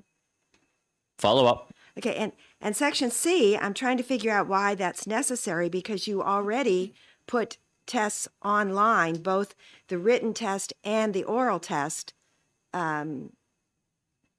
for people to look at as possible examples. I understand that that's going to change periodically. You're not going to give that exact test to a person. You're going to change it, but you already do that. So I'm just trying to figure out why C is necessary, I guess. Certainly, I would say that C is not necessary. We are already providing that. We provide periodicals that they can review, and we would, certainly ask them that they are having issues with that, that they would, follow up with the schools that are out there. I will also say that there is a bill in the Senate right now that is it's an apprentice guides bill, which also, and that's actually did not come from Fish and Game, came from the Guides Association, which is actually would help on this circumstance. If somebody did have an issue with taking the test, they could become an apprentice, and a mentor guide could help them to pass that test and to become better knowledgeable to do so. Thank you. Representative DeVito. Thank you, Captain, for taking my question. Regarding the 48 officers that you guys have out in the field, is it correct that you are down 6 right now? So you are currently don't have enough field officers. So to pull someone away, it would be even more strenuous on you guys. That is correct. Currently, we're about 13% down as far as vacancies, so that is about 5 or 6, and 21% down when you add the injuries that we have, or folks that are out of the field due to injuries. So, yes, now certainly the amendment speaks to only fish and game officers, but once again, if you have 5 fish and game officers, you're now taking them out of the fields to administer this test. So. Representative Lovett. Thank you, Mr. Chair. How many guides are there today, licensed guides in the Granite State? Once again, I'm not sure of that answer. I don't know the total number of guides or how many licenses we sell for it. Certainly, I know of some guides that, because you don't have to be a guide necessarily, but if you purchase your license, or if you don't purchase a license for up to 5 years, you can then purchase another one so that you don't have to continue to take the test. So there are some folks out there that are just retaining their license but not actual guides. I don't have the exact number. I apologize. We do. This is from your website. Okay, On the great. guide's website. On the guide's website. At the bottom is where it's sold. 100% sure this is accurate, but I could certainly confirm when I get back. But 15 hunting and 80 fishing. 15 hunting and 80 fishing.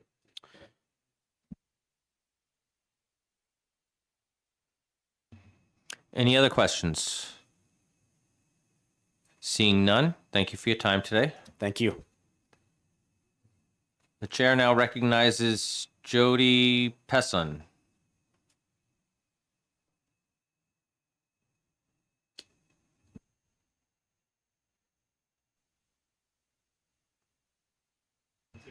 Could you spell your last name, please? Okay, thank you. About that, okay. Yeah, so I guess I wanted to start out with just saying maybe a little bit, I don't know if you guys had the information that we have to get certified for first aid. I didn't know if you were aware of that, so we have to go to classes for first aid and CPR. We have to get a commercial boater's license from Marine Patrol to be able to operate the boat, be licensed for commercial to be able to take people out fishing. And I just wanted to say that I am for this bill. I think that it's just, what am I trying to say here? I wanted to stay short. I'm losing my train of thought. I'm not a good speaker. Yeah, so we're not looking for it to be any easier. I think that's the I keep hearing that about making tests easier or anything. I don't think we need to make them any easier. Massachusetts tells me, come on down, be a guide. I don't agree with that. I think you really should have a licensing thing. So I guess I'll just leave you with a couple things. The new director comes from Washington State. They have a nice setup there if you want to go on their website and see how they do guide licensings. They go through and have to have you all those certifications that I just talked about, and you have to have insurance. And there is no testing, but you have to have insurance and everything else. As far as the testing, again, I just want to repeat that we're not looking for it to get any easier. I just feel like the Fish and Game officers are the best of the best. They're the best in search and rescue. They're best in all rules and laws to do with fishing game and to do with anything of, being a woodsman or whatever. They're the best of the best. So I don't see why it has to go to an outside agency, outside entity the Guide Association to do the oral testing. They're already taking offices off for the day to do the paper test. I don't see it a big jump to take them off for a day once a month, not even once a month. It's only, what is it, twice a year, I think. The testing is twice a year. It's nothing to take them off for 5 hours to do, not even 5 hours, who knows, for the oral exam. It's, you're not putting a burden on those offices at all. I don't see it at twice a year. And that's about it. That's all I want to say. Thanks for your time. Thank you. I guess no questions. Chair recognizes Representative Potenza.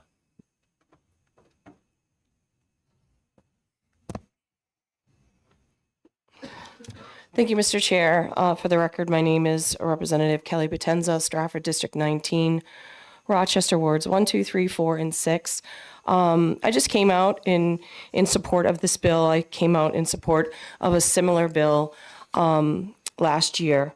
And in anything that we do, with any testing and all of that, we expect this from, if you're, I'm a college graduate, if you go to college, if you're in high school, middle school, you don't give someone, basically say, okay, we're going to have a test on Friday. Make sure you learn the materials, but we're not going to provide you with any of those materials that tell you where you can find the answers. It's pure insanity. And that's what it is right now. Giving someone that's going to be taking a test and they want to become a guide or whatever, we're making it harder for them. You can't just give a list of 20 books or periodicals and say, okay, read through all these and here you go. There should be a study guide. I'm not giving the answers because we don't do that. But on every single test that people are taking, from standardized tests to the Bar Association, to the SATs, to the PSATs, there's all samples of what the questions could be, and you basically are giving you materials where you can find answers to those questions.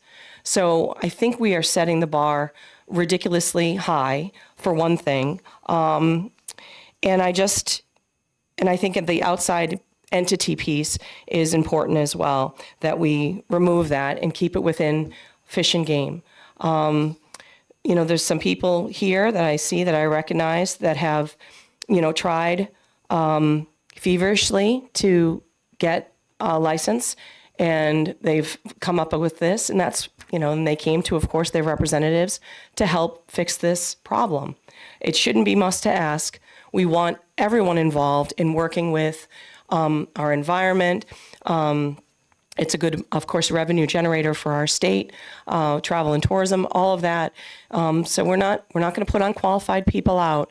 But I did look last year at other states, and we are really beyond ridiculously stringent in this, in a control factor. And I'm hoping that you all see the amendment, which is good, and that we can make these changes, which are very minimal, to give more opportunities to people. Thank you. Any questions? Representative Harvey. Thank you, Mr. Chair. I'm trying to figure out how to word this as a question. I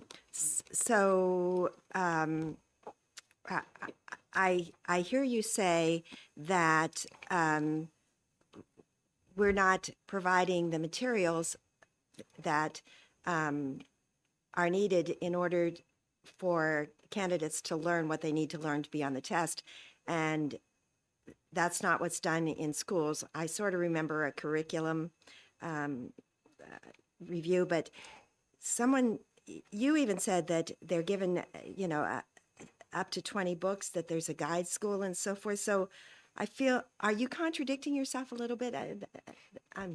It's not a nice way for me to ask that question. No, I'm What not would you get contradicting about? myself. Maybe I wasn't clear. So if you're giving like books that aren't specifically what the test is, like random books that you should learn or read just to learn about it, that could have multitudes of different subjects, which you have no idea where the test is going to be focused on. You've got to give someone without giving them the answers. Hey, this is what we're going to be focused on. Learn these subject areas. You can't find any of that. You also can't even find a phone number about this to get more information on the Fish and Game website. It's very scarce. Any other questions? Representative Lovett. Thank you. When you take a test to get your boater's driver's license, you go online and you can't go to chapter 2 until you finish, you complete chapter 1. You just keep testing on until you finish, and then you're able to take the test. It's one of the things that I think about when we're sort of talking about the number of books and who's administering the test, and I know that's probably certainly an FN component to this question, but I guess the question is, would that be a standard that you would like to see? A test to take your guide's license where you have to just, does that exist in another state? I know that there's practice tests that exist in other states. So you know what the content is going to be, which, not giving you the answers, but the practice test is great. I mean, I've done tons of those, so you can know where you're at. The beautiful part about like a practice test, if you're failing it, or a study guide, which has a practice test attached to it, is let's say you fail it, it then tells you need to go back to this periodical and this periodical and this periodical, this book or this chapter in review, because that's where the answers are. So we're not doing any of that. So yes, I think, and I don't think it would cost a lot of money to do this. I think it's just a little bit about being better organized and having more information out there for the public. There's not really much information or where to go for this. Twice a year, it's very controlled. This bill's not asking for that to be opened up. It's not asking for there to be more time, more testing, or any of that. That would put a burden on Fish and Game. This shouldn't put a burden on it. Let's keep the expertise inside. Let's keep it with the Fish and Game officers. Let's button it up. Let's make it easier in the sense for people to be able to study and know what they're going to be tested on, and to hopefully that they can and get where they want to be, for whether it's fishing or hunting or whatever it may be. Thank you. Any other questions? Seeing none, thank you for your time. Is there anyone who wants to speak who hasn't?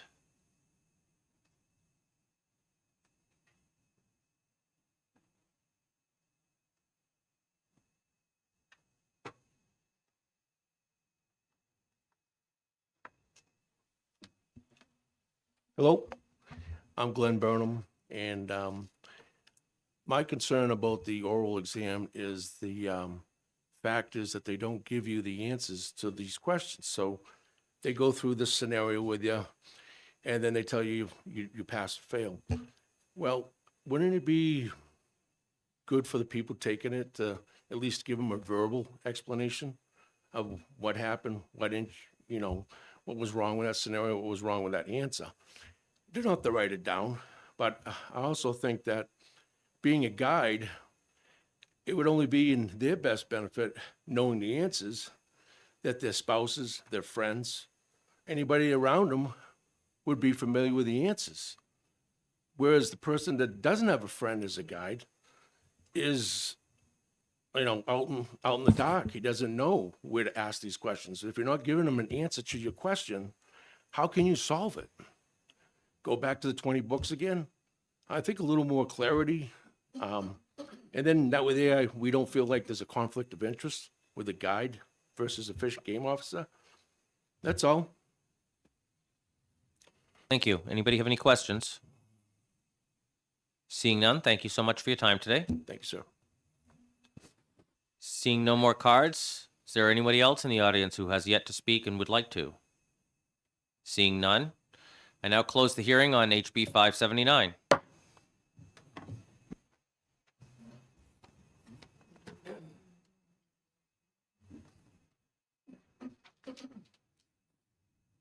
Members of the committee, the only bill that we could possibly exec today because of the need to wait for the amendment hearing is 579. Does anybody feel prepared to exec that today, or do you want to wait? I would prefer to wait.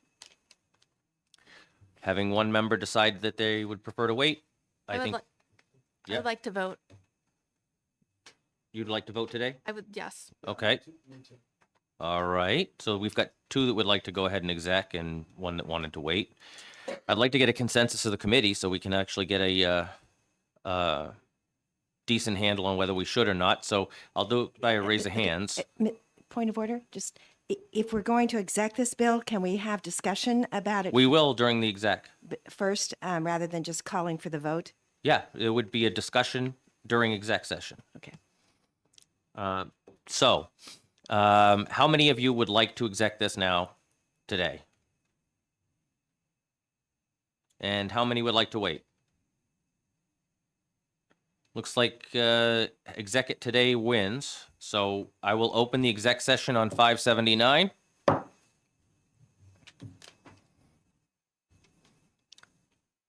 And I will take a motion from Representative Smith.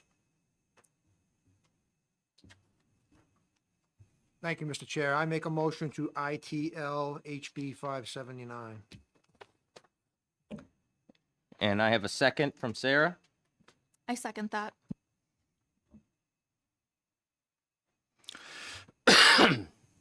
All right, it's open for discussion. Representative Harvey, would you like to lead off our discussion? Well, no, because my thoughts aren't organized. Go to somebody else, and I will Okay. raise my hand, though. Does anybody else have an opinion on the bill they'd like to put forward to everybody? Representative Tudor. Yeah, I mean, I'm not sure how I feel about the bill now. I'm struggling with how standardized the test that one guy gets to the next. I have a really hard time believing that you can have three people listening to answers and nobody ever disagrees. And that they get no feedback on how they did or didn't do. I mean, every time I took a test in college, I got the test back and it usually had marks on it. I could go to the professor and say, hey, what did I mess up here? And he'd sit down and tell me, Paul, it's the physics isn't right here. You gotta approach it from a different direction. Just that, they walk in, take an oral test and they get no feedback. And I think there should be a study guide for any test you take. Doesn't necessarily have the answers, but it should have an outline of the material.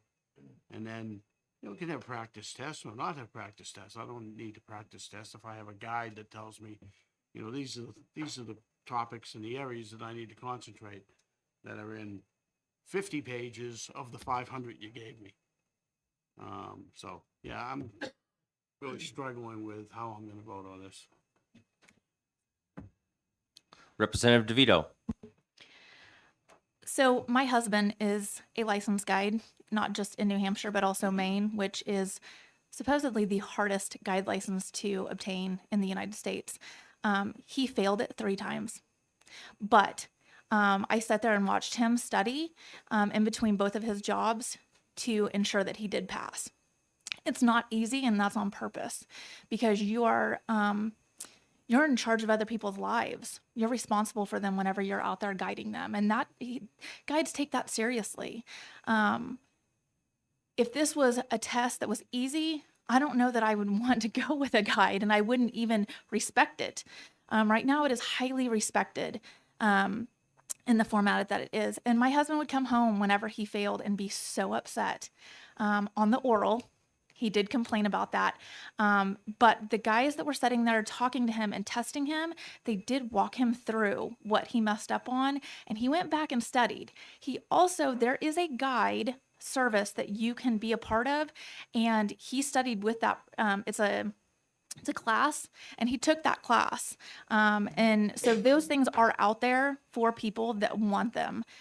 He did have several books that he read, and he hunts. He's been an avid hunter the last probably 20 years, and he was able to finally get his guide license. So it's not impossible, but the standard is very high, and there's a reason for that. So that is why I'm not in favor of doing just a standardized test or changing this.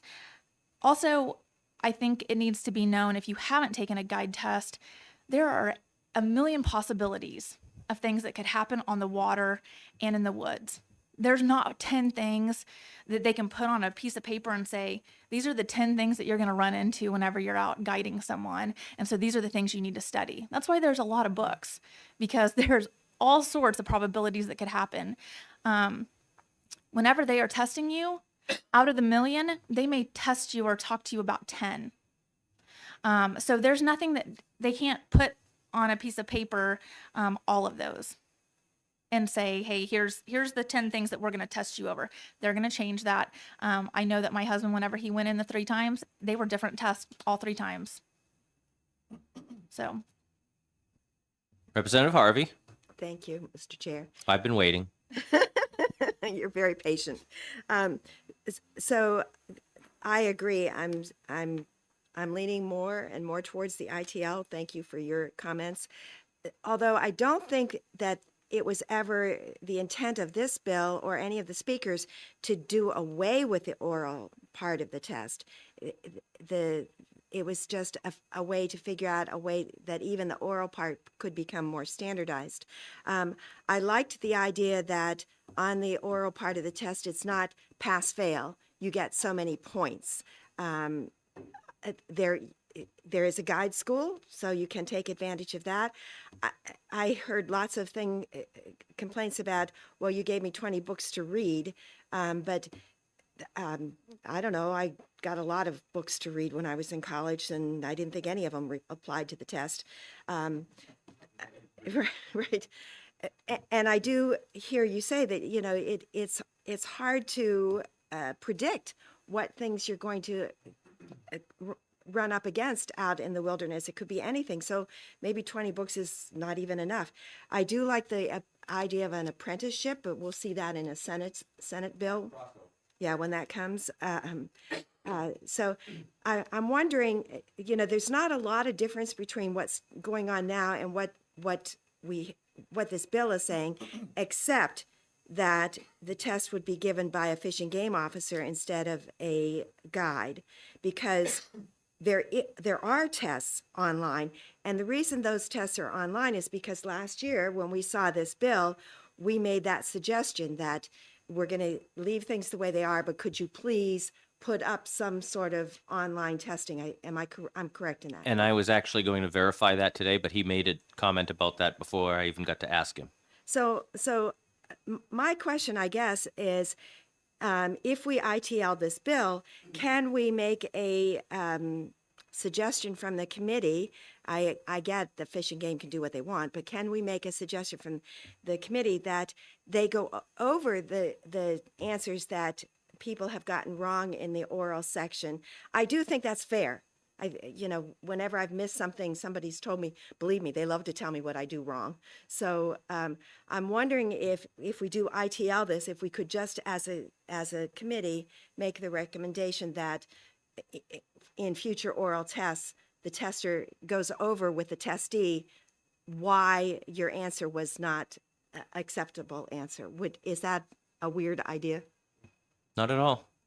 Thank you very much. Representative Khan. Thank you, Mr. Chairman. Mr. Chairman, I'm a very big supporter of the commission and the department, always. But in this case, I am very concerned about just 2 members of the interview or the commission who take care of the licensing. The other thing is, the last year when we took the testimony, it was many people, testified in front of us. The commission had opportunity and chance to fix some of those concerns. This year, the problem didn't go away.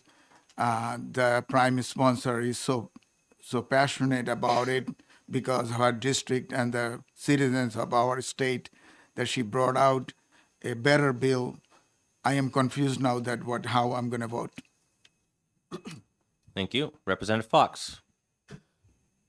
Couple quick things. First of all, to your point about a million things that Mother Nature could theoretically throw at you, 20 books probably isn't enough. And no two tests are going to be the same. I'm coming at it from a standpoint of I have a 15-year-old daughter who all of her friends are in the process of trying to get the driver's licenses, and everybody who doesn't pass has a complaint or says this DMV is harder. You got that guy, he was harder, she's easy. So there's always going to be that sort of degree of difference among tests, situations, all of that, and there's no amount of correction that we can do that really would mitigate that outside of standardizing it, which I think defeats the purpose of and the point of the fact that when you're in nature, anything can happen and you have to be prepared for all of it because you have the lives of the people that you're with, that you're responsible for. I can empathize with you. My middle child failed his driving test 3 times. To be clear, just in case she or her friends happen to be super bored and watching this, she has not failed it yet. My suggestion to my ex-wife was to ask him to please remember the route he drives and go out there every day after school and let him drive it, because the more comfortable with that route he becomes, the less likely he is to get nervous and make a mistake. Because I know my son, and I knew that every time he made a mistake, it was because he was so nervous about not failing that he put himself into a corner where he would fail. And he finally passed it because he drove that same route so often that he was very comfortable doing it. Representative Lovett. I appreciate this conversation. This is what I was looking for. I would be in, I think the other thing that I think is important, it sounds like several of the issues haven't been addressed over the past 12 months or longer.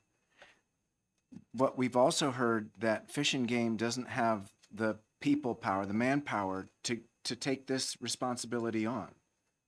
And I think for that reason alone, ITL is the way to go. Thank you. Representative Ouellette. Just one quick statement. The having the Fish and Game officers do the oral part of the test it doesn't quite sit right with me, because the guides are the experts in guiding, not the Fish and Game officers. They know their job and they know, but what the guides know the guiding business, and I think that they have to stay part of the process. Representative Tudor. Yeah, I mean, for me, it comes back to feedback. I mean, you said your husband failed 3 times, but you got feedback each time he failed so that he had some idea of where he was deficient. And perhaps the guys can chime back in that they do give feedback. I haven't heard that. I believe that they do not. And that's really the big thing for me. If they were receiving some sort of feedback, I don't want to make a test easy and lose 10 people in the woods next year. But I think it's just fair to give people feedback on where they're deficient and where they failed. Let's clear up the question of feedback and ask the person who gives the test what he does for feedback.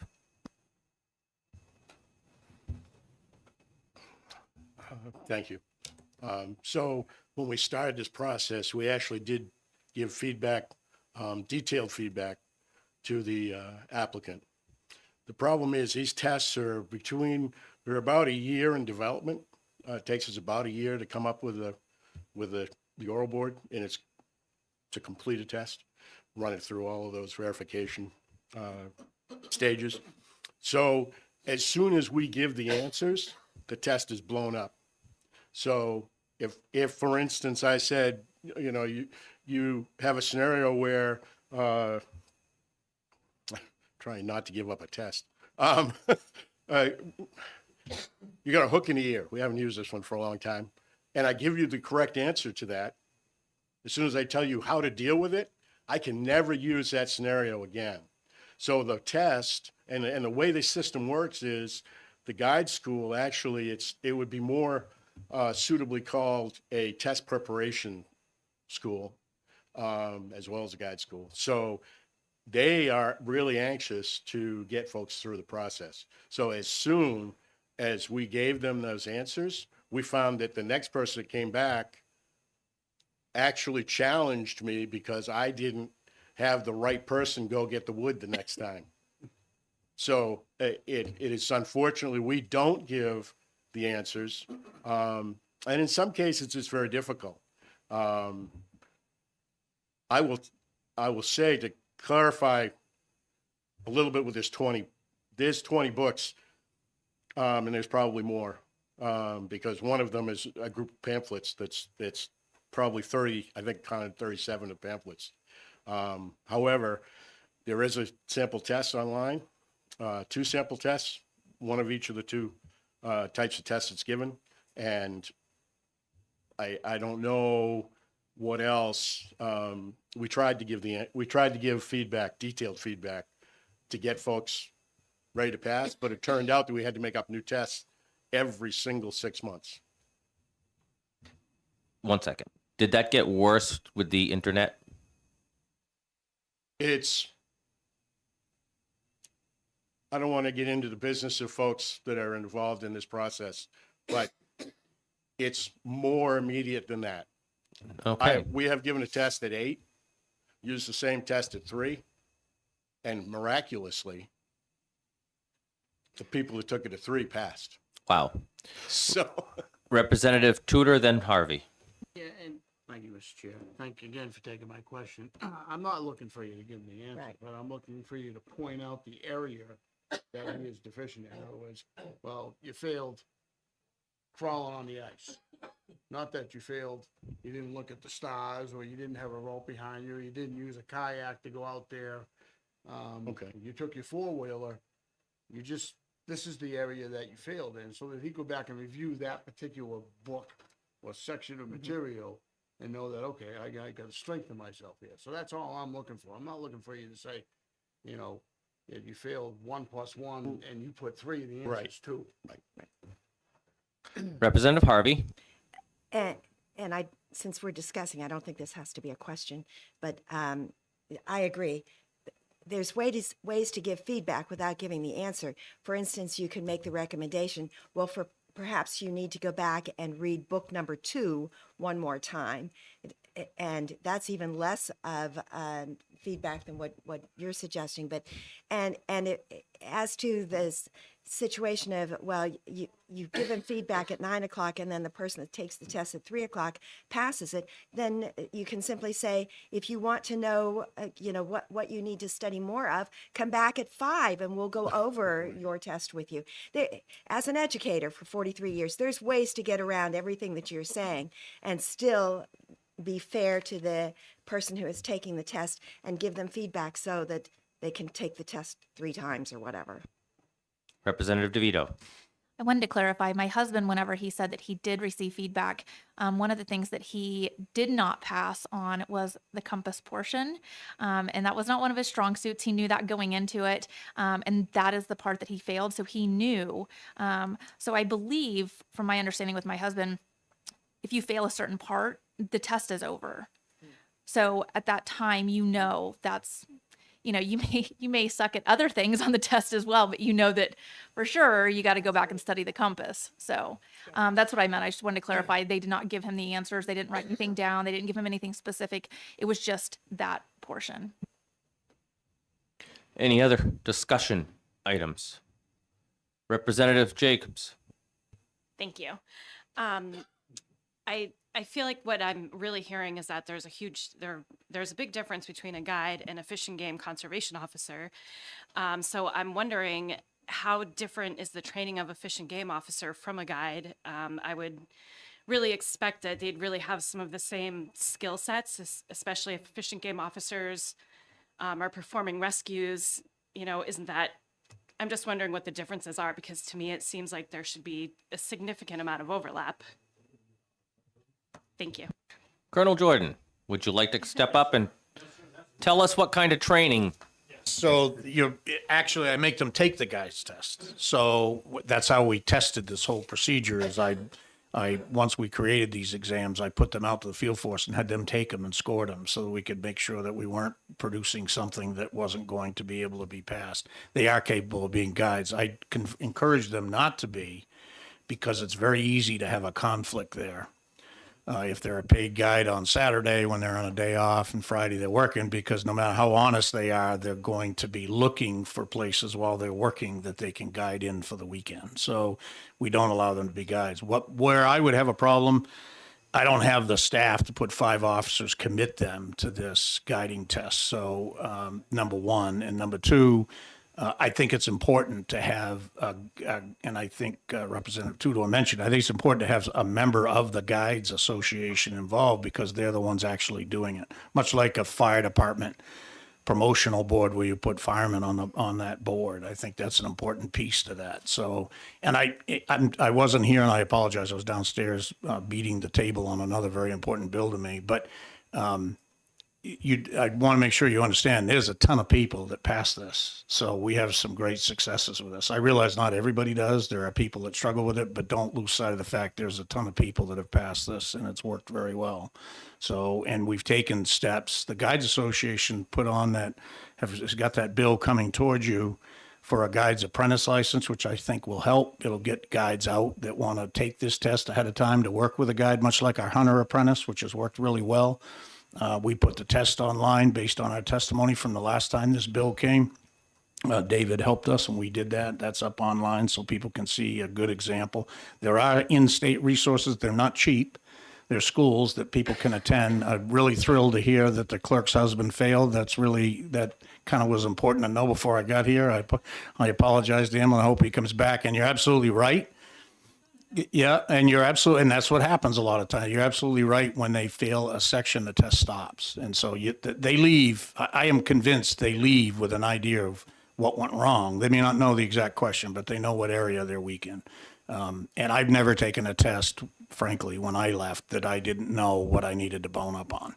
You know that going in. So the thing I like about it, the thing Guides Association likes about it, is it brought guides to a level that New Hampshire had never seen before. So before, we had a standardized test, single written test. It was, everybody knew what it was. We'd used it for years. You come in, sit down, take the test, and went out the door as a guide. It was frightening. So now we make sure they can navigate.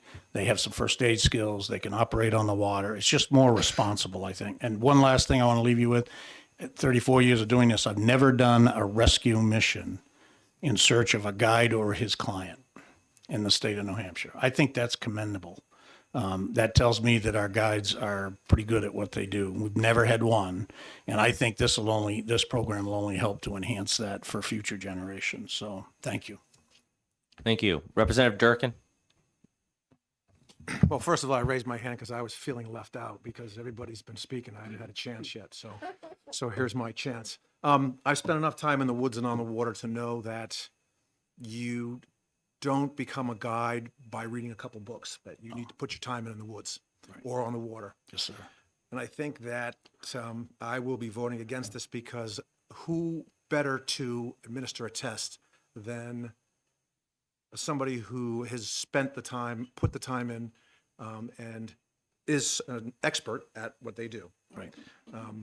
Therefore, I'm going to vote by TL. Thank you.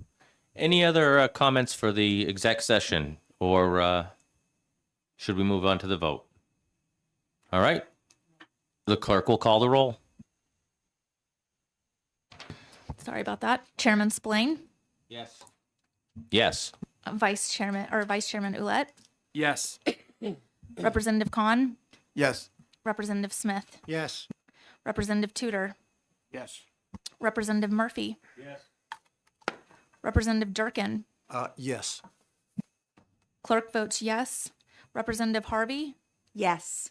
Representative Fox, Yes. Representative Levitt, Yes. Representative Jacobs, Yes. Representative O'Rourke, Yes. Representative Pearson, Yes. Representative Stone. Yes. It's 15 yeses. Any objection to consent? Seeing none, it'll go on consent. This closes the exec session on HB 579, and it ends our day. Oddly enough, right at 4 when I expected we'd be done.